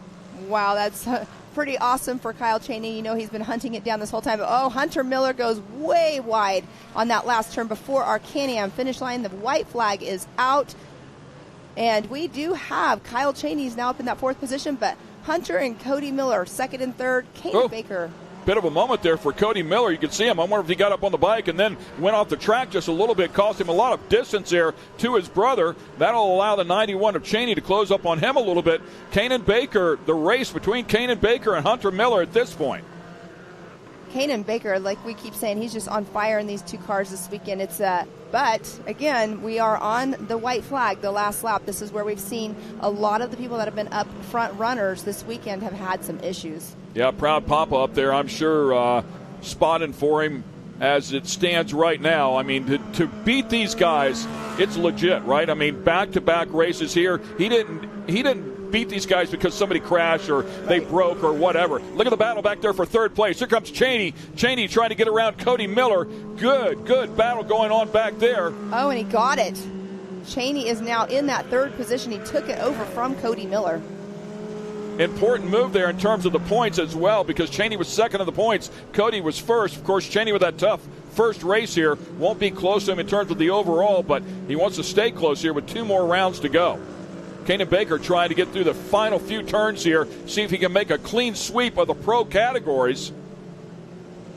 And you know he's looking for it. He's waiting to just get that checkered flag here in the end. He's also running 3rd in points in the Pro Light Series. So he's got a great weekend going on for him right now, going into the last round of our Pro Light race next up. Yeah, and I liked his presence of mind. A couple of turns ago, you could see him square up one of those turns that has a big hole in the middle of it instead of just pitching the car in there and hoping for the best. And does it. How about that? A clean sweep for young 15-year-old Kanan Baker. Wins both races in Pro NA, both races in Pro Turbo. A spectacular turnaround for that team that had its highs and lows here so far this season, but now back on track, no question about it. Hunter Miller with a beautiful job here as well. Finishes up this one in 2nd, much like he did earlier. He'll have the 2nd overall finish as well for the round, and then Kyle Cheney scrapping up from 9th onto the podium in 3rd place, getting around Cody Miller here in the final couple of turns. What an amazing race by the young Kanan Baker. I'm super excited for him and his whole entire team. Like you said, they've been having kind of a tough season here and there, but for him to be out here on front for both of those. And there we do see Mitchell Huddleston stayed on race course. He is still out there with that flat tire. Yeah, I mean, what a shame that he was not able to come through there, and maybe just doesn't have the team. Might be a couple of people there, or didn't have the resources to get in there and take advantage of that pace lap and change that right rear tire, get back out there and make a run at it. It's a shame. Not to mention the damage that it's causing to the car. So. Exactly. And you definitely don't want to touch that as soon as you come in anyways. It's going to be But you love the heart, hot. right? Yes. And our production team, out of respect for somebody that's going to scrap this hard, will let him finish on camera here. We'll keep our eyes on him. Everybody put your hands together for him. Hanging in there tough, man. I love everything about it. Mitchell Huddleston coming through with just a few pieces of rubber left on that tire. They are doing nothing but causing harm, but they are still there. Exactly, and there is our Ultimax Pro Turbo unofficial results board with Mr. Kanan Baker. Congratulations to you in that number 1 spot this weekend out here unofficially. And you got Hunter Miller, number 2. We do have Kanan Baker doing in the background of our Ultimax unofficial results, doing some donuts. So he's having some fun out there. Take that thing out of 4-wheel drive, put it in 2-wheel drive, and rip some donuts out. You think they're excited? And rightfully so. We talked about it. He hasn't even been on the podium in this category. Comes out here, gets back-to-back wins, does it in dominating fashion. As we talked about, he absolutely beat the best in the business out here today, straight up, and hung on with plenty of pressure, courtesy of Hunter here in this race, but had to pass those guys. And was passing them around the outside. So hats off to him and that team for getting it done. Mitchell Huddleston, as we talked about, coming back there with that flat tire. By the way, Mitchell finished in 7th in the first race, so he had a great first race, but it went sideways for him here. And take a look at the rest of them. Cash LaCroix, Robert Van Beekum, as we talked about. Austin Vanover, unfortunately, not able to make the call. Yes, and Cash LaCroix, I'm not sure exactly what happened to him on race number 1 as well, or Austin Vanover, but obviously we did see, like we were talking about earlier, Robert Van Beekum did have a crash beforehand, had an incident in this race earlier on as well. But that was an amazing race by our Pro Turbo class with our highlights here. They threw the green flag. It was Kanan Baker who was leading them all to the stripe, and it was Kanan Baker who let this one flag the entire time. An outstanding accomplishment for the young 15-year-old. He scrapped his way up there the first race. Zach Beavers went for a ride, turned it back over, and he made it to the end as well. So stay with us here. We have one race yet to go, and we will crown a champion in Pro Life.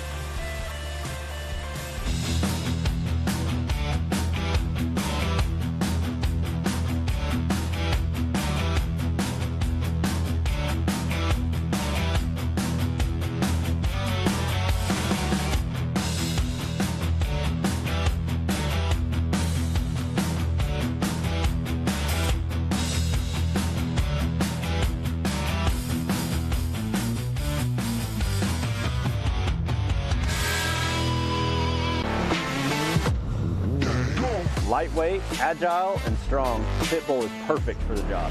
The Pitbull is the first and only lift that can be used in the pits and in your garage. Elevate your racing with a Handy.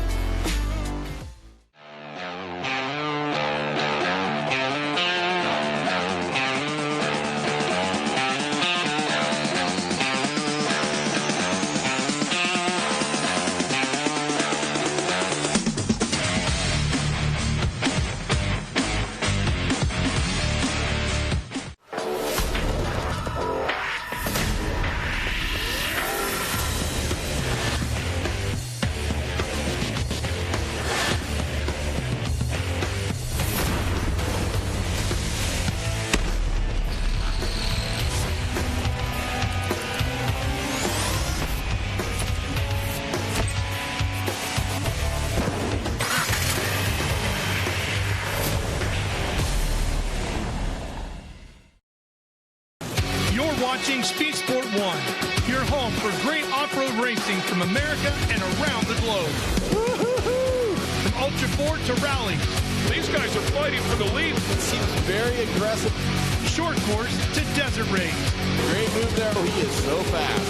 Whether on 2 wheels or 4, Speed Sport 1 has the off-road action you crave. Look at that move. It jumps to the inside. Speed Sport 1, the Motorsports Network.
Welcome back to MidAmerica Outdoors. It is round 4. This is the MAO Truck Championship weekend, and we will get things going here in just a moment. We're going to show you our starting lineup here, the 5 trucks.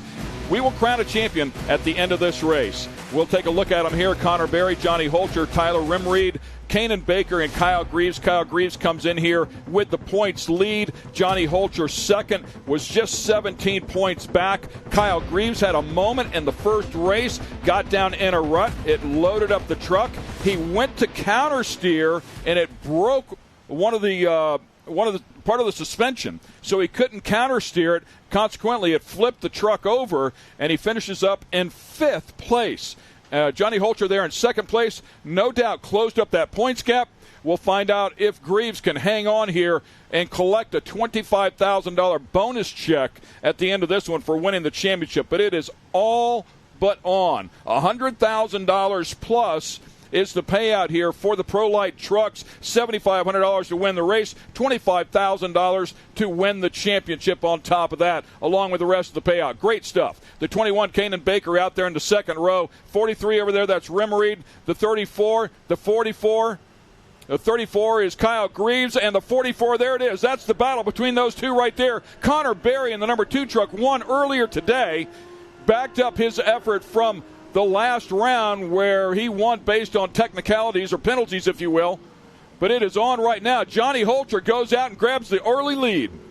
Yes, he is. Johnny Holter in that red truck. We do have 5 trucks that'll be out here on course. We did see Tyler Rimreed take the green flag as well. But Johnny Holter out there in that number 1 spot. You can see there is a rut right there that they are going to be hitting in that turn. They're going to have to change up their driving style just a little bit. But Kyle Greaves is not going to let Johnny get too far away.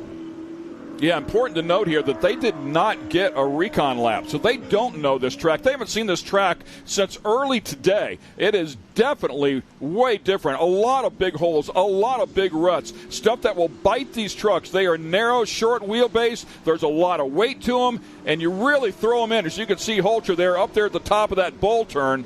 So it's going to be interesting here. This first lap is going to be pretty testing. Exactly. 100% agree with you on that, Ken, for sure. They do have some areas that they're going to probably try to avoid now that they have seen one lap. But we do see Tyler Rimreed. He's running in that 4th position. And what an amazing roost that these trucks throw up. We just saw it on that camera in turn number 7. It is such a high roost, a hard roost, because these guys, they don't let up in the gas. They are drifting that truck as fast as they can through these corners. Yeah, the big difference being an all-wheel drive side-by-side versus the 2-wheel drive. You can see them driving a completely different line, so a lot of the holes that the side-by-sides developed, these guys are not getting in the middle of. A lot of times just because of the sheer weight of the truck, centrifugal force sending them to the outside of the turn, out there in the fluff, if you will. On the cushion, Johnny Holter gets up on the bike. It's going to cost him a spot. Maybe not. Can he hang on here? Side-by-side they go, and Greaves checks up just a little bit to make sure that there was no big contact there. Smart move. Wow, and that is also a good save by the young Holter as well. He has a lot of seat time under his belt. He's been racing for years as well, but definitely getting back on the gas helped him out tremendously to get back into that number 1 spot. A little dusty right in there. That's Connor Berry there in 3rd place, who won the first race earlier today. And unfortunately, it looks like Kanan Baker back here struggling. Is that Kanan? Yeah, it is Kanan. Yeah, tough go of it, but he's had a phenomenal weekend. Yes, he could pull that one in right now and just be happy with the weekend. The top 3 here are going to duke it out. Holter in the 44 truck, giving it everything he's got. Pro 2 seat time, wins in Pro 2, and also obviously in Pro Light. Greaves right behind him. Greaves a champion inside of this category. Connor Berry doing a great job as a young driver inside of this category, I believe 18 years of age. Down to the bottom goes Greaves, trying a different line. And that line and it's going to cost him. Berry gets the momentum and drives around the outside of him. Exactly. You took exactly what I was going to say, that momentum, that lower line. You have to let up just a little bit, and you are just hoping that the person that took that high line makes a mistake or doesn't get on the gas quick enough, and that's the only way you're going to get around somebody in that horseshoe 45-degree angle turn. Holter could certainly close it up here now that Greaves has fallen back to 3rd. I don't know that it will be enough for him to take over the points lead and that championship from Greaves. But we've got a lot of racing yet to go. 8 laps total in distance, mandatory caution after 4. And you can see Connor Berry's trying to hold on to that number 2 spot now, but you see Kyle Greaves taking the outside line right there, throwing up that dirt. Like I was saying earlier, you're going through these turns. They're using the rear basically to turn these trucks. They're having to set up a certain way to make the turns and keep on the gas. Yeah, exactly right. Driving with the rear tires, a lot of time people will say, and Holcher has a moment. And now Connor Berry finds himself back out in the lead. A little bit of contact there as Greaves just barely touched the back of Holcher, who's trying to get things sorted back out. I am not sure what happened with Holcher, but he's fallen back just a little bit, so he could be having an issue. Who knows? But, wow, that was a little scary there for a second because they were all coming up with the high speed over a little bit of a jump over the concrete tunnel. And we'll see what happens here. We're hearing that Holcher might have hit the wall there on the over-under. See if we can find out what happened. Keep an eye on him. And, oh, yeah, got way wide. Just tagged that K-rail a little bit, enough to scrum, enough speed for Connor Berry to get around him. It didn't look like a big enough moment to really damage the truck, but it certainly got him out of sorts there for a couple of turns. And both Berry and Greaves were able to get around him, and he is certainly off the pace. So it must have been a little harder than it looked. You know, and hitting the K-roll like that, it might have been a little harder than it looked like what we just saw on the replay. But tagging the wall like that, it can also make your tire go down. So hopefully it's not a tire issue because he'll be having to do a tire change when we go to our mandatory caution. I mean, maybe it broke some of the locator arms in the back of that thing. That I don't know. We'll see if the diff is moving around just a little bit. In the meantime, this is all Greaves needs. He just needs to finish in front of Holcher here. It's a lock. I mean, a long ways to go here. Anything can happen. We saw Greaves flipped a little bit earlier. We were talking about that moment, and got it up on the bike right there. That was a big moment for sure. But he got down into one of those ruts, really loaded up the truck, and it started to get up on the bike. He wanted to counter steer it, but it broke the steering components underneath the left front. So he flipped that thing all the way over, and it was damaged. He had to hang on, and he cruised across dead last. Yes, and he's just trying to get around Connor Berry, but, we do have that mandatory caution coming up as well, too, so that will definitely, give him another chance to get around Connor Berry. Watching these two are certainly the class of the field right here, and first year for the Pro Light trucks, so just getting their feet wet out here at MAO. 4 rounds. 4 races here. They started things off a little bit differently, but now just a single race, much more conventional style in terms of short course off-road racing with that mandatory caution in the middle. And you can see when they're going through those turns, their tires are rotating over just a little bit. They're using as much as their tires they can, and this is another thing. With the track being the way that it is out here, tires are key out here this weekend because you don't only have, the blue groove that you're going on, you also have some water areas, and it's interesting to watch these trucks work and watch their tires work, the suspension work, and see how these drivers adapt to the track changes. So as it stands right now, 4 weekends of racing there for Kyle Greaves, the KGB team. He had 2 overall wins. That's a total of $15,000 alone. Outside, inside, working hard here on Connor Berry, trying to get around him here before the mandatory caution. He is definitely applying all the pressure he can. Going somewhere where Berry isn't. Up beside him right now. Can he make it work? Man, he is definitely going to work on the cushion, get some grip, goes around the outside of him. Well, a spectacular driving job out of Kyle Greaves right there. That is a solid effort as they work their way back around here for what should be the mandatory caution. We'll see if it's out here. And there it is. He'll have clean air on that restart. Spectacular effort out of the 34 truck, but he's already picked up $15,000 through those first 2 rounds of racing. If he wins this championship here, a bonus $25,000 on top of that. So he's made a ton of money over the course of the 4 races that they've competed in out here. And by the way, that was open to everybody. This isn't an invite. Right. So all the Pro Light people that are out there had that shot. We're going to see if we can get in touch with him here. Kyle Greaves, Ken Stout here. Can you hear me, brother?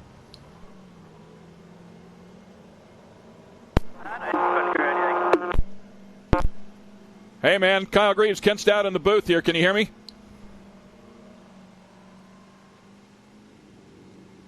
Was talking on top of him. That was his father, Kurt, in there. They're trying to communicate so they can win a championship. Well, we want to talk to you too, man. Can you hear me? Hey, buddy, great effort, man. Great driving display there at the end of that last lap, coming to the mandatory caution. You're sitting in the catbird seat here. A lot of money on the line, brother. What do you do here in the back half? You going for it or just take care of it? Connor and I are having actually a really good battle right now, and we're racing clean. So, we're just going to go out, race, and have fun, and hopefully not put it on its lid again. So we're just going to see what happens from here on. Copy that. I'll let you get back on the radio there with your dad. Great job. Great job all season long. Best of luck here to finish this thing up. Thanks, Dad. How cool is that to get to talk to the driver while they're out there getting ready to go back green on the competition yellow? Yeah, Kyle's a great, talented young man. We documented the fact he now has 19 wins inside of this category, tied up there with one of the best of all time, the late Rick Huseman. Also, Robert Naughton, extremely talented, went on to win a championship in Pro 2. Of course, his cousin is C.J. Greaves, uber talented, one of the best of all time, future Hall of Famer, no doubt. His uncle Johnny Greaves. I mean, I don't know if he's in the Hall of Fame yet, but he should be if he's not.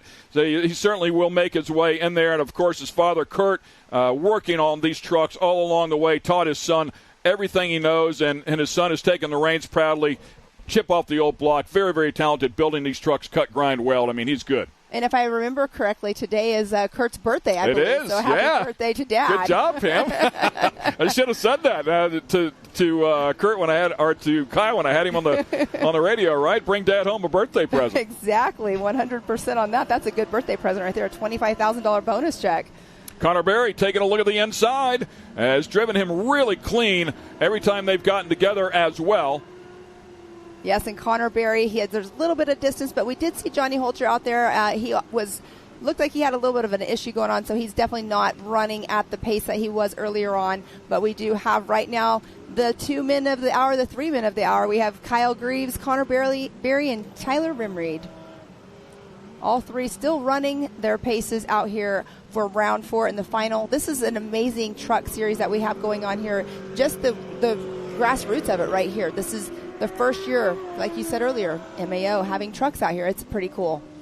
Yeah, focusing here on the first two, of course, we need to talk about Tyler Rimreed a little bit. There's a look at Johnny Holcher back there, just wanting to finish this one up. But how about Tyler Rimreed? He was running in Pro Turbo and Pro NA, now running in just one of those categories, traded in, I believe it was the Turbo car, to get this truck. This is a truck that C.J. Greaves won in when we were at Wheatland earlier this season. Wants to work his way up to Pro 4. That's where he wants to go.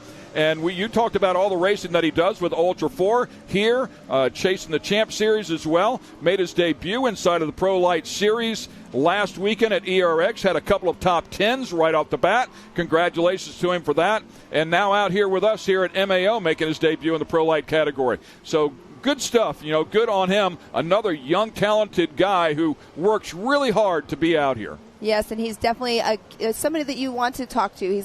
He's got a good head on his shoulders. Big moment right there for Greaves. Goes off the track. We'll hand it over to Connor Berry. Looks like he over-rotated a little bit too much going in that turn, and once you get off of the track right there, it's really hard to just really hop back on because there are some of the little hills and the lips right there you have to be cautious on. Just one turn really ties in with the next on this track. Certainly that section towards the end of the lap. And if you get out of sorts on any one of those turns, it'll affect you for the next 2 or 3.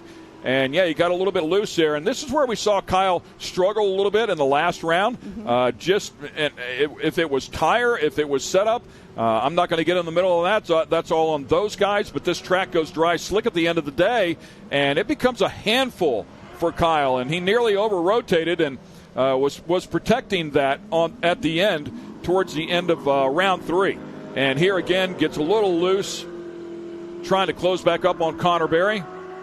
Yeah, when you're driving hard, sometimes, you start over-driving is what we call it. You're over-driving the car, and that's when you're going to start making those mistakes. But he's closing the gap just a little bit. That seems to be his section right there. Right here in this 45-degree turn, earlier on we saw him take that lower line, and it was no advantage to him. So he is taking like a mid-line now on that horseshoe turn.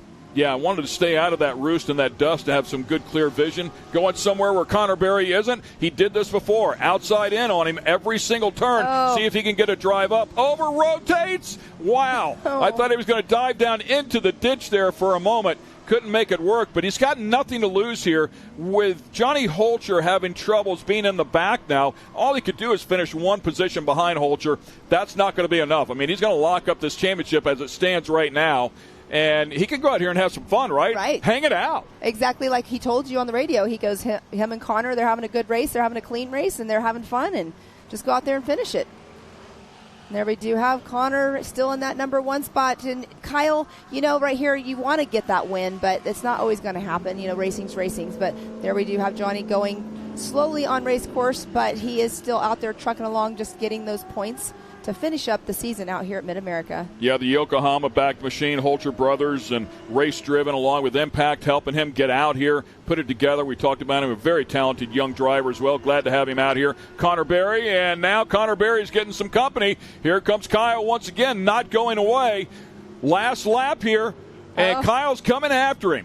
This turn right here, too, is a tight left-hand turn. There is that little bit of a divot that Connor will be hitting right there because he is on that lower line. So Kyle Greaves definitely took over the lead just now going through our backstretch on our step-up turn. Connor Berry with 2 wins working here was looking to make it the hat trick and get 3 in a row. It's not over yet, but right now Kyle Greaves works his way back up to the front, and it looks like Connor's off pace a bit.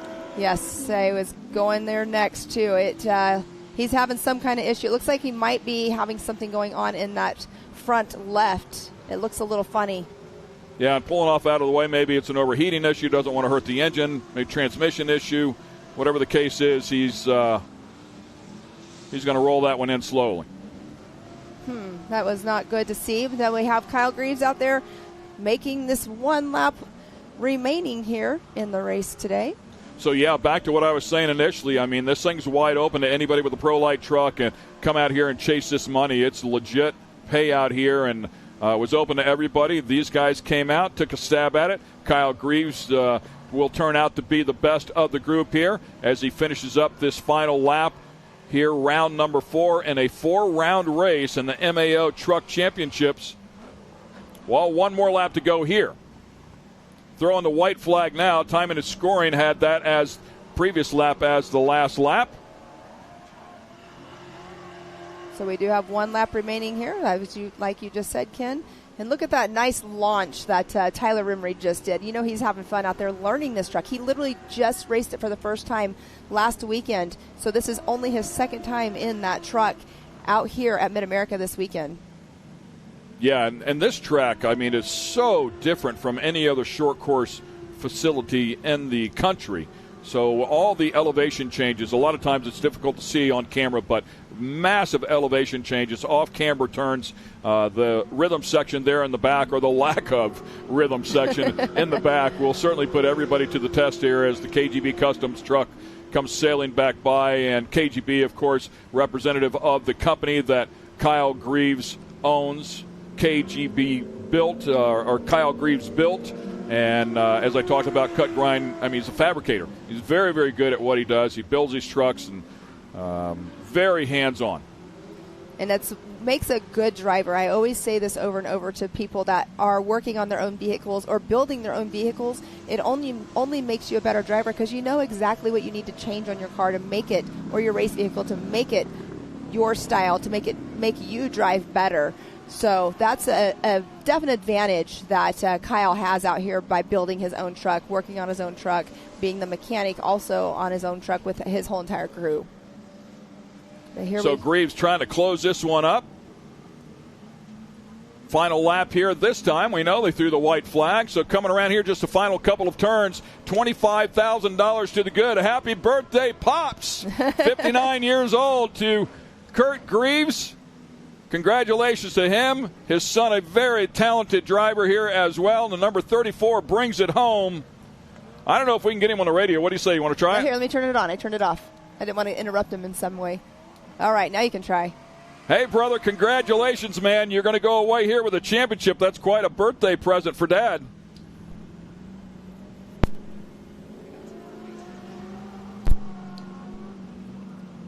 It looks like we might have lost contact with him.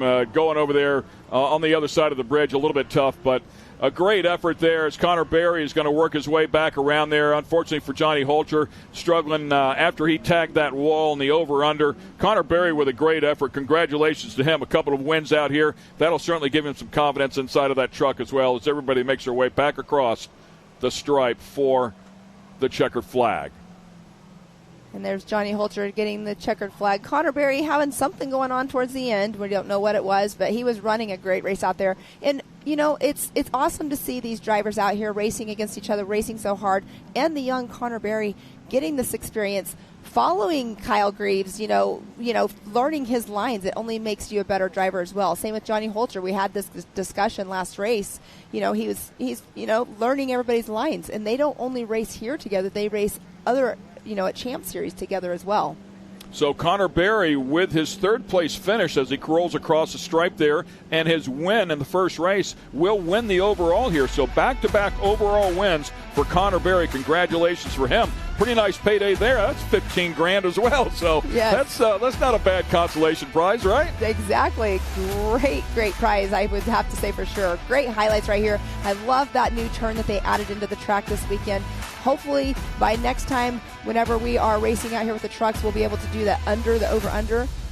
But right there is a great shot from our drone footage. Yeah, they were throwing it down here early on in this race. It was a lot of fun to watch, and we certainly look forward to next year. That's when Johnny tagged the wall right there just a little bit, opened up the door, and then unfortunately the two truck had a little bit of issues a little later on in the race. Kyle Greaves provided a moment there for Connor to get back out in the front. Good racing action. Stay with us when we come back. We'll talk to our winner.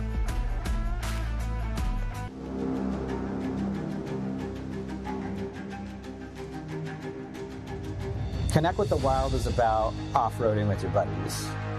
Connect with the Wild is about going to Moab and conquering new challenges that you didn't think were possible. Ultimately, Connect with the Wild is about enjoying the outdoors in your vehicle as best you can. We're treating it like we know it's something special that everyone will remember.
Watching Speed Sport 1, your home for great American grassroots racing. It's time to rumble! Whether you're into sprint cars or stock cars, at the line! Modifieds or midgets, down to the low side, retakes the lead!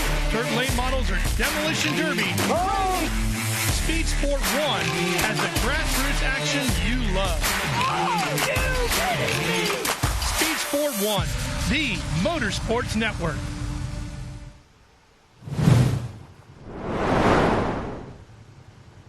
Once again, welcome back to MidAmerica Outdoors. This is the Truck Championship completion here. Congratulations to Kyle Greaves. He gets the race win here after finishing fifth earlier today, putting that thing up on its lid, and he will be our champion as well. We also want to congratulate Connor Berry. Back-to-back overalls here. Really solid effort for him, even though he had something go wrong here towards the end of this race. He still secured a first place and a third place for a total of 4 points, and that will be enough for the overall for him here today. Keep in mind, to win that overall, $7,500. So he won it last time here. He'll win it again here today. And Kyle Greaves with a couple of overalls as well, so to pad that $25,000 championship check that he's going to get. So great stuff here as we take a look at the results. Yes, and Tyler Rimreed, brand new out here in his new truck this weekend, debuting it here at MidAmerica Outdoors for our racetrack. It's in that number 2 position. Connor Berry in that 3rd spot, having the issue at the end. And we also saw Johnny Holcher tag the wall, made him go back into the 4th position after leading the race the whole entire time on our race number 2. So we are going to go down to Miss Erica Allred. She is with Connor Berry. So Connor Berry is going to get his interview with Erica. Trying to get close to Connor over there. So Connor probably excited as well. Did a great job earlier today. So once again, we'll get it down there to Erica Allred with our winner. Connor Berry, our unofficial overall winner here in Pro Light. Connor, what a standout day for you and your team. It seemed like everything really clicked for you, despite some very dramatic racing and back and forth exchanges between you and Kyle. So just how gratifying is this one, as you really had to work for it? Yeah, it was good. Our goal was here to win because we are 4th in points and we missed the first one. So we knew that, we basically just came here and get first, and that's what we did. We got first inside the first one, and then we were in first inside the second one, and then we started to lose the engine. So it was tough, but I'm glad that we still got third, I think. So we went 1-3, which went first. So, yeah, I want to give a big thanks to my mom, my dad, CBR, General Tire, AIM, Optima, Motul, and, yeah. Well, congratulations. Despite losing an engine, you were able to hang on to this one, and you made for a really exciting race. But now we've got our MidAmerica Outdoors Truck Champion Series champion, Kyle Greaves. Kyle, you and I were chatting, and you said a championship is a championship. It doesn't get much better. But to be the inaugural champion of a new series makes it that much sweeter. So how does this rank amongst all your other accomplishments, and what does this moment mean for you and your KGB Customs team? This is huge for our team because, the series we raced last year, we ended up winning the championship, and that was our first ever. And then this MidAmerica Outdoors put this series on for the Pro Lights, and we're like, we got to go out there and do it and be a part of it and help grow this sport. And, I got to thank them a bunch because it wouldn't be possible to have this happen without them. But, that was an unreal day, We knew all we had to do was really race and finish races, and we'll have the championship. And then I made a stupid mistake and made my team work super hard to get this back out here. But nothing stops this old girl. She gets her done every time. But, hats off to Connor. I had a super fun battle with him, and I was just throwing all these lines at him and seeing what stuck. And unfortunately, he had an engine go. But, that's part of racing. You roll over, you blow stuff up. But, big happy birthday to my father, Kurt. None of this would be possible without him for sure. So happy birthday, buddy. We're going to go back. We got a championship down here. Now we're going to go to our other series and get that championship hopefully done. So big thank you to Kenda Tires. They did tires for us this year, and, it gets tight for them too, but they made it happen. These RTs were working hard, and this track is brutal on tires. But Kenda Tires, Ultra Race Wheel, KGP Customs, Monster Energy, super stoked to have them on board, and just everybody. Hoffman Motorsports has the Fox Ox just working. So we'll come back hopefully next year and take one again. Absolutely. You definitely made today very exciting, a very chaotic day for you to say the least. But like you said, you really only had to finish this one. You set yourself up great. So congratulations on this championship, Kyle. It was a well-deserved one. Thank you very much.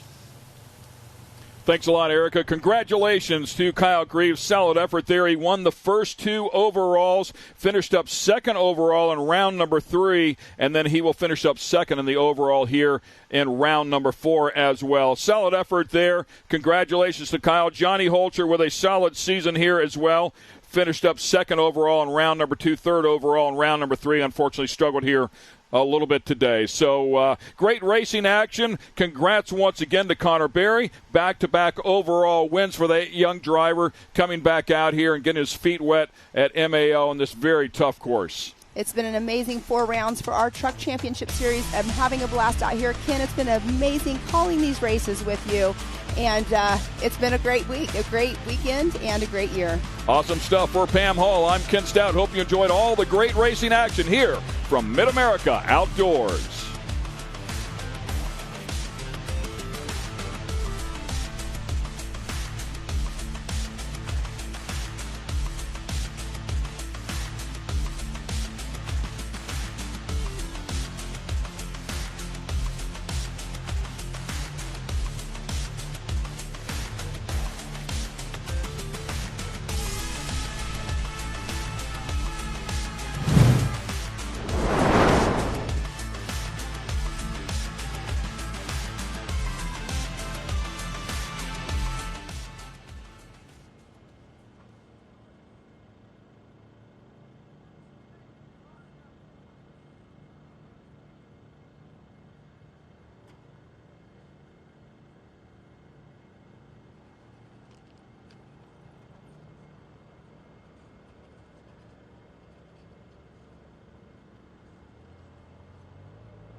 So once again, congratulations to Connor Berry. We also want to congratulate Kyle Greaves. What a great season here as he earned back-to-back overall wins in the first two rounds, second and round number 3 for the overall, and will end up second here again. That is solid enough to win the championship here at MAO for 2023. Let's go down and talk to the champ.